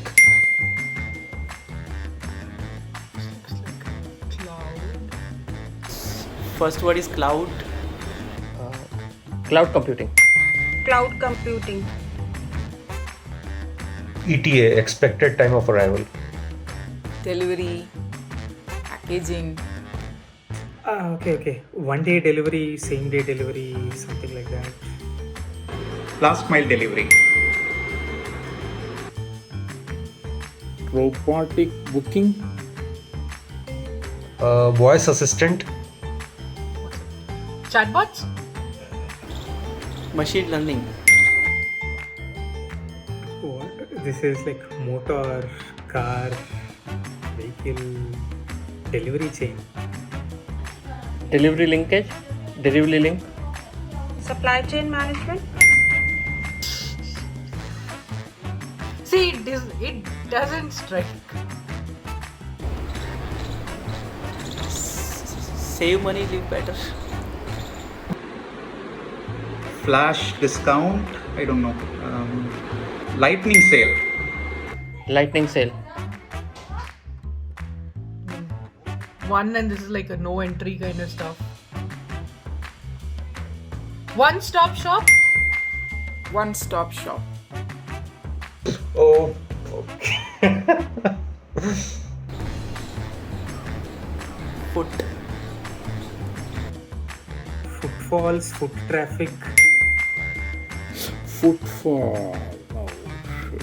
Okay, foot traffic. Okay. Cup, coffee. There is an eye opener. Eyes on T. I0T. IoT. Yeah, correct. IoT. Oh, okay. IoT.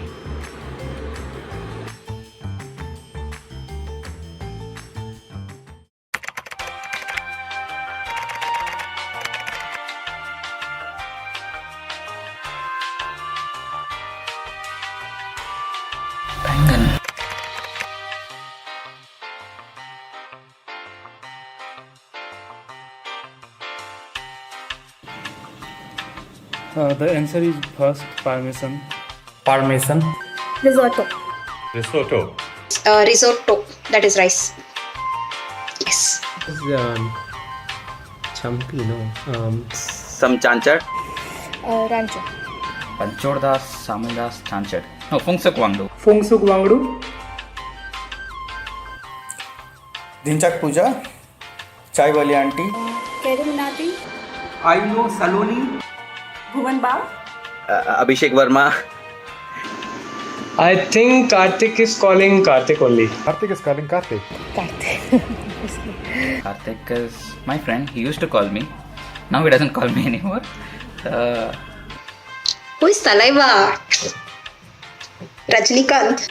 Rajnikant? Rajni. Who is Rajnikant? Superstar Rajnikant. Rajnikant the Great. Picasso. Advango. Maybe Da Vinci. Da Vinci. Da Vinci. My sister painted this last week. I can cook बैगन का भरता, बैगन की सब्जी, Bangan fry. Aloo bangan. Katrika micro-variety, which is basically you just make it extremely oily. I would say hill. Water tank. Water tank. Water tank. Oh my god, this is so old. Shaktiman. Shaktiman. Shaktiman. Shaktiman. Shaktiman. Gangadhar Urf Shaktiman. Almost every engineer knows him. It's Steve Jobs. Of course, Steve Jobs. Steve Jobs. Steve Jobs. This is Steve Jobs. Tesla. SpaceX man, There's Elon Musk. Elon Musk. Elon Musk. How much does 1 kilo of onion cost? 20 rupees? But I can negotiate it to 15. 60 rupees? Maybe $100. 32 if I'm not wrong. Madras, Delhi, Hyderabad masala. Mix dosa. Homemade masala. BMW. Belandur. Marathalli. Water tank. Microsoft Excel, Outlook. A part of me has turned into Microsoft Spreadsheet, so definitely I would be a spreadsheet. Robot? Makki. I remember this one. Ega. Icha Makhi supply flea. And finally, the most important question of all. Okay.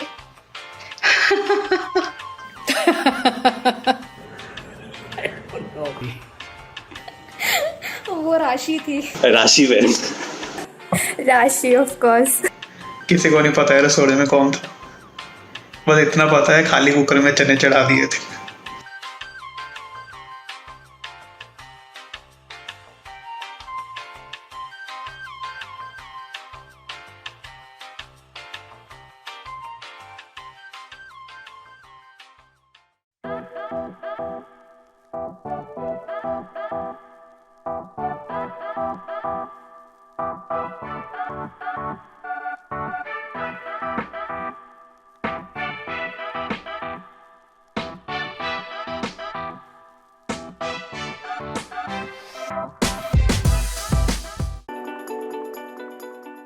At PhonePe, our vision is to create India's largest transaction platform anchored on payments. To achieve our mission, we are working with millions of merchants across the country, working with thousands of financial service partners to create financial inclusion for 1 billion Indians. What that means is that if every Indian has, say, 10 typical spends a day, PhonePe would be a part of each and every one of them. It could be just about ordering food, it could be about taking a cab, it could be about settling money with your roommate, or maybe even sending money to family. At PhonePe, we believe in an environment of positive disruption. This means that we use technology to increase the size of the pie for all stakeholders. We work with all our partners, with all our vendors and clients, and instead of disrupting anybody's profit pools through technology, we increase the overall market size so that everyone's got smiles on their face when they work with PhonePe. Our most recently introduced product, Switch, is a great example of how we have actually differentiated and positively disrupted both the consumers as well as merchants. From a market perspective, it's truly differentiated. There actually exists no other product like Switch. So what we're effectively creating within PhonePe is another startup, or in other words, a startup within a startup. We have different businesses that are actually building their apps on the PhonePe platform. Building that is a massive, massive piece of work. And it's not just a single company or a product. It is basically a platform that is enabling multiple businesses to thrive and grow.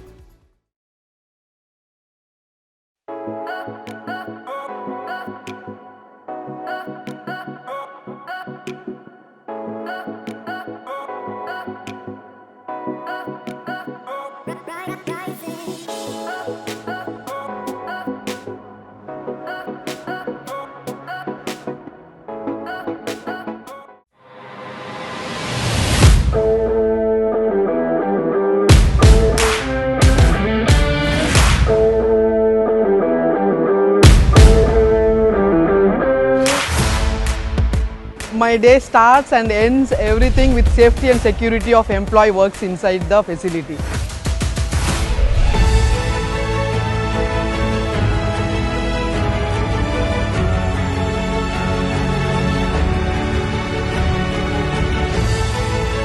நான் வந்து operation எக்ஸிக்யூட்டிவாக இருக்கேன். இங்கே வந்து shipment sorting and packing process பண்ணுறேன். ஃப்ளிப்கார்ட்டில் work பண்ணுறது வந்து நான் ரொம்ப ப்ரௌடாக ஃபீல் பண்ணுறேன். கேர்ள்ஸ் வந்து ஐடி எல்லாத்துலேயும் கேர்ள்ஸ் இருக்காங்க இப்போது, ஆனால் இந்த மாதிரி வேர் ஹவுஸில் இல்லை. அதனால நான் இது ஒரு சேலஞ்சாகவே எடுத்து நான் இங்கே ஒர்க் பண்ணலான்னு டிசைட் பண்ணேன்.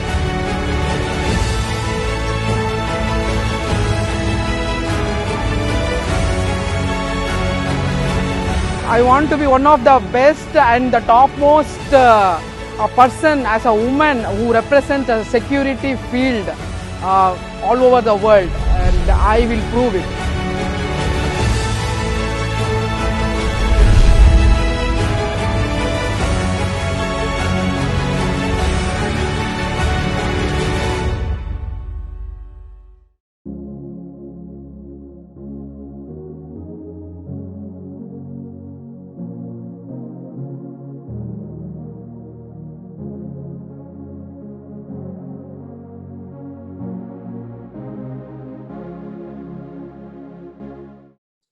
Wow, these sessions have been an eye-opener to tech as a transformer of how we shop, access health and financial services, design fashion, and so much more. Ruku, let's give a quick brief to our audience on what's next.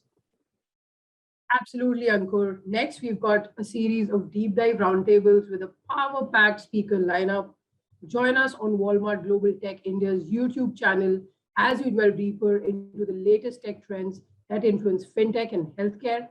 Tune into Converge at Walmart's YouTube channel to gain insights about how tech trends are changing the fashion industry and establishing a resilient and sustainable supply chain in retail.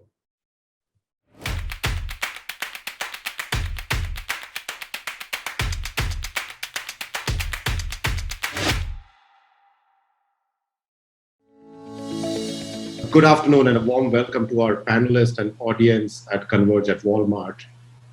We welcome you all to this particular session where we will discuss and deep dive with our panelists on trends and technology evolution in the fintech landscape. What a time we are in. Payment transactions have never been easier than what it is today. It almost feels like magic. Just a few decades ago, from the humble beginning of an ATM, we have come to a place where micropayments can be done to a roadside vendor just by their phone number or just scanning a QR code. We have indeed come a long way. With technology at its core, millions of underbanked and unbanked citizens' lives are positively touched by the fintech advancement.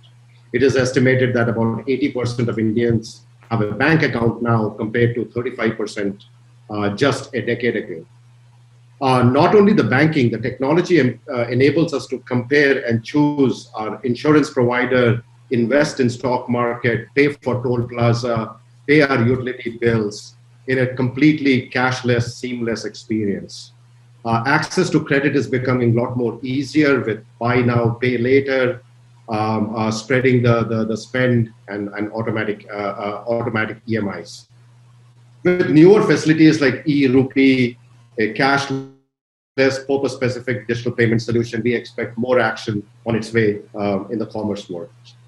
During the pandemic, fintech has continued to be demonstrating a phenomenal growth in the nation, where more and more transactions have gone digital, which traditionally used to be on cash. We are at the cusp of this transformation, and we see Indian innovation in the fintech reach global status and take our unique ideas, products, and services to the worldwide stage. To understand more about these key technologies, trends, and influencing fintech, we have a stellar lineup of speakers today. So with that, I would like to invite Shantanu Sinha, Chief Architect for PhonePe. Shantanu is a seasoned technologist with decades of experience in building distributed systems and large-scale systems. He architected the PhonePe platform and worked extensively with NPCI to improve the UPI platform to deliver resilience and speed of transaction. Prior to that, he was with Ola, Flipkart. Welcome, Shantanu. Glad to be here. Next, I would like to invite Nimit Kumar, Senior Director, Product Management at Zeta. At Zeta, Nimit is working on building innovative products that enable financial institutions across the world to deliver delightful experiences to their customers. Nimit previously was working with Rakuten, Adobe, PayU. Welcome, Nimit. Thank you so much, Mrinal. I really look forward to speaking with all of you and having a great session. Thank you. Thank you. Great to have you here. And finally, and not the least, Anish Achutan, co-founder and CEO of Open Financial Technologies.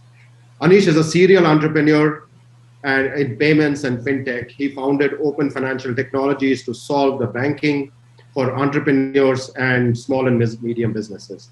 The platform powers over 15 banks and serves over 1 million customers. Previously, he was part of a senior leadership at PayU and Citrus Payments, founder of payment startup Switch, India's first contactless mobile payment startup, CashNext Technologies. Welcome, Anish. Thanks, Mrinal. And a quick note to the audience, please do tweet your key takeaways from this particular session using the hashtag Converge at Walmart. There are exciting prizes for the few lucky tweets. So welcome everybody to this particular conversation. We'll be talking about various different topics in terms of consumer trends, the ecosystem, and some of the technology innovation that we are seeing. So I'll start off with maybe Shantanu, the question to you. How do you see the pandemic accelerated the growth and penetration of digital payments? We say about the size and frequency of use compared to a few years ago. Anything that you would like to share with us?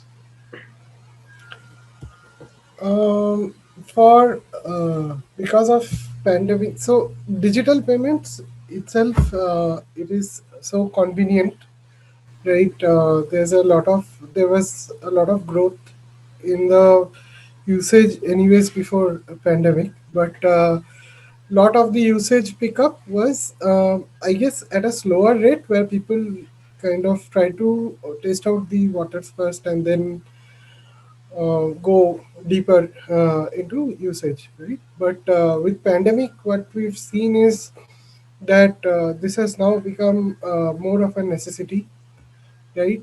And not only like in cities, but also in tier 2 and beyond, people have wholeheartedly embraced digital transactions probably at a much faster rate than would have happened without the pandemic being in place.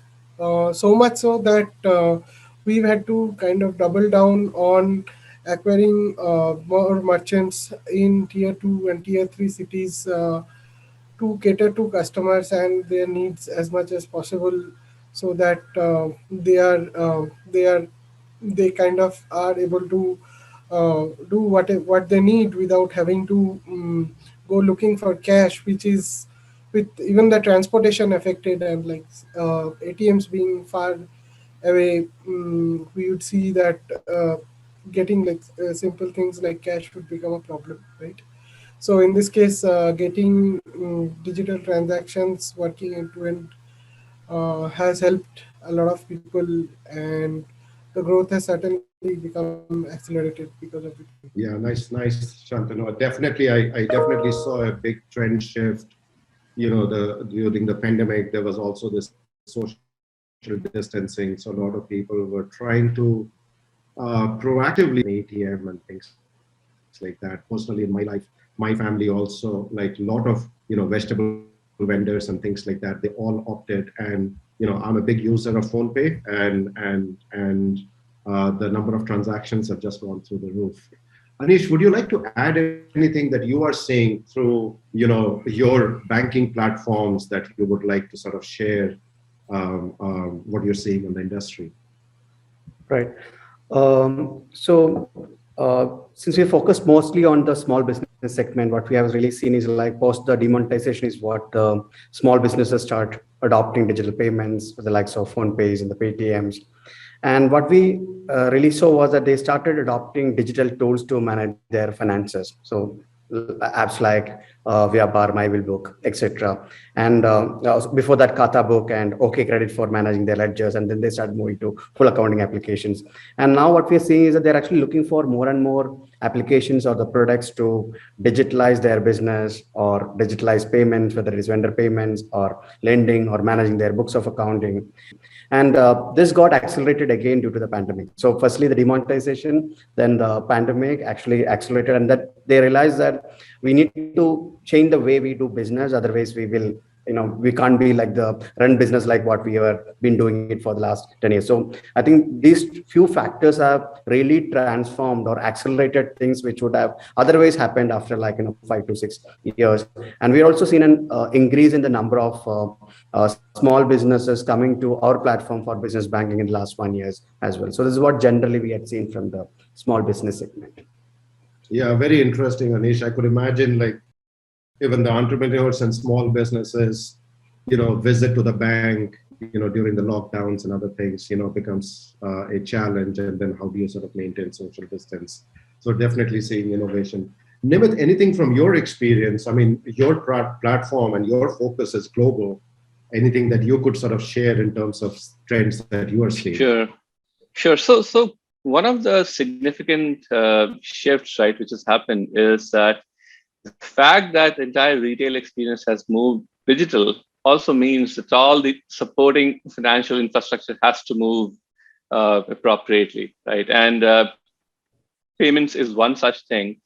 What that has meant for the banks or any FIs, right, is that they need to now scale their infrastructure and the stack for a fully digital world, right? So no more, running softwares on boxes, looking at hyperscaling. All of that has actually started happening, and we are already seeing some of the largest banks, right, really accelerate all of their digital initiatives. So purely from a platform standpoint, right, it also means that the entire financial institution space is actually up for upscaling to support all the digital trends which have started happening, whether it's retail, distribution of financial services, and whatnot. Awesome. Thanks a lot, Nimit. I mean, we saw a similar trend even in US with our business there, where many of our customers were opting for contactless payment, self-checkout, and those kind of things. So I think it's been really sort of pushing the envelope in terms of the technology. How do we sort of stay agile in this ever-changing world and continue to sort of evolve and adapt as our customers' needs changes. Switching to small businesses, Anish, maybe talk if you can tell us some of the challenges in terms of onboarding small and medium businesses onto digital payments. I'm presuming a lot of these people are maybe a first-time entrepreneur, first-time small and medium businesses, or they've been around, but they've typically leveraged going to the bank, more having a established relationship. Are there friction points in our ecosystem even now for them? Right. So, Mrinal, in our experience, there are like two types of small businesses. One is the online savvy, the millennial savvy entrepreneurs who are for the early adopters who would like to try new services. These are the ones who probably would be selling things on Instagram, on Facebook, the freelancer community. But then there is the smaller traditional businesses. Again, here we had seen a sharp difference between the ones between the tier 2, tier 3 versus the urban cities. Wherein what we have found was like the biggest friction was the trust part in terms of the KYC documentation, especially when you go to the tier 2 and the tier 3.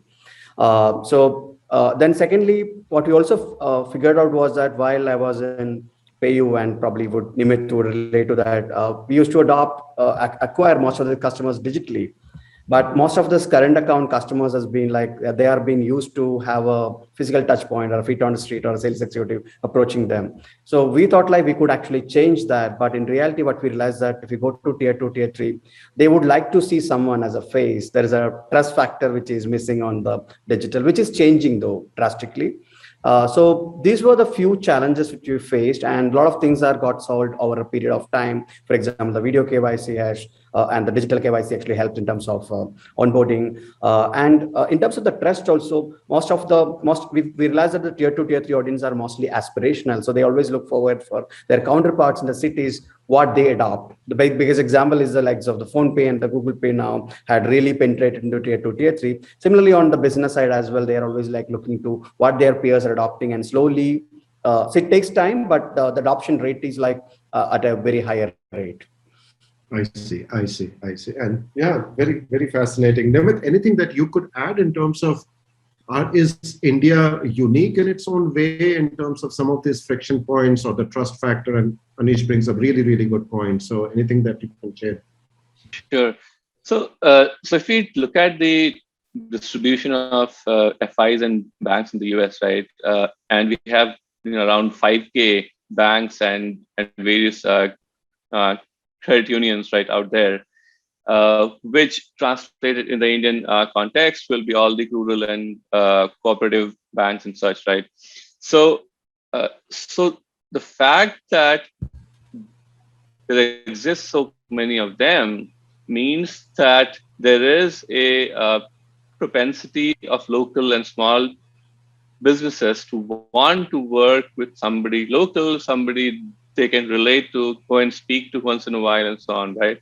So, how do we move this personalized, real world, experience, into a more digital first sort of an experience, right? That is a journey which I think is still on. We haven't really fully solved that everywhere, but I think that will be the next leg of our journey to solve for. Interesting, Nimit. Shantanu, question for you. I think Anish touched upon it, and maybe I'll just change the question a little bit for you. Is you guys are acquiring both customers on one side and merchants on the other side. I mean, it is really an intermediary platform, all right? So you see both sides of the world. How is anything that you're seeing between tier 1, tier 2, tier 3 cities in terms of trends, either on the merchant acquisition side or from a consumer side, that you could share with us? What our experience has been that the expectations are exactly the same for merchants and customers. Okay, they want speed and reliability. That trumps everything else. Okay, and if you can build a platform that can do what you want to do very fast and in a reliable manner without failing, and can provide, but as failures are inevitable, provide good support. Whenever you reach out, you find someone that you can reach out to and talk to and get your issues resolved, right? And you define define proper processes where even when things fail, people become familiar to what is going to happen in those failure scenarios. So let's say I'm trying to send you money, it gets stuck. Now our merchants know, and our customers also know by now that the money will get debited next day. Okay. So the thing is, you have to build that muscle memory. You have to build that, the platform, right? And a lot of time, simple things like speed and reliability are often, they get missed in the process, right? Building a very nice looking, so to say, product, you kind of probably leave somewhere speed down the line, right? So we've always tried to maintain laser focus on that, and our merchants and customers have stayed with us. I think this is one of the big reasons why our merchants and customers continue to use us every day, right? The other part that is kind of different, and this is again same for both customers as well as is the penetration of network and smartphones, so to say, has been somewhat of a newer phenomenon. And it is not a muscle memory for them, like for people outside of big cities to always rely on mobile phones to get the job done, right? Because before pandemic, it was really difficult to get most of it done. To a certain extent, I think it is still now.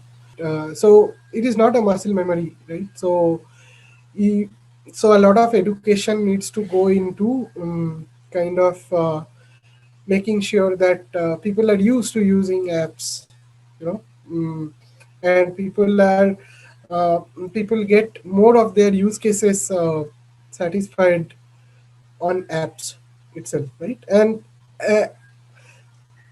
I keep referring to people instead of saying customers and merchants, because given the points that I made, I think you can understand that equally applies for everyone. Like for example, if I need to order fish from somewhere as a customer, I can probably do it with an app if I'm used to it, right? Similarly, a merchant who needs to, Anish gave quite a few good examples, right? He needs support for ledger management and stuff like that, right? Where even people turning up to do the bookkeeping for you becomes a problem because of situations like pandemic. There, educate them to use apps and build nice products which they can use intuitively, again with speed and reliability, right? So, yeah. Yeah, no, I think and you bring up an interesting point. I think, Shantanu, one more question to you. Sorry, I'm bombarding. I completely agree on the resilience and the speed, right? I mean, it's, as me also leading technology, this is always sort of is an assumed expectation from product managers like Nimit saying that it has to be always fast. And what do you mean it will break, right? So, but one of the questions, in this digital world, right? I mean, network actually plays a very critical role, right? Airtels of the world and Geos of the world have been sort of heavily expanding their coverage and things like that. Are there those kind of things which influence tier 1 versus tier 2? I'm presuming network coverage might be also a factor in terms of adoption. It is a huge factor, actually. It is a huge factor in adoption. And again, a lot of engineering actually needs to go, even from the developer side, to make sure your things are working on not so optimal network connections, right?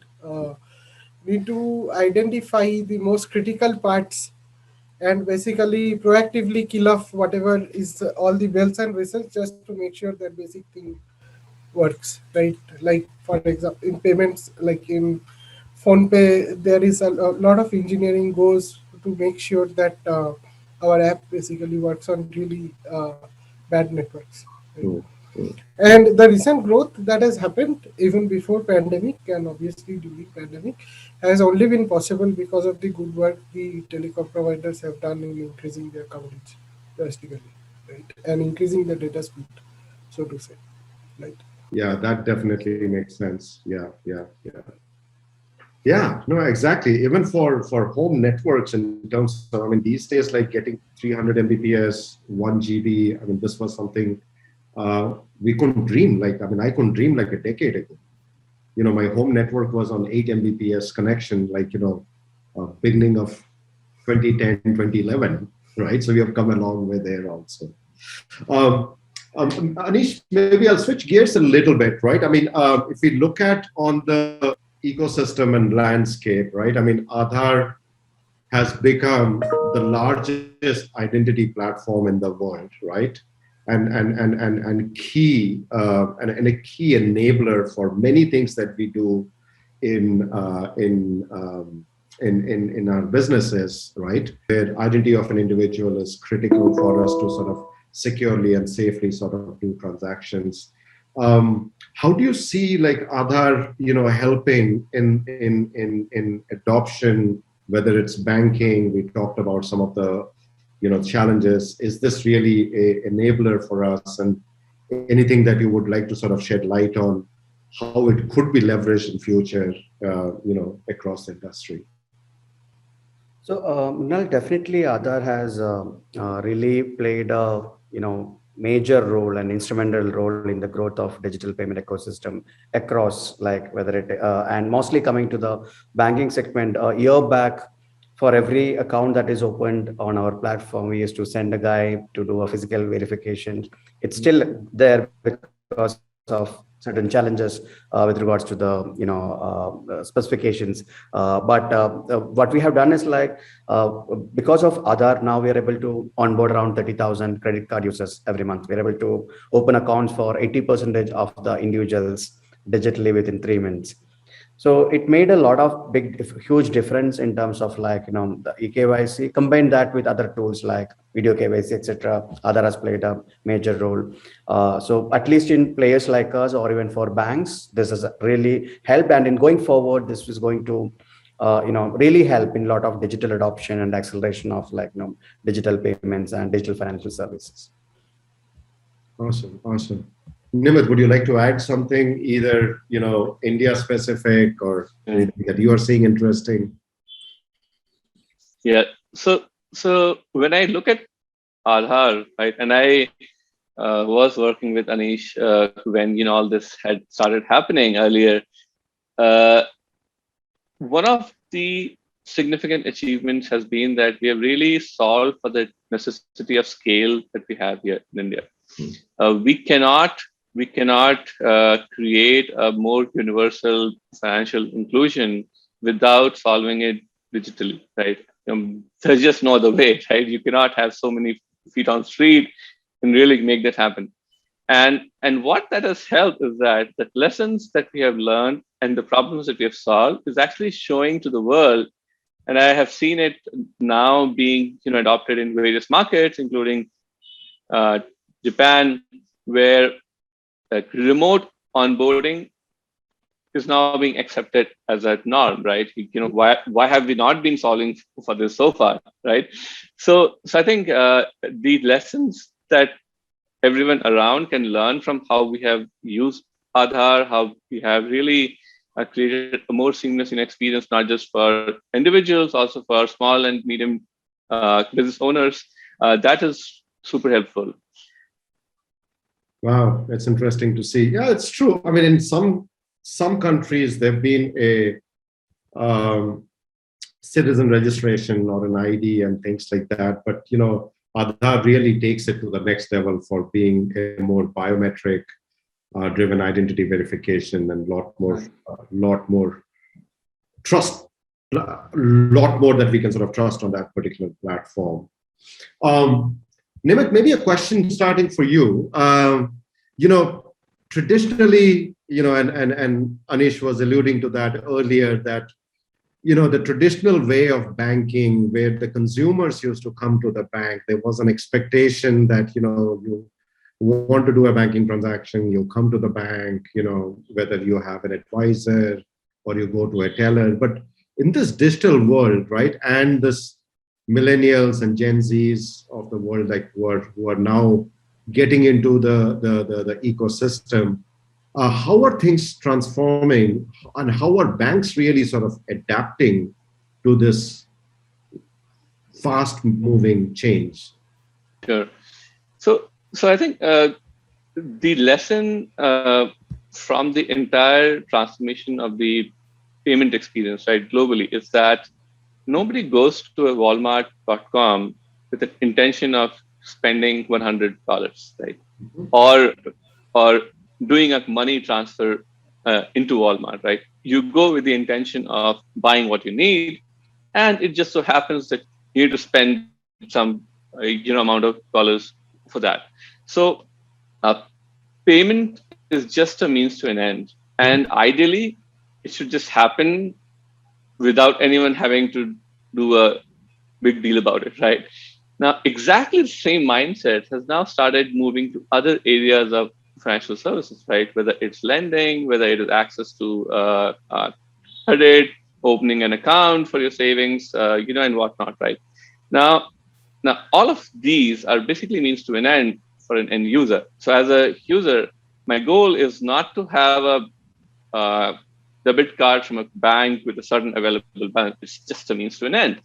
So what we have started to see is that all the FIs, or at least a lot we speak to, have started to create experiences that are well integrated into the life of an average citizen, an average user, right? Not completely isolated, right? So, which is why you have also started seeing a lot of banks having deeper super app-like experience in their native apps, working seamlessly with other retailers and whatnot, right? So the way we are moving, we are seeing that all the financial services you can access will actually be more and more accessible at your point of maximum intent, where you're most likely to sort of use it, and you should be able to have instant access without having to really struggle with the onboarding and whatnot. Awesome. Anish, anything that you would like to add to this?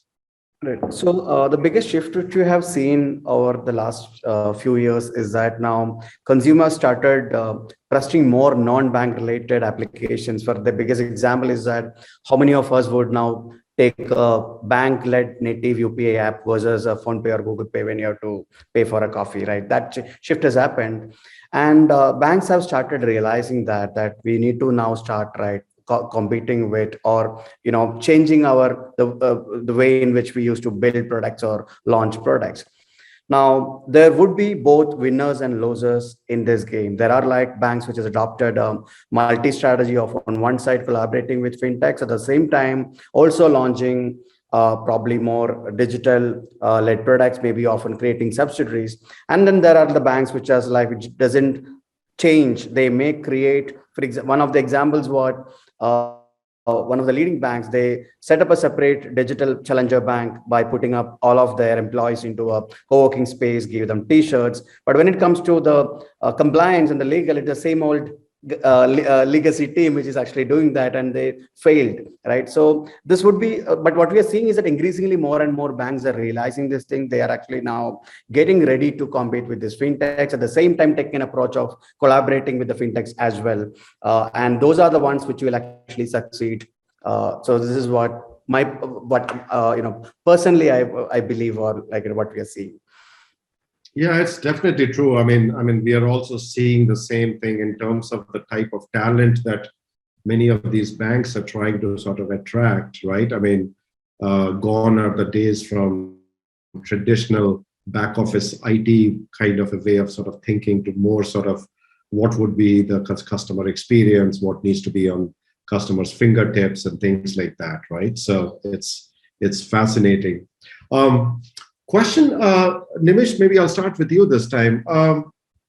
Blockchain, right? I mean, when we talk about blockchain, I mean, coins come to our mind, right? I mean, that's what majority of the world sort of thinks about blockchain, whether it's Bitcoin or whatever it is kind of thing. But blockchain as a technology is fantastic, right? I mean, it solves a number of problems, especially in the payments ecosystem, where audit, bookkeeping, transactional integrity, and things like that are foundational.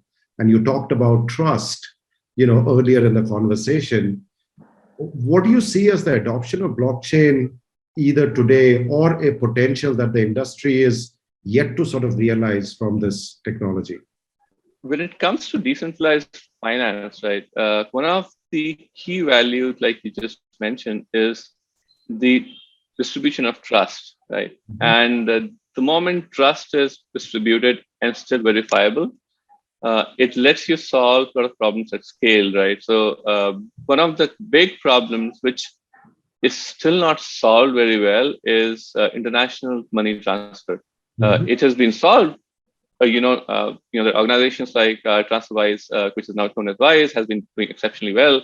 But what is the meaning of international money transfer, right? And if India is one of the significant beneficiaries of that, and how do we really solve that, right, without breaking the back of the unit economics, right? At the end of the day, the value that decentralized offers is not just about making trust more democratic, and so on, but also to make sure that we can do something at a scales seamlessly. So for me, these two are the key deliverables I always seek when I'm looking for.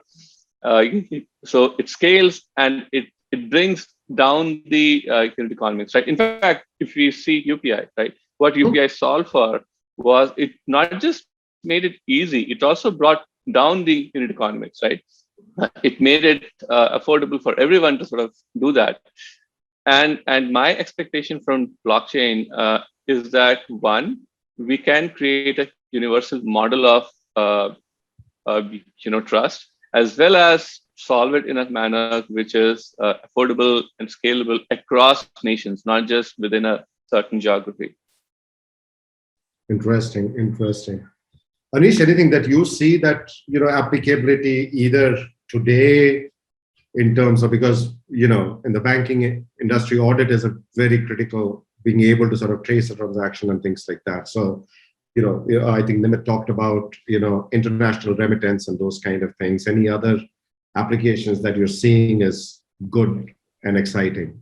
Yes, so I agree with Nimit on while Nimit mentioned about cross-border, this can be heavily utilized in terms of KYC. In fact, 15, 16 banks come together and actually set up an initiative around 3-4 years back, the Indian banks on that. There is also initiatives that is actually happening on, this can also be heavily used in terms of lending, basically, because when all the fintechs or the banks coming together. So those applications are there. And I'm a big believer on the cross-border thing, and just also wanted to also announce that, okay, very recently we are one of the place selected for a cross-border blockchain thing by the RBI for a 3-month pilot that we are launching from September.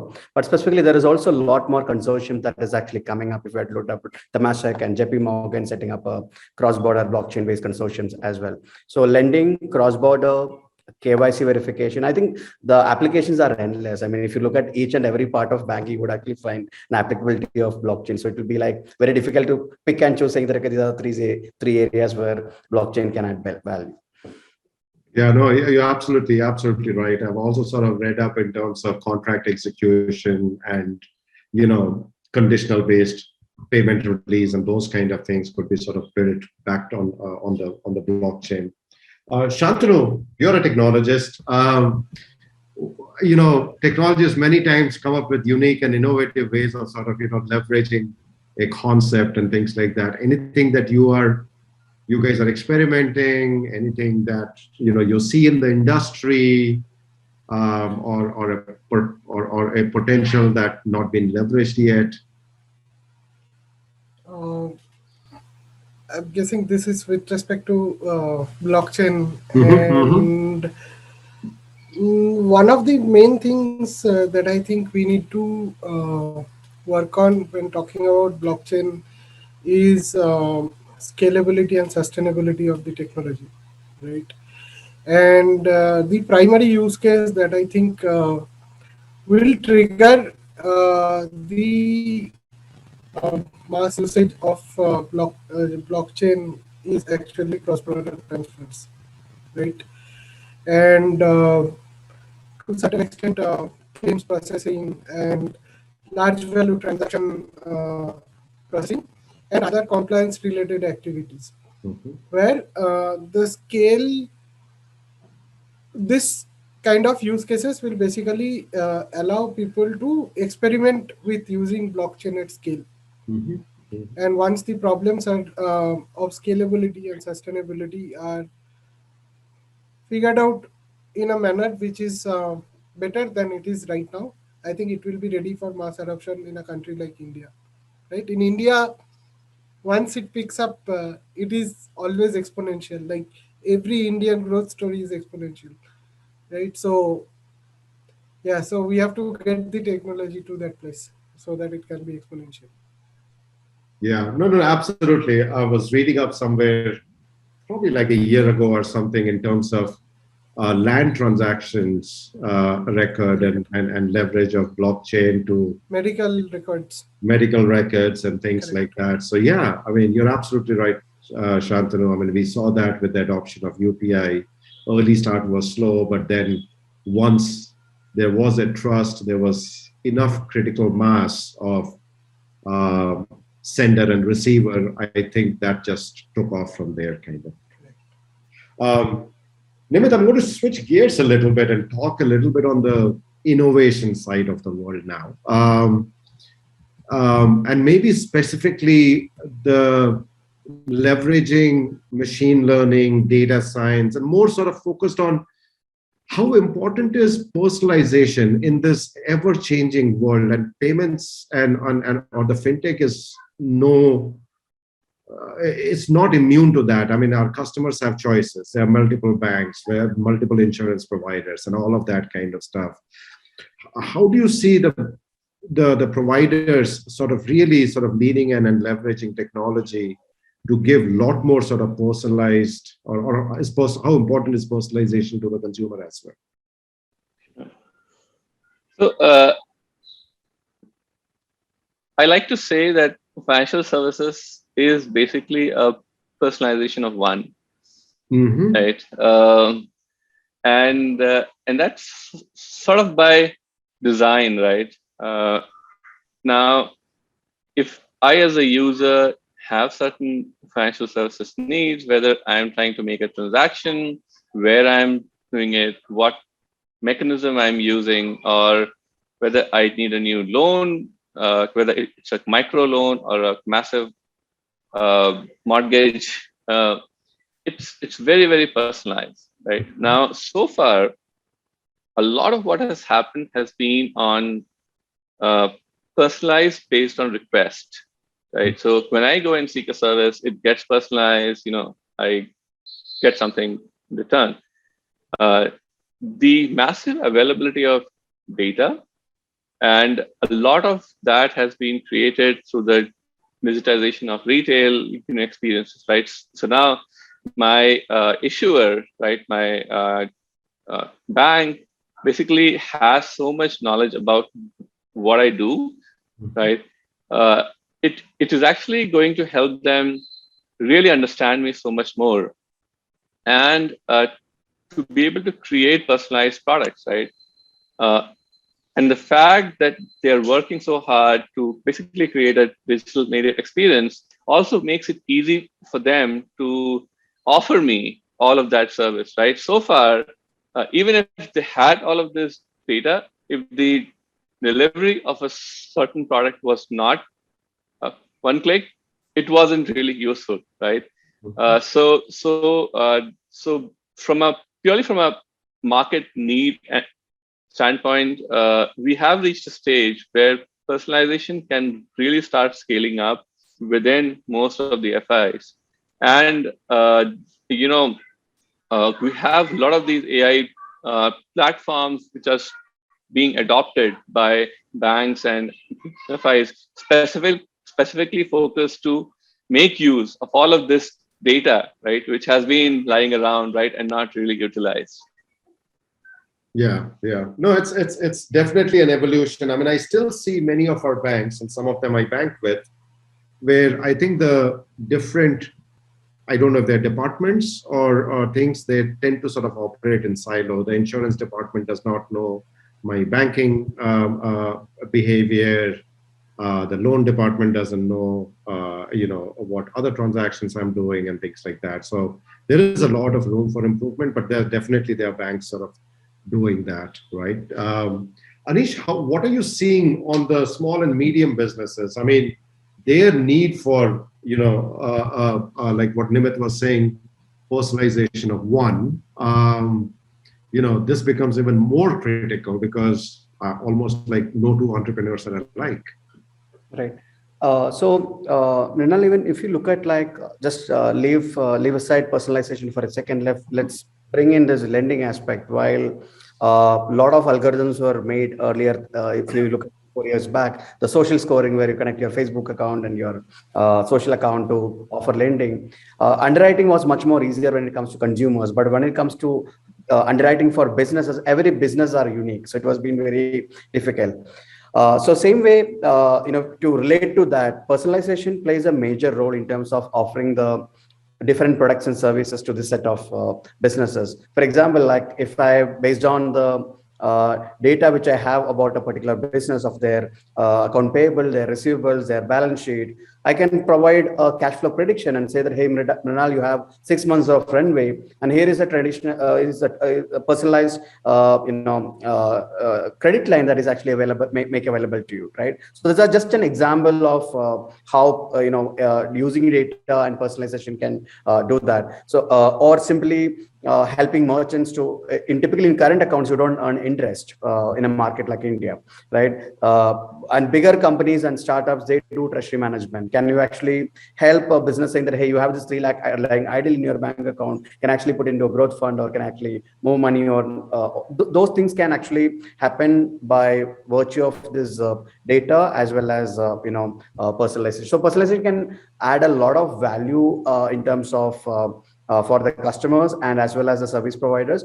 And I do believe here that the fintechs are leading these days more than the traditional FIs, but there are also platforms that is now working together with that. And one more point I would like to related to that is there are also a lot more channels that is aiding personalization. For example, the account aggregation or the open banking comes up, wherein if say for a Flipkart, if I can ask the user to connect his ICICI bank account, and we know that okay, this the particular user has been frequently traveling to a particular place, you can offer not only a credit but then more or tailor-made offers for travel bags or stuffs related to that. I mean, it's a bad example, but I'm just trying to see that how an account aggregation can actually add value to personalization as well.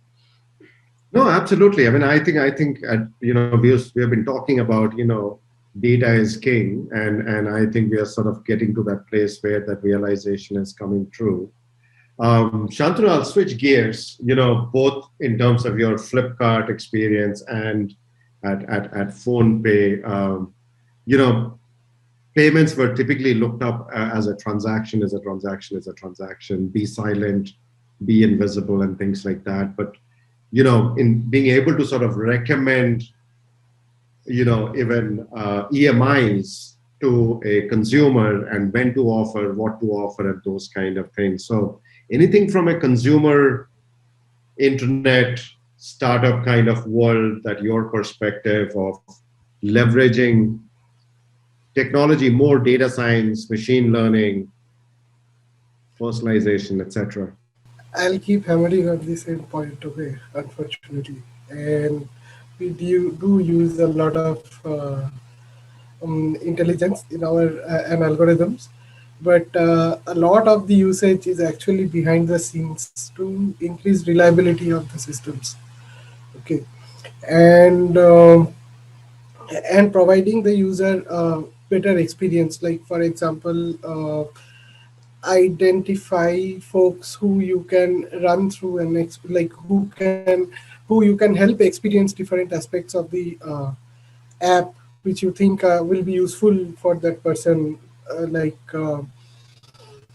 So that is one use case. The other one is from the reliability point of view, use AI to identify parts of the system that are not performing so well and tune the traffic that you are sending to those systems. Right? Not in your face personalization, but it is a place where we heavily use algorithms to make sure you don't end up doing a transaction where there is a high chance that your money will get stuck. I don't know if you should call it personalization, but yeah, we do use it a lot. The other place where I see a lot of applications is customer service. To give you an idea, 80% of our customer issues get addressed by bots, end to end, right? And we do about like $500 billion worth of transactions, right? So that is like a big number, right? And these issues include everything from money getting stuck somewhere, sent to wrong recipient, and so on and so forth, right? So a lot of applications of algorithms at different places. And again, I'm using the term people here in the same way I was using it before.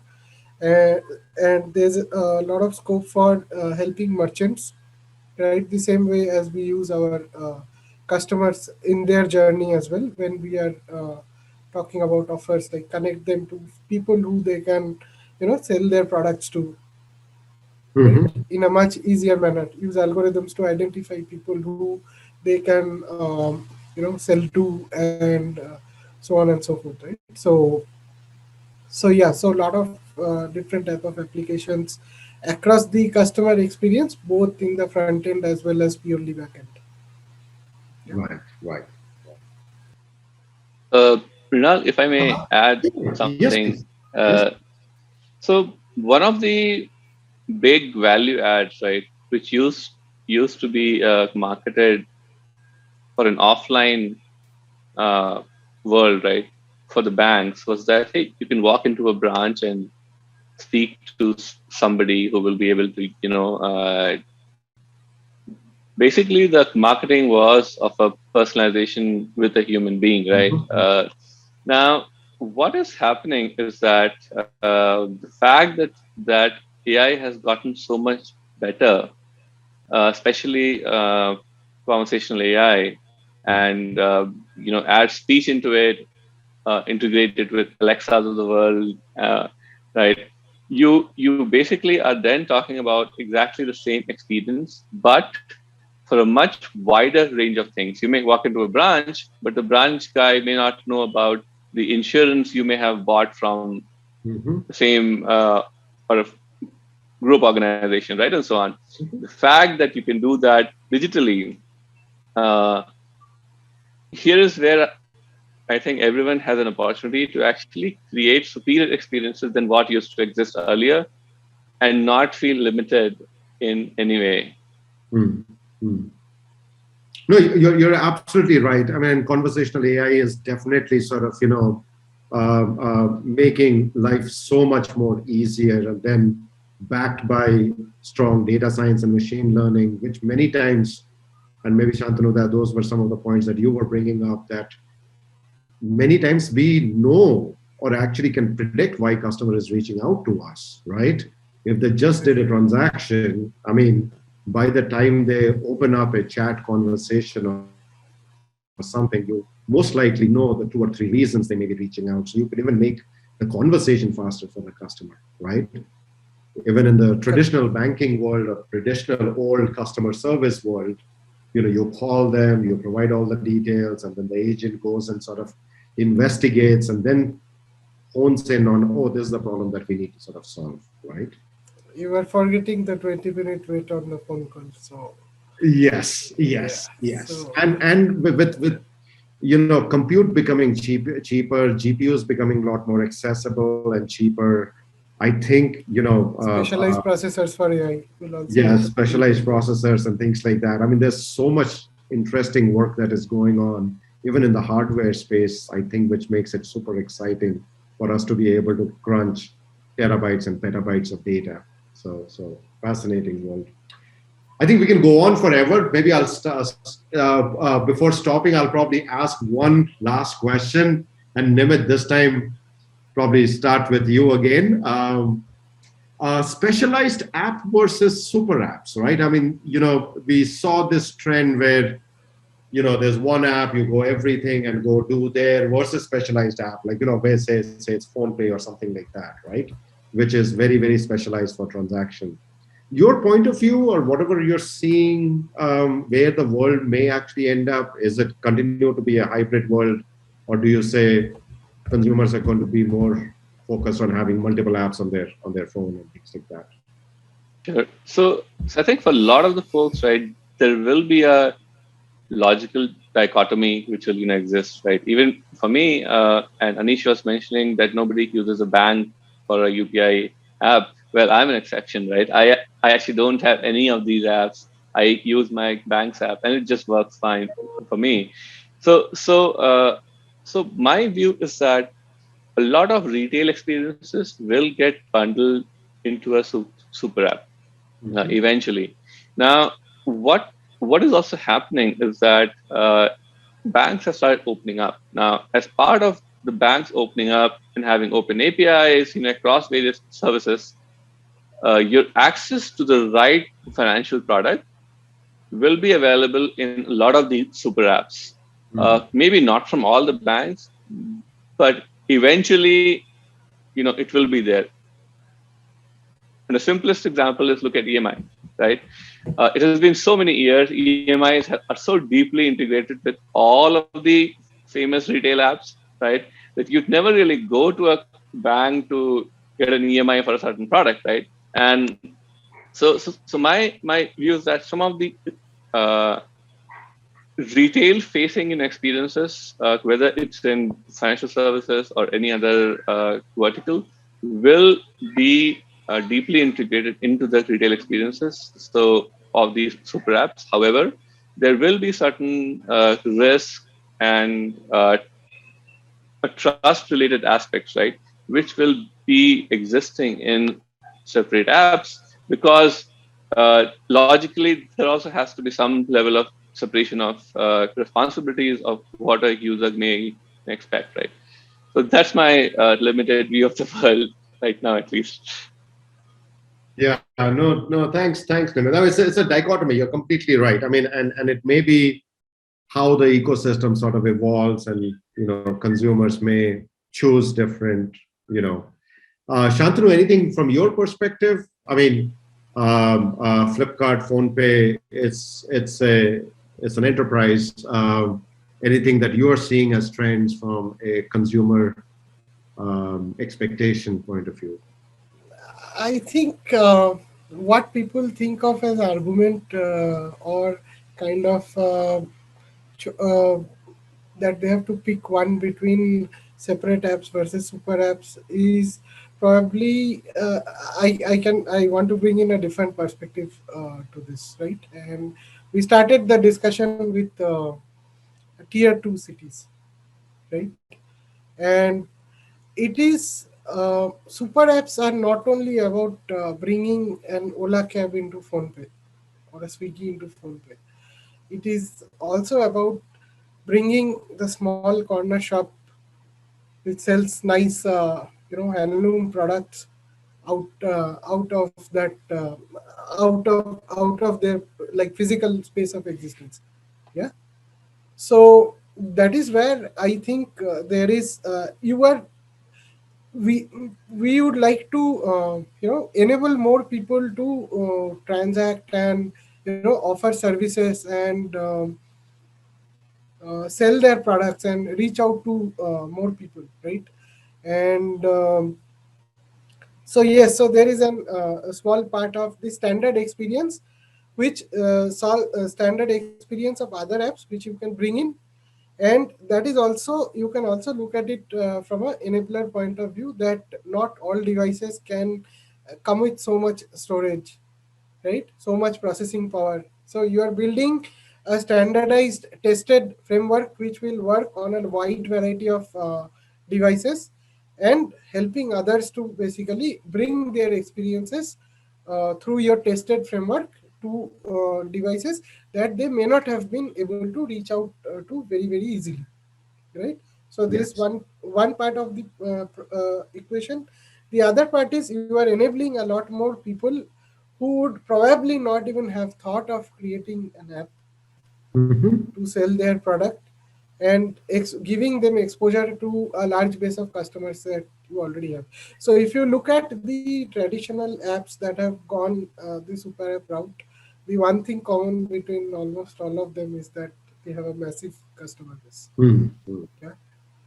So yeah, I'm sold, so to speak, on the idea, right? So awesome. Anish, your thoughts? Yeah, I agree with Shantanu, because the first generation of super apps, what we have seen inside the banking apps and what we have seen by probably some of the experience earlier, like Tapso and all, is like about aggregating multiple services into one thing. Nobody focused on productizing it, the kind of an experience.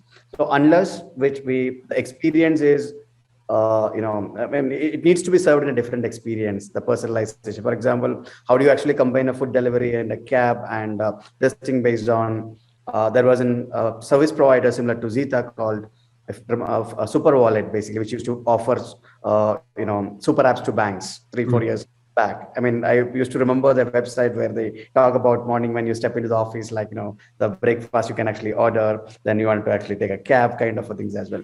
So I do believe that there is still a gap for a good super app who builds that with the right experience. And at the same time, super apps and niche focused apps will coexist. Super app is not going to replace a Swiggy or a Zomato or a Ola as well. So that's personally what my take. Yeah, no, I think it is true. I mean, there are places, and Anish, I think you talked about it earlier, like trust plays a very foundational role. I mean, we are talking about money transacting, leaving hands on one side and going to the other side. So there is definitely a high anxiety, and apps like PhonePe and all have done really phenomenal work where customers are able to actually trust a non-banking entity with all the payment transactions and things like that, whether it's utility payments, peer-to-peer payments and things like that. So, yeah, I mean, we are living in interesting times, living in fascinating times where technology is definitely making things a lot more accessible, a lot more enabler. Shantanu talked about the telcos investing in improving their bandwidth and speed and things like that, which again expands into the global inclusion, and then the cross-border transactions and the speed at which we can sort of do things. So thank you very much, gentlemen, for the time that you sort of made available today. Audience, we hope that you had a good, fruitful conversation here. I definitely enjoyed it. I learned a lot through this, and I continue to be fascinated in this particular space. So Shantanu, Anish, Nimit, thank you very much for your time, and thank you.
Hello, everyone.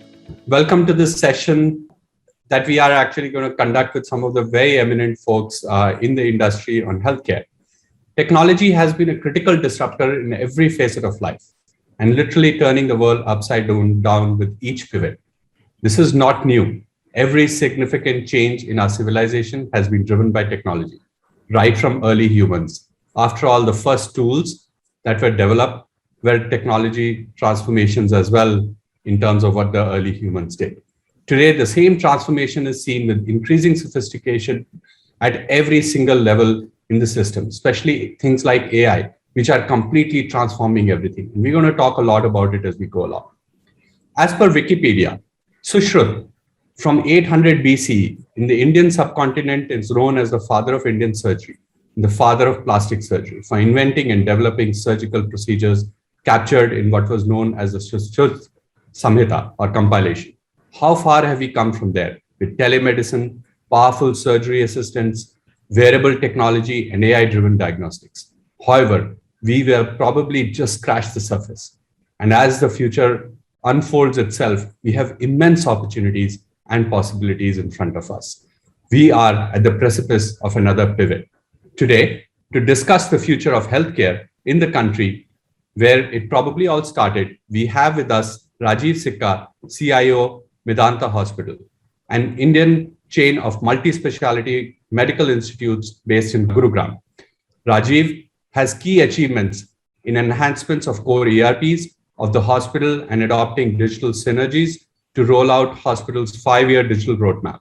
He has also taken key initiatives in emerging technology for ICU supervision and remote patient monitoring using big data and IoT. preoperative care planning using virtual reality, chatbots for inpatient services, and artificial intelligence cohorts for early detection of cardiac diseases. Rajiv, welcome to the roundtable. Please, we would love to hear from you as an introduction.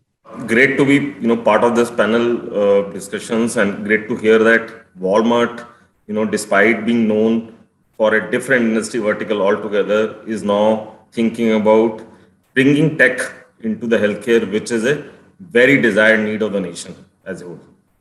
Look forward to have this collective learning and collective experience of next 1.5 hours. Awesome. Thanks for being here and thanks for being part of the roundtable. Next, we have Ambassador D, co-founder and CTO MediBuddy, one of India's largest end-to-end digital healthcare platforms. He leads a team of more than 200 customer-focused members that is following a data-driven, iterative product development process. He is also building high-performance engineering teams for product at DocApps. Over to you, Ambassador, for your introduction. Pleasure to be here, and thank you for having me on this eminent panel, and looking forward to the discussion with the panel. Awesome, great. Finally, we have Ajit Narayanan, Chief Technology and Product Officer for MFine, an online doctor consultation program. Ajit comes with more than 20 years of experience in product and engineering and has built several products and platforms in e-commerce, mobile, consumer internet, healthcare, energy, and integration.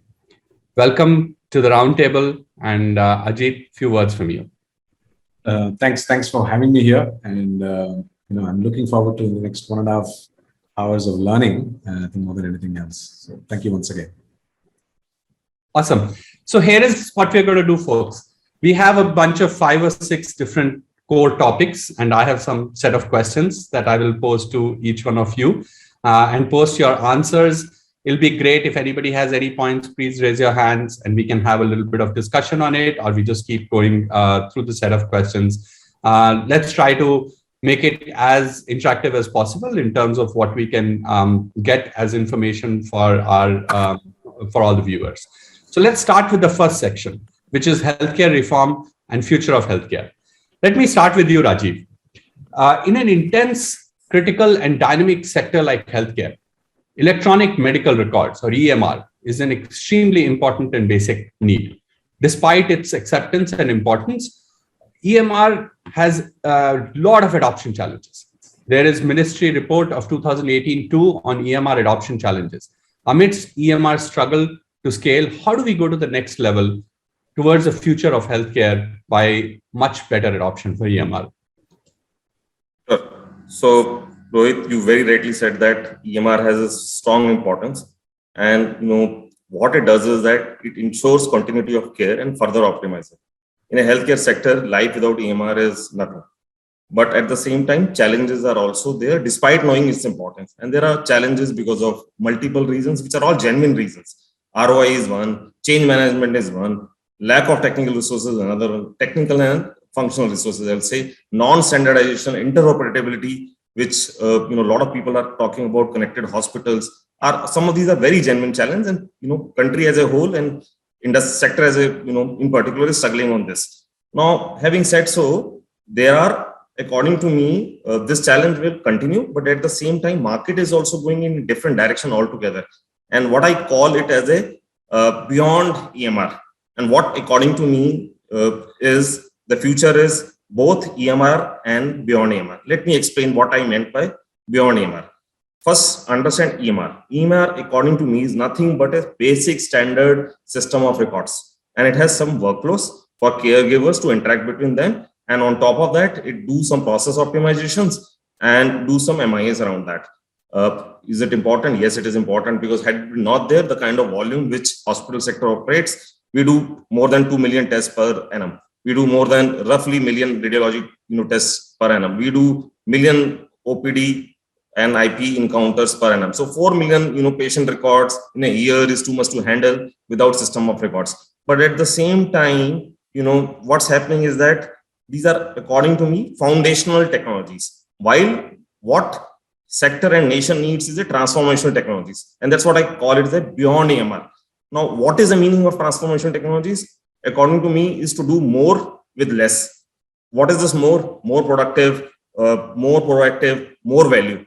And now let me, you ask very right question that how do I foresee? At one level, we are saying that country is struggling with the adoption of AMR. And this is not my report or your report. You rightly said that 2008, Ministry of Health and Ministry of Electronics, published this report, the challenges in adoption of AMR.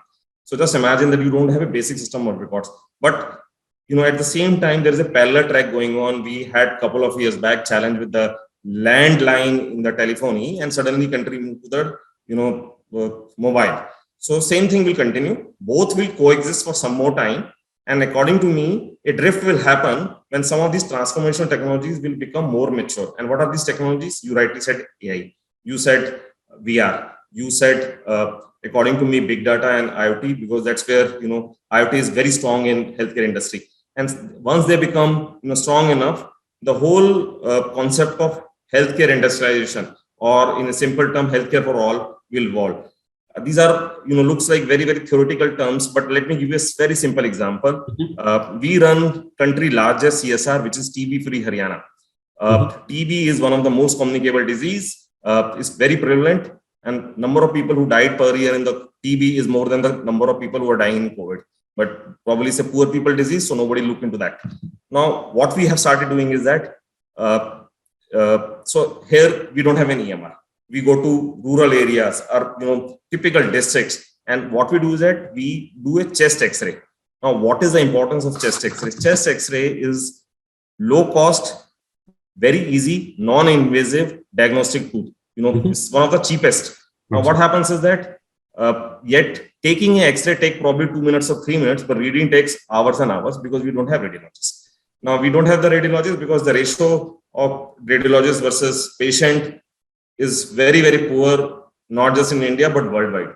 Now, because of the delay, there are two things which is happening on the quality of care. One, definitely the quality and timely. If the timely detection is not there, obviously you have problems. And in the settings which we are going, we can't send a radiologist in each district, each village for full day, because there are 200 odd scans which you do in one single day, and radiologists can't read 200. So what we are there is no EMR in this case. So this is a transformation technology. X-ray scan comes directly from the modality or the machine, X-ray machine, and it goes to a typical CPUs, which is an independent box, and gives you a report. So it's almost like 90% correct report, and it says that subject has a TB or doesn't have a TB. And what radiologists do is that he has a scan and then he correlates. So that way, what we are doing is that we are reducing the job of radiologists by almost 80%. He has a report ready, he has a scan ready, he doesn't have to do 200 reading. And this is one example which is doing wonders in one example, and I can rattle multiple such examples. But what I'm saying is that had it been not the case, we could have not done a massive TB-free Haryana program, which now we are replicating in multiple states. And this is one very simple example of how a transformational technology, which is beyond EMR, is helping doctors and radiologists to detect a subject with TB or no TB. So according to me, both will coexist for some more time. And as we move forward, there will be drift from EMR to beyond EMR. That's wonderful. I mean, this is really great to know. I mean, think about you're just giving a completely new and amazing perspective of beyond EMR, right? So it's really about the fact that it's not just your record, it's all your diagnostic as well is happening on the base of the record. Most of the time when we look at EMR, we think, oh, we went to the hospital, there was a report generated, I just want that in digital format. You're not saying that the report itself and the consumption itself is so automated that that itself is beyond EMR. Wonderful. That's really, really great thought. That can really transform, and sure, opportunities are endless. Awesome. I'll come to you, Ambaseka, next. Care, and we saw this a lot in COVID, right? The care is really shifting from this whole hospital to the clinic, and from the clinic to the home, to a 24/7 home, right? Driven by mobile phones and technology and everything. Do you think this phenomena is going to continue, or is just a temporal aspect that happened during COVID and it's going to disappear after that? Rohit, at MediBuddy, we have been pioneering online consultations over the past 5+ years, right? So probably the mobile revolution is a first big mover. So when we are starting out, there are hardly any online consultation platforms. The previous era where physical clunky devices which required particular setups to be done, and it was not very convenient, right? So we have seen this adoption already happen with the advent of mobile and probably the internet penetration boom that we saw in the last 4 or 5 years, right? Of course, COVID has been an additional tailwind, I would say, in terms of additional or accelerated adoption of such digital means to healthcare. And if anything, there is a baseline which was already growing, right? And COVID definitely would shift the baseline. There will be temporary, high demand during the COVID period, especially during the wave 1 and wave 2. We were able to see that, but definitely there is significant change in behavior, right? And also typically, as is the case with most new technologies in any stream, right? Be it retail, e-commerce, or in the travel industry or in the food industry, usually there's always early adopters, and it takes a while before the late adopters or also start using or these newer available forms of interaction. But maybe COVID accelerated that journey as well, right?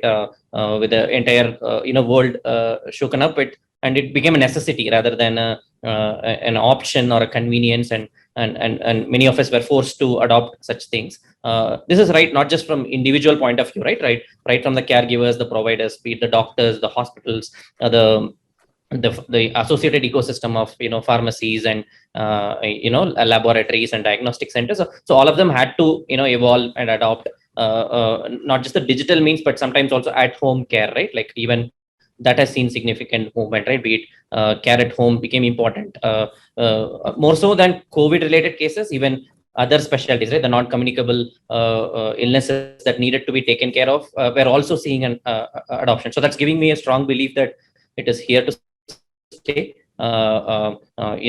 Definitely maybe not the same spike, but over the next few years, it'll definitely become a significant part of our healthcare journey as any individual. Great. Yeah. I mean, it was amazing. I mean, I had somebody, and all of you must have had examples of people who said, look, it's such a bad time. I don't want my, parents to really, or somebody older to go to the hospital and have a secondary infection or a tertiary infection in some sense. If the first part of that disease can be handled at home, then only the emergency folks will be able to go to the hospital. So the hospitals don't get overloaded. And the hospitals were actively playing a role. So, I'm sure, Rajiv, your hospital must have actively played a role as well to enable that to happen, so that you don't really show up, because it's a pain for them also to manage everybody there. It's a wonderful transformation in terms of how we are seeing it. Awesome. I'll come to you, Ajit, next. What would be your recommendation for the overall strategy to combat multiple deadly diseases using next-gen AI? I think to the, taking on from what Rajiv was saying, any thoughts you have on that area? Sure. So I think to a large degree, I think AI is in mainstream healthcare already, right? So, if you look at radiology, medical imaging, all of those pieces, I think intelligent systems have been put into use, and they've of course been saving lives for many years now. But having said that, I'll call out around 3 or 4 areas where I believe AI will start to play, I would say, more central role or critical role going ahead. And my view on what those are, and where we need to be cautious and careful about things as well, because AI, as we know, is not also a silver bullet for anything, right? So one is, of course, starting with the situation that we are in. Pandemic detection is going to be one area where I think AI is going to start playing its part. I don't know if many people know that actually even before WHO announced, or even acknowledged the fact that COVID-19 is on the loose, there was an AI company called Blue Dot which actually identified the spread much earlier, 10 days prior to actually WHO even acknowledging it. And this they did not just by, it's very weird. It's a Canadian company. It was looking at news feeds. It was looking at airline traffic. It was looking at mobile GPS data and all of this, and correlated this information and figured out that, hey, there is something and there is a rise of pneumonia cases and all of that that's happening in a certain region in China, right? So, of course, it did not come to, I would say, the limelight at that point, but this happened. What it sort of says is that I think when applied right, I think this can potentially become the way in which we look at how such disease outbreaks will happen in the future, right? I think people further went on to extend that and say, you know what, Brazil and India is going to be the next areas where, and US is where it's going to spread a lot more. Then we started to see a lot of models for the wave 1 and wave 2 and when it will fade out and all of that. The last model was almost spot on in terms of its the way it predicted when wave 2 will peak and when it will decline and so on and so forth, right? So that is one area where I believe AI will be used, and there will be a lot of companies that be focused on this and looking at this as a one strategic area. Second would be NCDs. I think Enba brought it up as well. I think non-communicable diseases, combating that will be another area where AI will get used quite a lot. Whether it is from cancer to diabetes, these are silent killers, we know. But here, I think the focus will be more on early detection and risk assessment right at the beginning, so that you can make minor modifications or some significant changes to your lifestyle, etc., to make sure that it doesn't complicate into something more deadly for you, right? Mm-hmm. And that is going to be another area where AI is going to play a big role. And I believe some of this will also take shape in terms of digital therapeutics, digital assessments on your mobile, all of that, right? Are there non-invasive ways in which you can actually detect diabetes, right? We are looking at, we are doing some research also in this area, trying to figure out whether you can use skin conditions as a proxy to find out early sugar fluctuations and so on and so forth. I think there will be quite a bit of research and investment that will be going on. Third would be drug discovery, of course. Generative design of algorithms, can produce a lot of results, and from there you can identify potentially what are the likely ones which are to be succeeding, and you can use that to basically for discovering new drugs, efficacy of these drugs. All of this, I think, AI will also start to play a role there.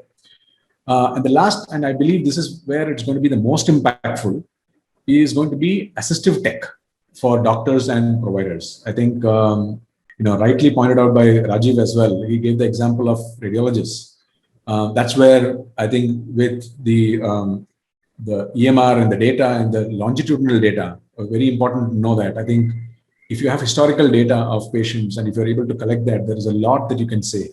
And this is one area where I believe AI, and I think a lot of companies will start to focus on this because data is starting to form, some digitization is happening, and assistive tech for both doctors and care providers, let's put it as a larger bucket, is one area where you will see a lot of sprouting of new innovation and technology and so on and so forth. So these are areas, but having said that, I mean, these will take years. It's not like it's going to happen today, tomorrow.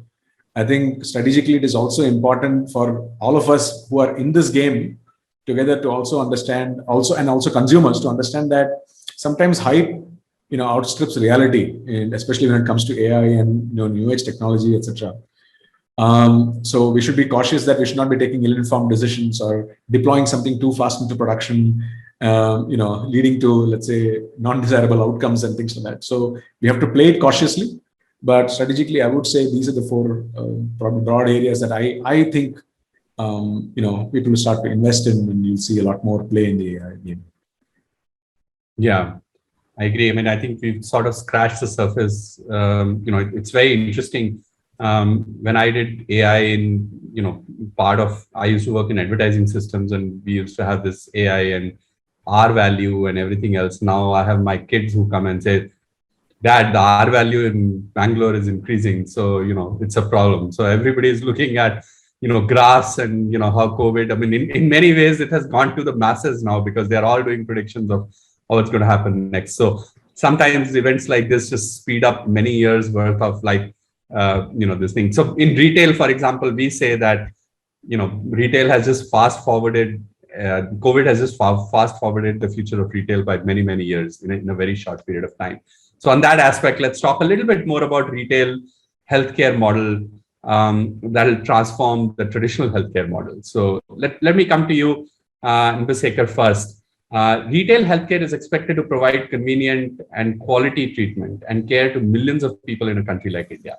What would be our approach for retail healthcare in India, and are we really prepared for it? Sure. From my limited understanding, India is a unique market, right? For especially in the primary healthcare space, which is what when we discuss about retail healthcare is typically common. Again, largely non-insured population is significantly large in our country, right? So typically becomes out of pocket, then automatically people look for cost-effective, locally available, and time critical options that are available to them. So that way retail, we always see smaller clinics and facilities here and there. There's always a saying also, like every pharmacy also behaves like a clinic of its own in many non-urban pockets of the country as well.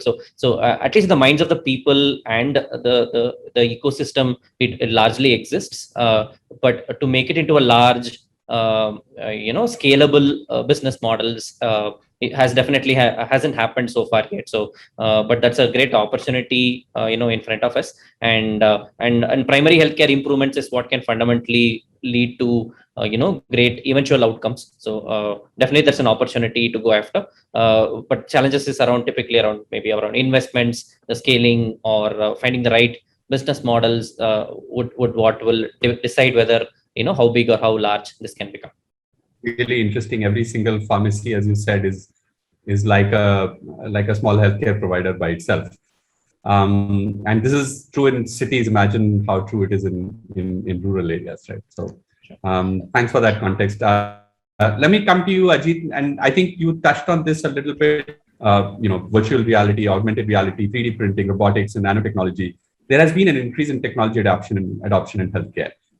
Is technology transforming healthcare systems to digitize faster than ever before? Maybe you answered it in some context before, but a little bit more that area in terms of the speed at which it is digitizing. A digital way of looking at things, or digitization, or the digital transformation, as you would call it, I think is inevitable in every industry. I think it's only a question of, it's not a question of if, it's a question of when. And that's what we've been seeing in other industries so far, right? And healthcare is no different to that, let's say, sort of transformation. So digitization is absolutely a must. And to some degree, healthcare in some way has been a little slow in adopting digital, if you really look at it, right? I mean, you read a lot about it, and if you look at,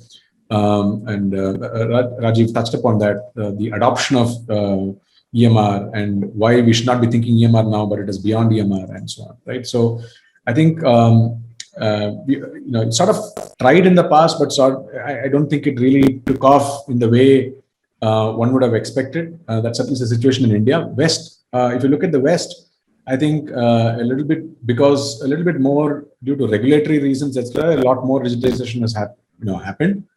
But again, from a point of view of compliance, right? I mean, doctors need to type in whatever they had to type in because you are by law supposed to do that, and so on and so forth, right? But I think the new world is going to be slightly different from what we've been experiencing so far. And in some degree, COVID showed us that a glimpse of that sort of world, right? Unfortunate that it had to come in the form of COVID, but it did nevertheless. One is on-demand healthcare is going to be on the rise, which means that consumers are going to demand the need for healthcare when they choose, right? So which means it's going to become more and more patient-driven, patient-centric, as opposed to a provider-centric, which was the way it was done in the past. We've seen the growth of telemedicine and I would say at-home care and self-management of sort of conditions and so on and so forth. You're seeing more mobile usage, right? I mean, all of this accessible through mobile and what I call more edge health delivery, which means either at home or point of care, maybe even pharmacies, if they're equipped in the right way that they can remotely connect and all of that. We are seeing fads of continuous glucose monitoring, all of this happening. Yes, it is really happening as we speak. And for all of this to happen, of course, the digital backbone is a must, right? Unless you transform the conversations that you're having between a patient and a doctor in a remote medium like this into something that you can refer back to later, digital prescriptions, digital assessments, all of this, it's not going to work. So the transformation of digital is inevitable. That's what I see. Now, I look at a couple of other examples to actually substantiate that. So if you look at the government's push as well, they've been pushing for digital all through, but more so in healthcare. If you look at what has happened with the National Digital Health Mission, it started off as a sort of a larger, vision, etc. A couple of years back, we've been in this industry for a while. We've seen the transformation of that concept itself. 2 years back, it was just concept, and now the whole digital health mission is live and alive and kicking. In terms of the digital facility and doctor registry, we are talking about interoperability of data and consent management. So which means that between providers, data can flow with the consent of the user. There is already a what we call as a unified health interface, which actually gives you standard interfaces for telemedicine, diagnostics, digital diagnostics, and medicine delivery, and so on and so forth. So all of this is coming from the government. I mean, this is created, of course, with the industry, but this push is starting to happen. Health ID is another example. It was announced in the last, I think, Independence Day, if I'm not wrong. So this push from the government is also another indication that this digitization is happening. And the wake-up call, of course, was COVID, but I think that rapid transformation and the gap it had to sort of, catch up because it started late. It's starting to happen right now, and I think this will continue until these edge solutions are deployed in the hands of users, and more smart hospitals, etc., emerge. I think this will be the way forward. Yeah, that's very true. I think government in many of these things has a role to play. I mean, we've seen that in the financial industry, digital payments in India and stuff like that. I think it's a huge part to play as well. Rajiv, let me come to you next on this. Technology has transformed several industries rapidly to improve the quality of human life everywhere, right? We see that happening all around us. While the adoption of technology in healthcare has been momentous in recent times, the strides have come with some strings attached, right? Can healthcare learn from other industry sectors and adopt technology faster? Sure. I think very well said. I'm going to pick up something which Ajit mentioned, and also you also touch upon the subject that every industry, irrespective of vertical, is prone to disruption, and healthcare is no different. Only stuff is that Bhaskar also mentioned that we were relatively slow, and some industries are always lagging behind the technology. But I think this COVID has done the acceleration job for all the industry, and so for healthcare also. For you it is future, for us it is like from Stone Age era to this era. That's the transformation which has happened in the healthcare industry. Now, let me take certain, basic example. I'm not going to talk about high tech, but I can, let's take, it's known that engaged patient recovers faster. So how do you engage a patient, especially in the COVID time when everything is remote and contactless? So what we started doing is that everybody, whenever, someone has to be in the hospital, anxiety level goes high. I myself is coming to a hospital for last 7 years, but if I have to go for a simple procedure, my BP will be shooting up, irrespective of the fact that I'm coming here for 6 days a week, 7 years in a row. Okay. So how do you reduce this anxiety? So we know that there are multiple channels. There are more than 100 plus touch points when a patient, contacts a hospital in the complete life cycle. So what we started doing is that we have a simple 3D tour. It's a very high-end 3D tour of the hospital. So if a patient is coming, he can figure it out if he's going to be in the room, how the room looks like, how my MRI machine looks like. It's like a 3D simulation. Okay. Wow. If he has to go to the lab, how his blood samples will be taken, how how a typical OT looks like. So generally in the OT, you always go, with full anesthesia. But here, so comfort level increases. Now this engaged patient. So this is one such example, very simple example. I'll give you multiple examples. So whatever, when I started my journey in the healthcare sector, somebody told me to, draw a digital strategy roadmap of Vedanta. Not digital strategy roadmap. All these are individually bouncer words for me, and combined together, they become super bouncer. I was not able to make any sense of it till date, despite being a technologist by core. So what we thought is that let's touch, what a patient needs when he or she comes to a hospital.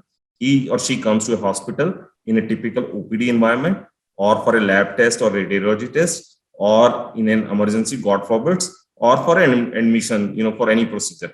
Now, in all of these cases, when the patient walks out, he has a doctor prescription or discharge note or a film or a CD or a lab report. We thought nothing doing. He should be carrying each of this in the handheld. Okay, and that's what so this is one example. Now, other examples are that Medanta is a crowded place. It's like a private AIMS. You have long queues.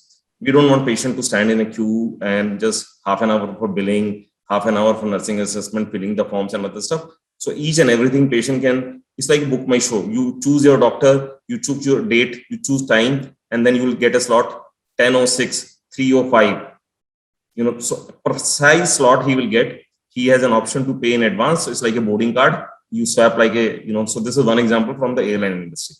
Now, remember a couple of years back, just 4 or 5 years back, we were captive of our respective air service provider, the mobiles. Now, suddenly the number portability came into picture. So no more torture by respect.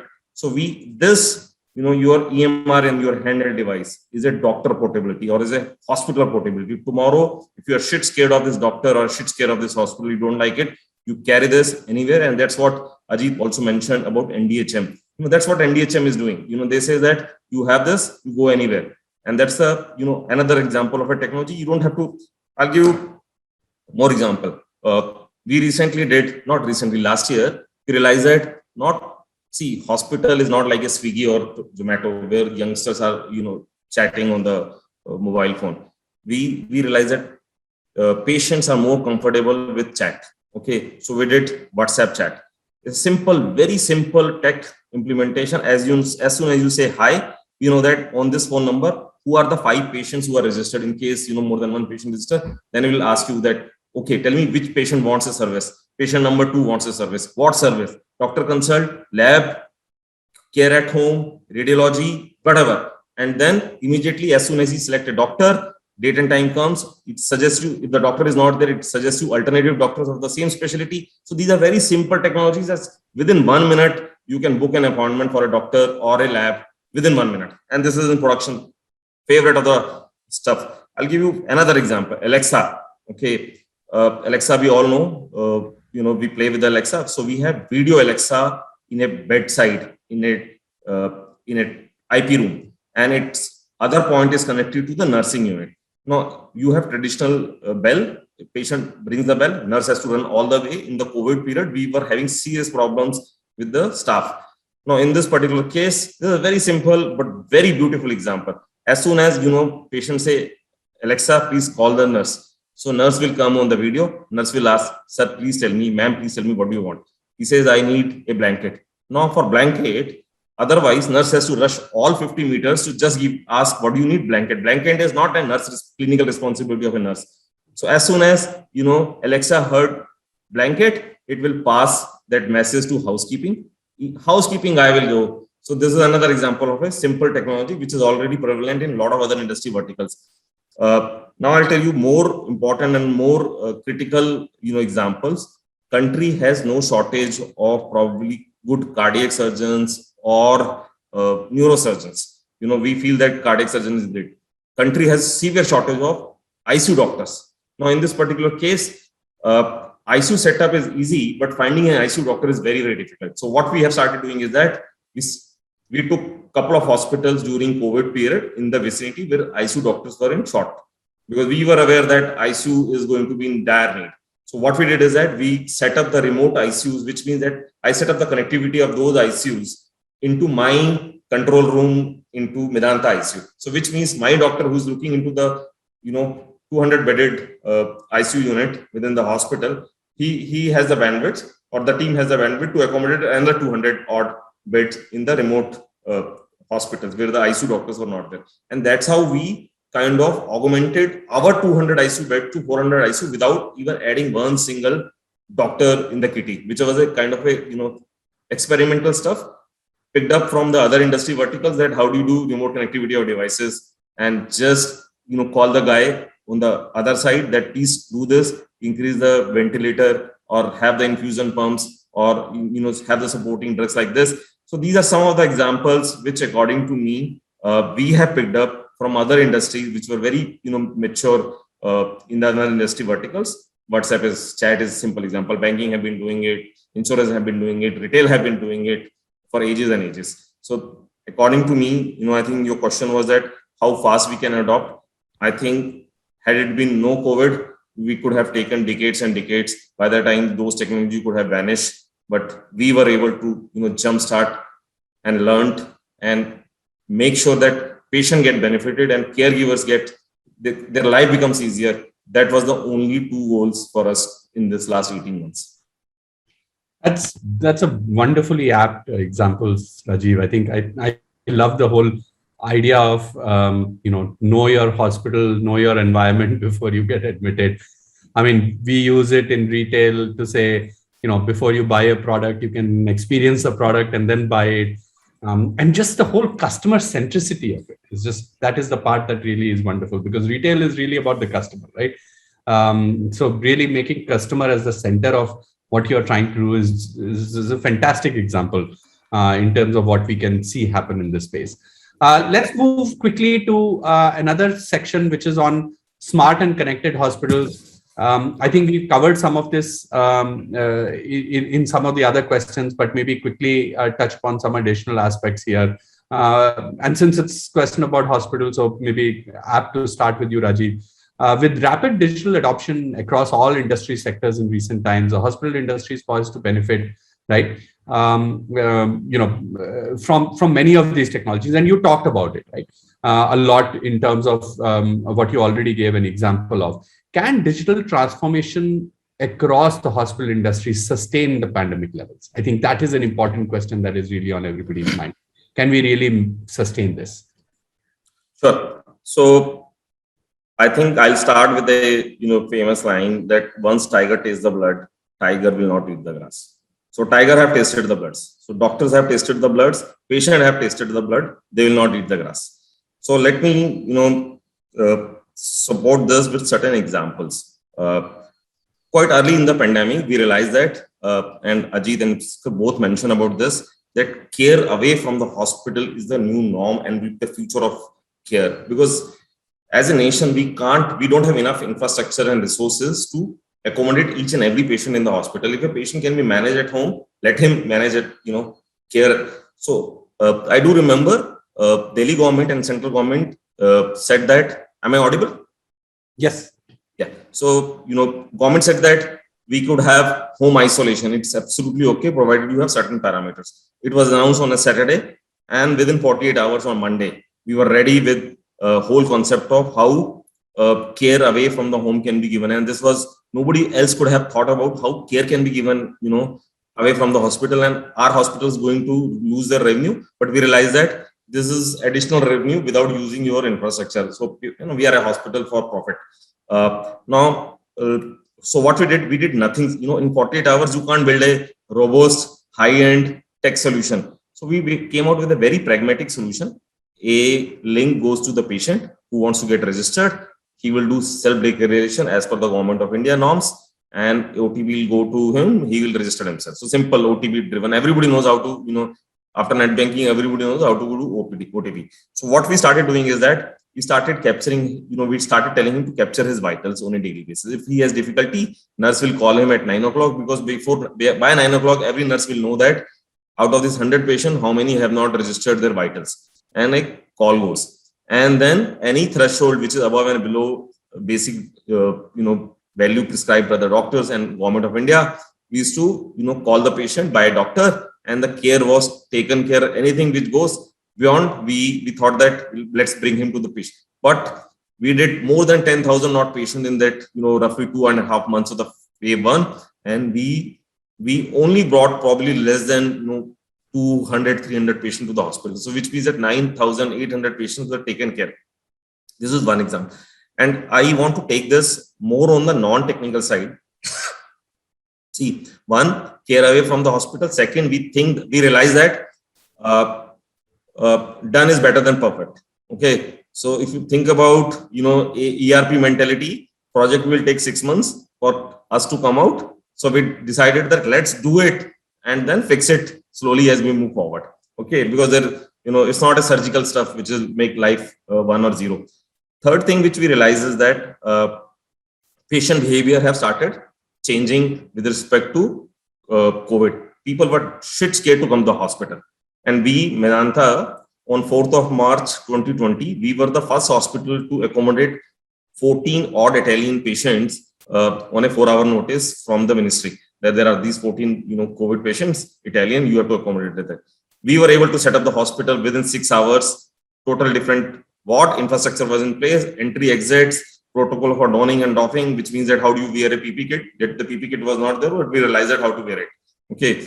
So with all that, there was shit scare. Nobody wants to come to Medanta. Medanta was full of COVID.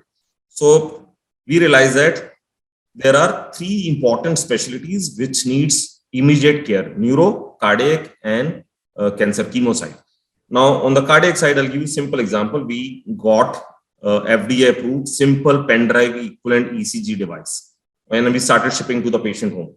And this device, we were remotely helping them how to register one time. And after that, it's a 30-second job. You first put it on the ankle, and within 30 seconds, your ECG will come to Medanta Heart Center. There is senior cardiologist who's looking at your ECG. Just imagine that, had it been non-COVID, you have to go to, and there are you go to your neighborhood, you will not find a cardiologist nearby, and the normal doctors can't even read the ECG, forget how they, make sure that you have an ECG. So within, sitting at home at 2 o'clock in the night, you can do ECG and Medanta will respond back within 30 minutes. And these are well-defined calls. Call stating that rush to emergency wherever you are. Don't worry, this is okay. This is just an anxiety. Third thing is that, there are some disturbances, but you don't have to rush to the emergency. Meet your cardiologist tomorrow morning or whenever it is convenient to you. So what happens is that now these ECGs are more popular within our patient community, that they don't want to come for a regular ECG. They say that, why don't you give me a device and we will take care. Because reading is done by Medanta at a very nominal cost. So this is one example which I thought is worth mentioning. Everybody talks about telemedicine. Our share used to be less than 3% pre-pandemic on the telemedicine side. It has moved to roughly 25%. And in terms of absolute amount, 12 times in March end versus September start. So number of telemedicine, and this is bound to stay. We have not seen any decline in telemedicine. The life have become so easy, both for doctors and patients. Doctors can do this OPD at evening, at night. We started doing instant consults, which was not possible at earlier days. Which instant consult means that somebody elderly or someone child at home has a problem. You just press a button, a doctor will be there in 5 minutes to you. And this is bound to stay because both doctor and patient have tasted the blood. I'll give another simple example. All of us knows about CT and MRI machines, which are big machines, and technicians have to manage them when a patient is lying on the table, because you have to tilt accordingly so that right organs can be scanned in a right angle and right direction. Unfortunately, the technician is getting exposed because of this HRCT were done in bulks and thousands and thousands. They were getting exposed. So what we did is that this console machine, we were able to develop a very basic software to remote this console from outside. It could have never been thought. So what it did is that it helped technician to get unnecessary exposure of, aligning those CTs and MRIs. And are they going to stay? Yes, they are going to stay. Why? Because CT and MRI, also happens in the night. And sometimes senior technician is not there in the hospital in the odd hours.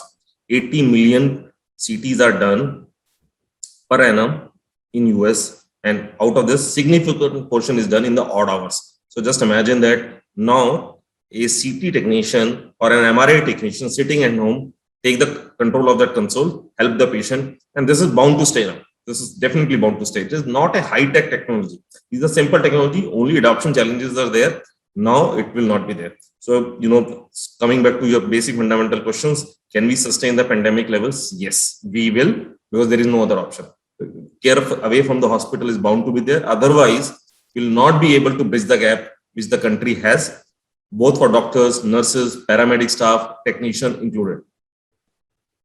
Yeah, I agree. I think this is, once you started this, it's a very difficult thing to put the genie back in the bottle. And you should not. We've been doing a lot of video consulting, and now every time if my kid is sick, the first thing that we want to do is video consulting. We don't want to go stand in line in a clinic and do all of that aspect, and so much more efficient. So yeah, definitely fantastic. Ajit, let me come to you next. I think bringing data together through system integration, it's at the heart of smart hospitals, right? Flexibility and scalability are critical to the successful implementation of this step, right? How do you scale AI, IoT adoption in connected hospitals or smart hospitals at the ecosystem level? Okay. So I think before I jump into that answer, I'll paint a picture of, in my view, what a smart hospital is, and from M-Fine's point of view, because we also call ourselves a virtual hospital. So I'll just paint that picture a little bit. Even before that, I think it is important to understand what the users or patients in this case, what they want. I think, their needs are pretty simple and mundane, right? What is a patient looking for? He wants outcomes. He wants a very easy access, like you said. Look, I want hassle-free, simple way to get access to healthcare. I want transparency, right? In terms of what is the care that is being given to me, whether it's going to work, if it doesn't, what is the next options, all of that. And I want a cost benefit, right? This is even if I have to go in for surgery and all of that, there is transparency and cost benefit, etc. That's required. So his needs are his or her needs are pretty simple, straightforward. And this is what any hospital or any smart hospital must answer, right? I think that is my sort of, first principle solution to what a hospital should be or what a smart hospital should be. Right? It may not be in the true definition of smart hospital, but that's my way of looking at it. So a smart hospital for me has to be extremely patient-centric. It has to be at the point of care, which means it is going to be distributed as opposed to anything else. This means that there is probably going to be a nerve center where everything sort of, quote unquote, the back end of care happens, which is basically surgeries and procedures and heavy scans and all of that. But you will see a lot of care now starting to move towards the point of need, which is your home. What we saw in the pandemic cases, etc. It is going to be in your hands through mobile. It is going to be close to you, maybe in a pharmacy or a small, outpost, remote clinics, whatever not, right? So the hospital is no longer going to be this one physical entity. It is going to be a virtual thing that is going to spread beyond geographical boundaries and so on and so forth on a very, very strong connected care and a technology backbone, right? So this is the definition of a sort of a smart hospital from my point of view. So these traditional services are going to move out of the hospital into localized services, right? Like we are seeing with consultations now. It's virtual, but it's closer to your home. Minor procedures maybe also will move into these remote hospitals or the spokes of the hospitals, if you want to call it that. Physicals, vitals, lab measurements, all of this is going to sort of be distributed. So that is the first and foremost. Now, I think to get to this state, of course, smart deployment of technology and understanding that need, like Rajiv also pointed out, very simple solutions to get this going, I think is the key. It doesn't need flip your everything on its head and try to reimagine, etc. I think we can go step by step. He gave example of a very simple chatbot. That's perfectly a good way to start for a hospital, etc. Right? For M-Fine, we started with this proposition in the beginning. So therefore, we built a little bit more I would say, a more advanced version of it where you get instant care immediately. So you see the doctors, you talk to him immediately, and you get the digital prescription and so on and so forth, right? I think very similar in the case of DocSap, I believe, as well. So we are coming to the same solution from different approaches, I believe. But I think the key essence is start small, think of the small little use cases and start with a strong technology backbone. So what you need is a good connectivity. You need the internet backbone. You need to be able to transport data back and forth. All of that is what is essential to get started. Nothing fancy. Now you used the word ecosystem. Now to make that happen, I think it is a little bit more, I think a step up in terms of thinking. One, we have to imagine data to be decentralized. First of all, I think that is a little bit of mind shift also for a lot of providers. It is also mind shift for a lot of consumers, that your data could be sitting in multiple providers. I'll go to several hospitals or clinics or visit doctors and all of that. So decentralized data is going to be one key thing that everybody has to sort of tune their heads to and work and build towards. And I think at some point we will have to also do ethical liberation of these data sets, because once these data sets are also sort of available for others to learn from, I think the whole ecosystem can grow and you can really build stronger foundations, stronger solutions on top of this basic user need that I want outcomes, I want easy access, I want transparency, I want cost benefit. All of that is possible when you start to now liberate these data sets. And this data set liberation needs to happen from users, providers, everybody alike. I think that is important for the smart hospital ecosystem to sort of come to. And lastly, I think understanding of big data and deploying the right mindset of people, etc., to understand the data. Right? It is going to be heterogeneous data. It is going to be different kinds of data. It is going to be EMR data, like we've been talking about. It's going to be information about payers, payments, your longitudinal health. What happened to you 6 months before? What were your lab reports showing at that point? What's your medical history of your parents? What's your lifestyle looking like? All that multitude of data, and this is all going to be there. It's going to be distributed. So understanding that and building smart solutions on top is going to be extremely critical for the smart ecosystem to evolve. I would like to just leave with, like, for instance, a few barriers, right, for all this to work properly. I think fundamental blockers, in my view, is culture and mindset and governance. I think these are three things that I believe that will come in the way of this. The mindset that, hey, digital and this distributed nature is going to be the way it is. Data is going to be more federated. And I think more data that is there and more it is shared, more we learn. I think this is a mindset change. A culture change needs to happen with all providers, right? Like, start small. Imagine that this is the way of the future. That's where I think the ecosystem can build towards it. And lastly, of course, governance has to step in and support this and not block it. I think that's very, very important. I don't believe technology will ever be a barrier to this. I think the classic example we can take is video editing was supposed to be the most complicated and hard to do, skill. TikTok came and changed that thing entirely, right? Everybody on the, your neighbor to your, your people in your house, your parents are into video editing.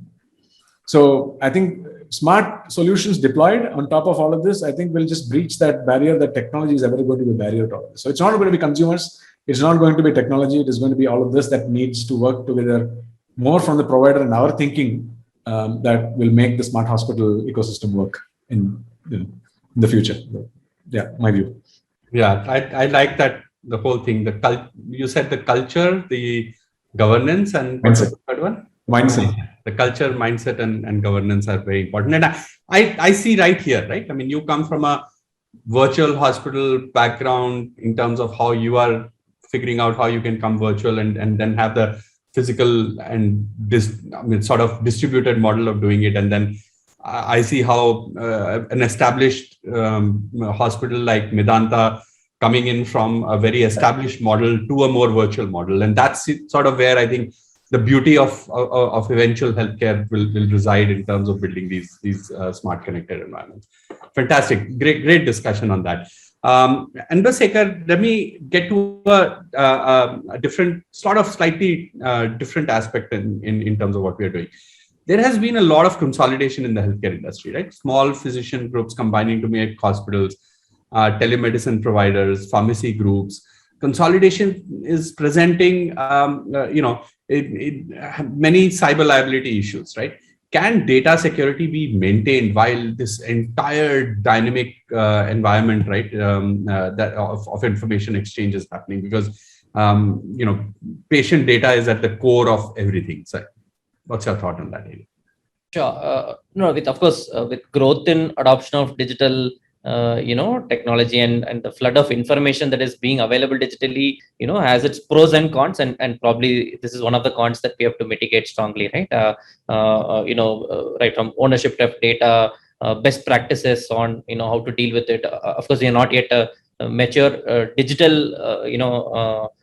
infrastructure itself in any industry, and particularly in healthcare. We are definitely a little far behind, right? But having said that, there are practices that we can learn from, right, and adopt. And it's at this moment there are no strong standards that are widely adopted. The typically seen in the HIPAA style, legislations or liabilities and clauses are not necessarily as strong in India yet, but we are definitely making strides toward that in any case, right?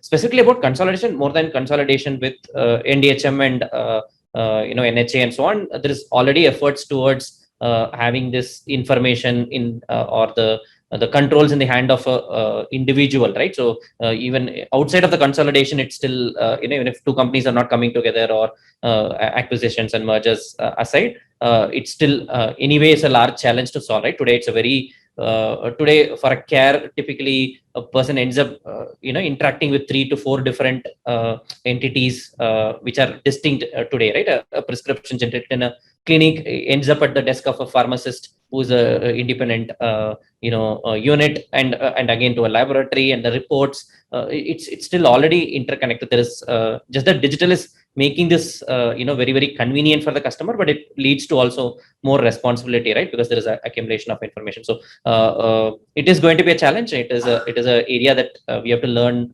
very fast. But hopefully, just like in many other areas that we have leapfrogged, this is an area that I hope that we will do a good job of that as well. And the second aspect is in the interim, it's responsibility on each one of the participating entities in the ecosystem to self-adopt, right, or self-govern some of these best practices, right? Be it access controls, again, very simple, established best practices, even outside of healthcare. I think that's the first step. Then comes specifically about, PII and PHI comes later, right? Like PII it's a common problem across the digital industry. So we have to ensure at least the basics of those, right? ISO standards, ISMS certifications, those are already available. So self-certifying or taking initiatives around those would be a very, very necessary first step that the ecosystem should adopt, and followed by maybe more specific healthcare standards along the lines of HIPAA, and at least the best principles from these should definitely get adopted. Yeah, I think standards is very, very critical. I mean, we, as you know, Walmart is one of the largest pharmacies amongst the top few pharmacies in the US. And, we build a lot of that software here, and we spend a lot of our energy is really based on HIPAA compliance. We have our associates who are even writing software actually get HIPAA compliance before they can actually write software in the specific area, and product and everybody else. So I think getting some of those standards is important, because the patient record, right, and your data, while the ability for you to be able to take your record with you is extremely important, but the sanctity and safety of that data is absolutely paramount, because if that starts to get out, then, we don't know what all can happen, because that is really, it's like more important than even the biometric data, because everything else sort of goes from there. So, yeah. If I may add a point quickly, like, it's not necessarily alien to the technology world in India, right? India probably has built a bunch of these systems for the world, right? Being the software capital of the world. So it's about, using those for our internal needs, and, the companies in here adopting them, hospitals and the healthcare facilities adopting them. So again, like Ajit mentioned, it's not a technology barrier. Probably we already have, very strong strength implementing it in other nations and other countries, and it's only about the drive to implement these best practices here. Got it. Great. Let's move a little bit to virtual reality, maybe wearable technology in healthcare and things around that. So maybe we'll start with you this time, Indrasekar. I mean, virtual reality in healthcare is gaining momentum in recent times, right? And what do you think are the top 3 areas in healthcare that can be impacted by VR adoption? Definitely, there are multiple angles to it. I would say it's still a very nascent space, right? Like the only area where it has seen a good popularity in the mass market kind of way, technologies, right? Be it your fitness trackers, your step trackers, and so on, and smart watches probably more recently, and probably those are the new age technologies that have seen some large scale adoption, right? The other category where some of this could help is definitely in specific use cases, right? Maybe in chronic care, maybe in cardiac care, that Rajiv mentioned as well, right? Or post-operative or post-hospitalization care. These are some definitely it can be valuable. AR and VR typically, again, one is around training. It could be a very valuable asset, right? So one of the things that physicians in India are specifically exposed to is the number of patients that they or the number of varied cases that they see or encounter during their training phases or training period, etc. And some of those could be accelerated through the right use of technologies, right? Be it surgical or even to an extent because of the digitization, people can go through these virtual consultations or learn from the consultations from the best doctors and so on. So the speed of learning can definitely in the medical community can improve, right? Right from doctors and also the other caregivers, right? Definitely tools have helped during this phase as well, right? When COVID is a new pandemic, and it's new to everybody in the medical industry as well. So the dissemination of information, training, care protocols, all this had to be disseminated in a fairly fast way. And again, that's an area where the new age technologies can be of help, right? Where it helps the caregivers to also train, at scale and at large, and therefore are well prepared when a situation like this emerges. Got it. Yeah, definitely. Those are areas that can completely transform in many ways. On the same lines, but in a different context, Rajiv, and I'll come to you.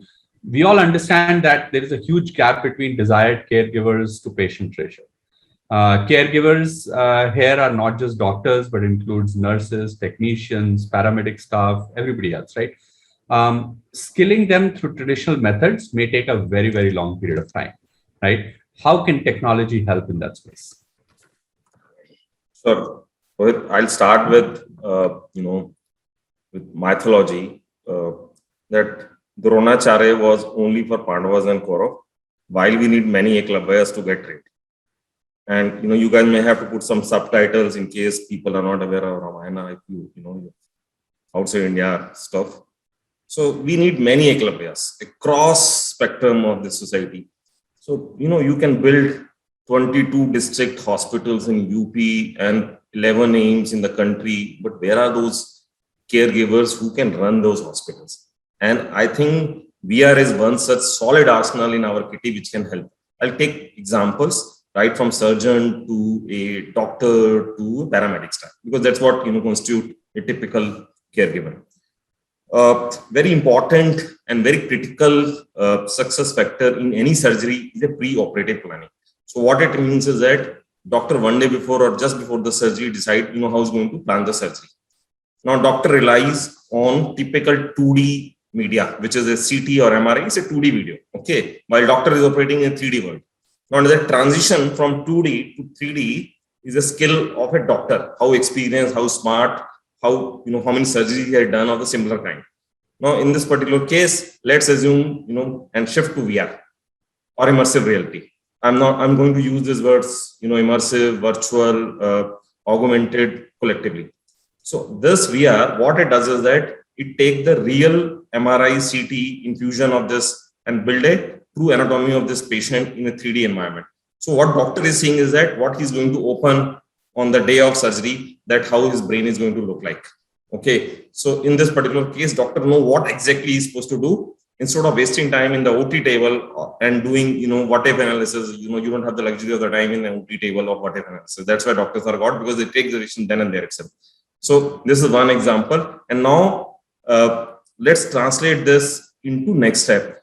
So as I said that surgery, especially brain surgery, are, a lot of anxiety in the patient. So this can also be used to educate patients. See, look, this is your 3D, this is your brain is going to look like, and this is what we are going to do. This is a small knob, we will cut it. Don't worry, it will be done in half an hour. This is super patient education.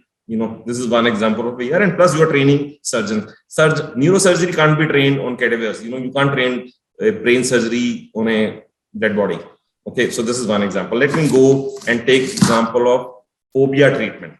Okay, phobia or psychological disorders are no more a taboo. It is there in all age and all social strata of the society. It's no more a secret. Now, counseling or real-time counselor are the best, no doubt. But the challenge is, where are these counselors? Okay, so we have a severe shortage of these mental health doctors. Second thing is that sometimes, even if the doctors are there, it is very, very difficult to simulate the situation which has a phobia, like fire. You can't burn your OPD department because somebody wants to get treated for a fire. Okay, or if he has a water issue, so he's so all those can't be done. So all of these situations can be simulated with the help of a simple VR environment where a patient will get taken care. I'll get one more dimension. There are patients who have allergy or kind of a resistance to a male voice or a female voice, or a child will only want to speak to a child. So in this case, VR will simulate the language which is preferred by a patient or a subject, and just translate it into 22 or 50 odd dialects which India speak, and forget about we treat more than 89 country patient. So those languages are also challenged. So all of those can be done with the help of a VR. Very simple example, but there are POCs which are done, and surgical example which I took simulation is already in production in Medanta for fairly long period now. Okay, now let's move to nurses and paramedic staff. When you talk about trauma center is always a chaos, whether it's a 100-bedded AIMS or a 30-bedded Medanta. Now, whatever computer-based training or a classroom workshop you do, you can't simulate a trauma or a disaster in a classroom. So there we attempted that. It's in the early stages, but that's what we want to do. That how to simulate a trauma center, difficult situation, and train your caregivers there. One more stuff which I want to, you must have seen, I'm talking about now paramedic staff or technician who manages complex medical equipments. There are hundreds and probably thousands of shops around each and every nook corner of the India, or how to repair your mobile phone. But have you ever seen how to repair your X-ray? Have you ever seen how to repair your ultrasound machines? There are none. Okay, and all of these technicians and paramedic staff who are trying to operate this, they do training. But unfortunately, they are never trained, because that training you can't simulate that when the malfunctioning happens or the equipment go for a toss, what is your reaction? Because in training it, the situation never comes. This is 1 in a million kind of a scenario. So you do this advanced training using again VR. There's now equipment at the OT table is not functioning. What you do? So instead of having a crisis, you train them how to manage the crisis. So this is another training, and so forth. Another example which is used by junior doctors and other stuff is that we say in healthcare, the best key is that how do you diagnose a disease by reading or looking into the symptoms, because symptoms may lead to you have to diagnose, you have to go through multiple layers of symptoms checking. Okay, I have a pain somewhere in my calf muscles, both when it happens, all that, probing questions, and then you figure out what is the exact disease or ailment. And that kind of a real-time patient interaction can be simulated again by VR. So these are some, and this is very, very important. A lot of times we always script that doctor doesn't have, time to listen or to, hear my problem, and he simply started writing the prescription. So this with the help of a VR or augmented reality can be solved to large extent. So again, as I said that, for a country like India, where future hospitals may or may not be, possible, but they are definitely going to get close because we don't have enough caregiver staff. This is a known fact. Niti Aayog, skill department, everybody is looking into this. And they have this they could be possible early converts of this VR technology to train this huge population. We have population. Only stuff is that we don't have a right arsenal and a curriculum and mechanism to train using tech like VR. So according to me, we have to train many Eklavvyas. That's really good thought. I mean, I think it's extremely important to make sure that we use technology not just for solving the issues of the patients, but really also training everybody towards that. And hopefully through this process, we'll not have one but many Eklavvyas, and we'll not ask them for their thumb in return.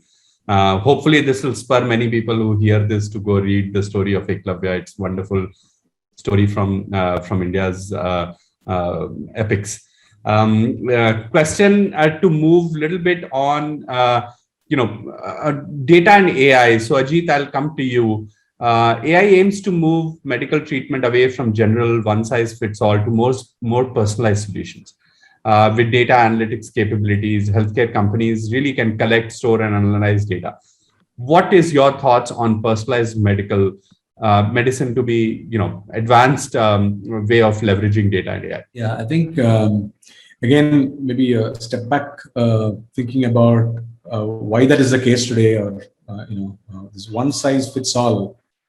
There is still a large problem today that even the world's best scientists and doctors, we still don't understand deeply enough how different people develop diseases and how they respond to treatments and all of that, right? So that is still, I think, an evolving space. Take the example of COVID, how the mutations happen, how it affects. I think we are probably in day one there, right? And the same can be said for even the most complicated of conditions that exist, right? So we have to understand that it is a very deep, very complicated, and extremely hard space, healthcare in general. I think that's first.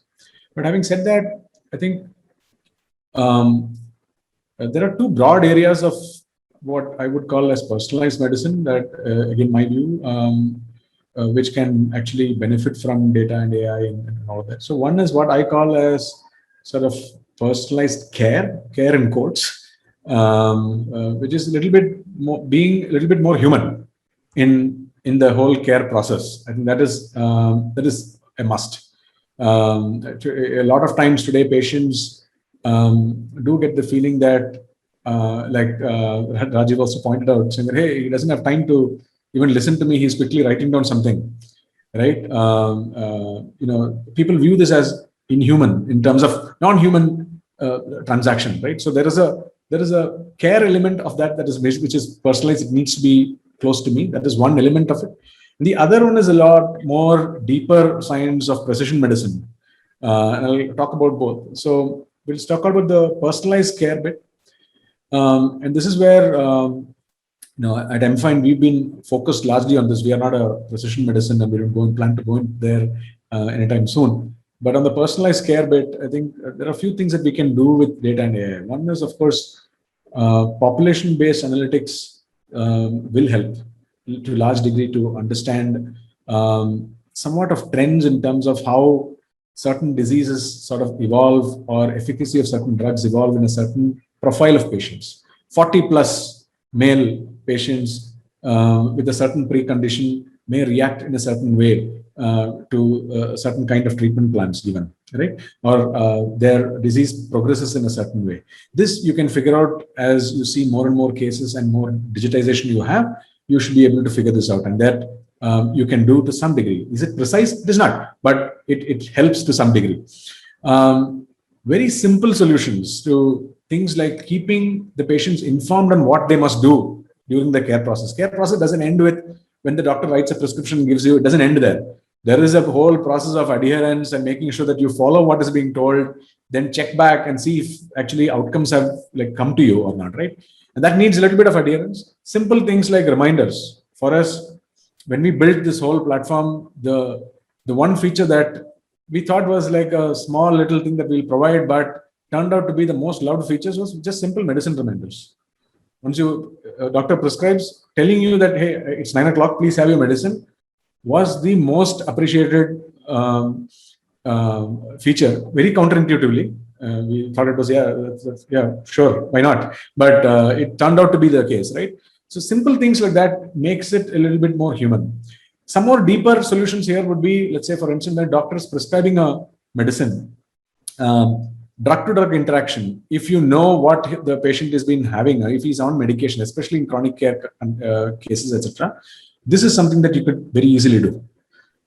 Data for this is available. We do this at MFine. So when somebody is prescribing a medication, and if you're already on, let's say, a chronic medication, etc., then it is very important to tell the doctor that, hey, what you're prescribing is probably going to be harmful for the patient. Let's make a change here or whatnot, right? So that means knowing history of the patient, suggesting the right solution for the doctor, keeping them informed, is bringing a little bit of humanness into this whole care. I think that is one element of personalized care where I see data and AI being used, and we are using it. The other bit is, of course, precision medicine and going into genetics, right? Meaning really going to tailoring healthcare to everybody's genetic makeup. That is at least the promise behind the genetic and precision medicine. And genomics has evolved quite a bit. There is a lot of research and study in that direction. You see a lot of drug companies trying to understand efficacy of medications even before it's been launched, etc. Moving from reactionary medicine to sort of prevention, understanding genetics deeply. I think that is also where a lot of investment is happening. We are, of course, not in that game, but I believe these are two elements of sort of personalized medicine. The former one, in my view, I think we need to make the whole healthcare human. And I think that's where we could, all of us could play a part and start. So yeah, that's my view. Yeah, a lot of stuff to come in the personalization part of it, personalized medicine part of it. And of course, data plays such a critical role there. One thing I want to add, sorry. Yes, please. When you said data, and when you use data for all this, we should also understand that data sets inherently come with biases. And there can be biases because of ethnicity and your background, etc. Right? So for providers such as us, we should also be able to understand that there is inherent bias in every data that you see. So you have to make sure that that is also balanced out. It's it's a interesting prospect, but also a very tough problem to crack. Yeah, sorry for the interruption. No, absolutely. That's exactly the idea of this discussion. I think that's the important part. Bias is such a important ingredient in any data set, right? Whether you take healthcare or you take real life or take anything else, right? That it can really lead you to a totally wrong direction sometimes if you just end up in that aspect. When we are seeing that in social media, right? You only see the news items that agrees with your political view, right? That there's a huge data bias there, right? Then none of this, I know, none of this is complete unless we talk a little bit about health insurance. So Shekhar, I'll come to you, right? Where do you think are the major challenges witnessed across the health insurance sector today, specifically in, could be related to COVID, not related to COVID, but where do you think are the challenges? As with most parts of the ecosystem, right? Like, health insurance is a key part of the healthcare ecosystem for sure. And it's also a fast growing, evolving space, right? So, and of course, pandemic affected not just healthcare, but every industry, but and therefore definitely health insurances had seen different kinds of impact, right? It was very different in the first wave versus the second wave, right? First wave, lockdowns in fact reduced the number of admissions and the claims and so on. But whereas the second wave is a very different beast of its own, right? Where simultaneously probably the claim volumes have gone significantly up across board, right? So and therefore to manage that kind of a scale, adoption of tech again becomes key. In such in health insurers as well, right? We do work in our capacity with a few of the health insurers, although we are not a health insurer ourselves, but we could see the challenges that they face and how they look at solving, right? Like the full value chain of health insurance journey, right from discovery of right policies. People had to innovate and come up with newer policies to suit the the pandemic needs and so on. And there is also level of uncertainty as well, right, for the insurers in terms of what could it mean for them, right, in terms of the the claims ratios and the core metrics that drives the insurance forward. So there was definitely a level of uncertainty. So a lot of them had to be relooked at or rethought through. So right from pricing of products to underwriting or risk models, actuarial, all of this had to definitely evolve. And again, they were probably already in the evolution phase, but probably now accelerated again with rise in COVID, rise in it's a sudden step response to the entire modeling that was done in the past, right? Like no one envisages a large pandemic when it comes to building policies, building products in the health insurance space. So it's definitely a major impact. Hopefully it sets the industry up for the future as well, right? These just like other and digital telemedicine and digital ecosystems, the digital health insurance ecosystem also is definitely evolving rapidly. Yes, I mean, it's a great point. I think insurance is such a fine balance between value to the customer and financial viability of the insurer, right? Because if you destabilize it, either they'll be insurance companies or all the patients will be taken for a ride, right? So I think both sides is the problem. Fantastic. I know we can go on and on. There are so many topics on my list, but in interest of time, let's end with this important question. Same question that I'll ask all three of you for your views. And this is something that always interests me, because if you look back and 10 years ago, what would you have thought where we would be today versus where we are today, right? So the question really here is that if you look at your crystal ball, right, and let's say we are having exactly this session 10 years from now, what are the three top things that you feel would have significantly changed in the next decade? I'm all hoping that COVID will not be there 10 years from now, or any form of that won't be here. But beyond that, given the context of healthcare and technology, what are the 3 things that you believe 10 years from now would have completely changed? So maybe Rajiv, Ajit, and Shekhar, if you can go in that order. According to me, big data and IoT, getting fed into AI will come out as a major assisting tool to the physician.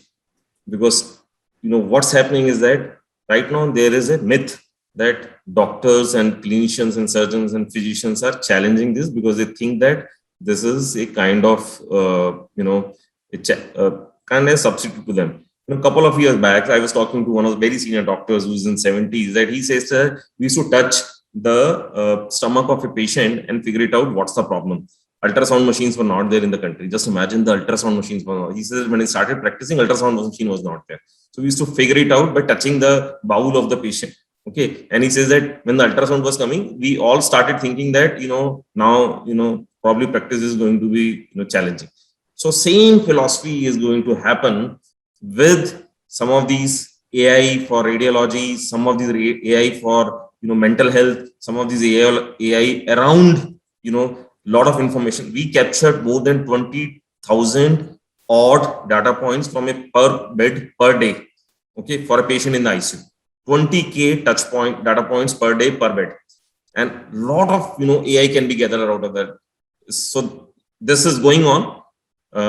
Doctors, data scientists, IT guys have to sit together and figure out what it is. But this will get sorted out in next couple of years, and 10 years down the line, we will not be talking about whether ultrasound machine was helpful for the doctor or not for the doctor. So AI will be definitely going to be a good assistant for the doctor. That's my 10 years from now. Ajit. Yeah, so crystal gazing is always a little tough. Hopefully nobody holds me to this after 10 years, but no, I'm going to have the same session 10 years from now for sure. All right, so then here goes. I think first, I think we will not be talking digitization. Digitization will be done, completed, done, dusted. It's a thing of the past. It's like, and the follow-up of that is that AI will be mainstream in terms of assistive tech. This is absolutely going to happen in the next 10 years.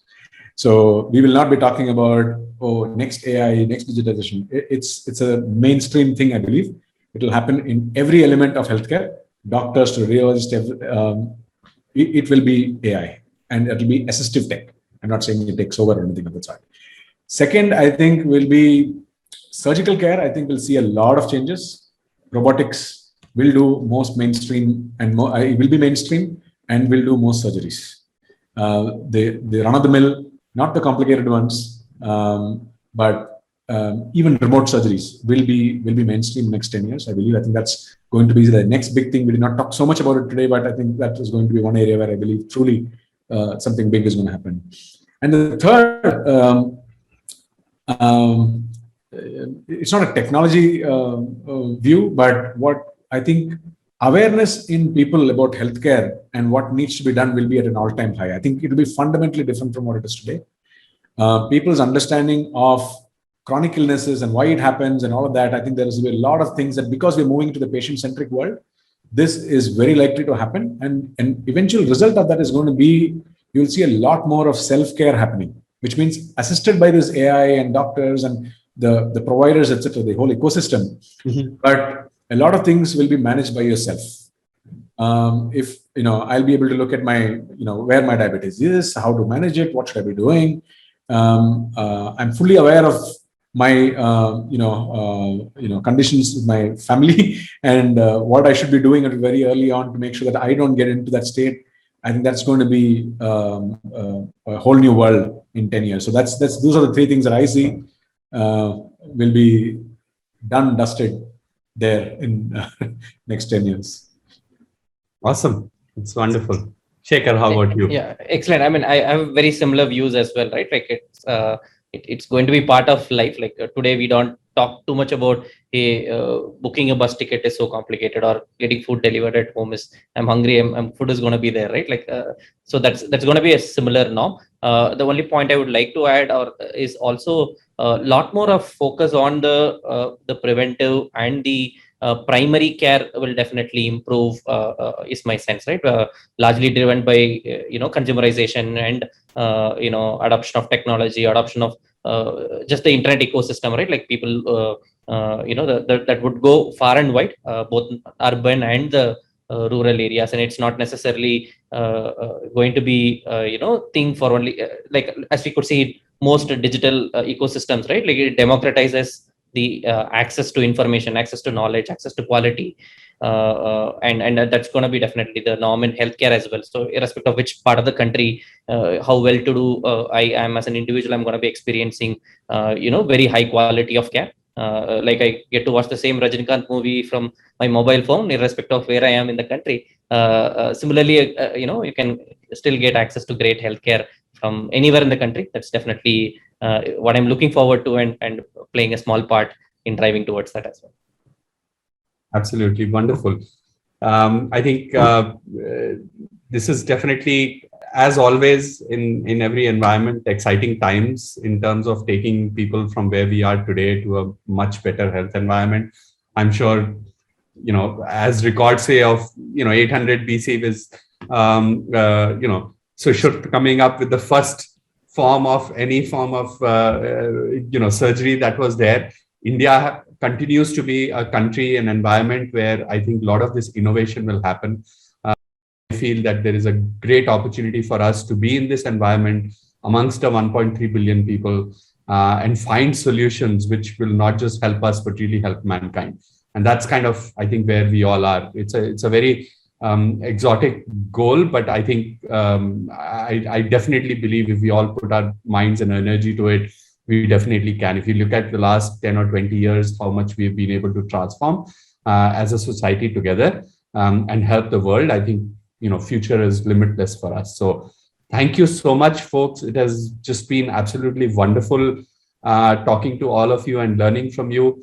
It's just, we've been in this industry and we do a lot of work in this space, but just learning from each one of you and your context and the fantastic examples. I would say, there's a silver lining on and every problem that we faced. And this is the silver lining of COVID, that we were able to get so much information and knowledge and move forward. So thank you so much for your attendance. Truly appreciate it. Great. Thank you. Thank you for being a wonderful host, Rohit. Yes. Thanks, Bhaskar. Thanks, Thank Ajit. you. Thank you, guys. Thank you, everyone. Really Thank wonderful. you.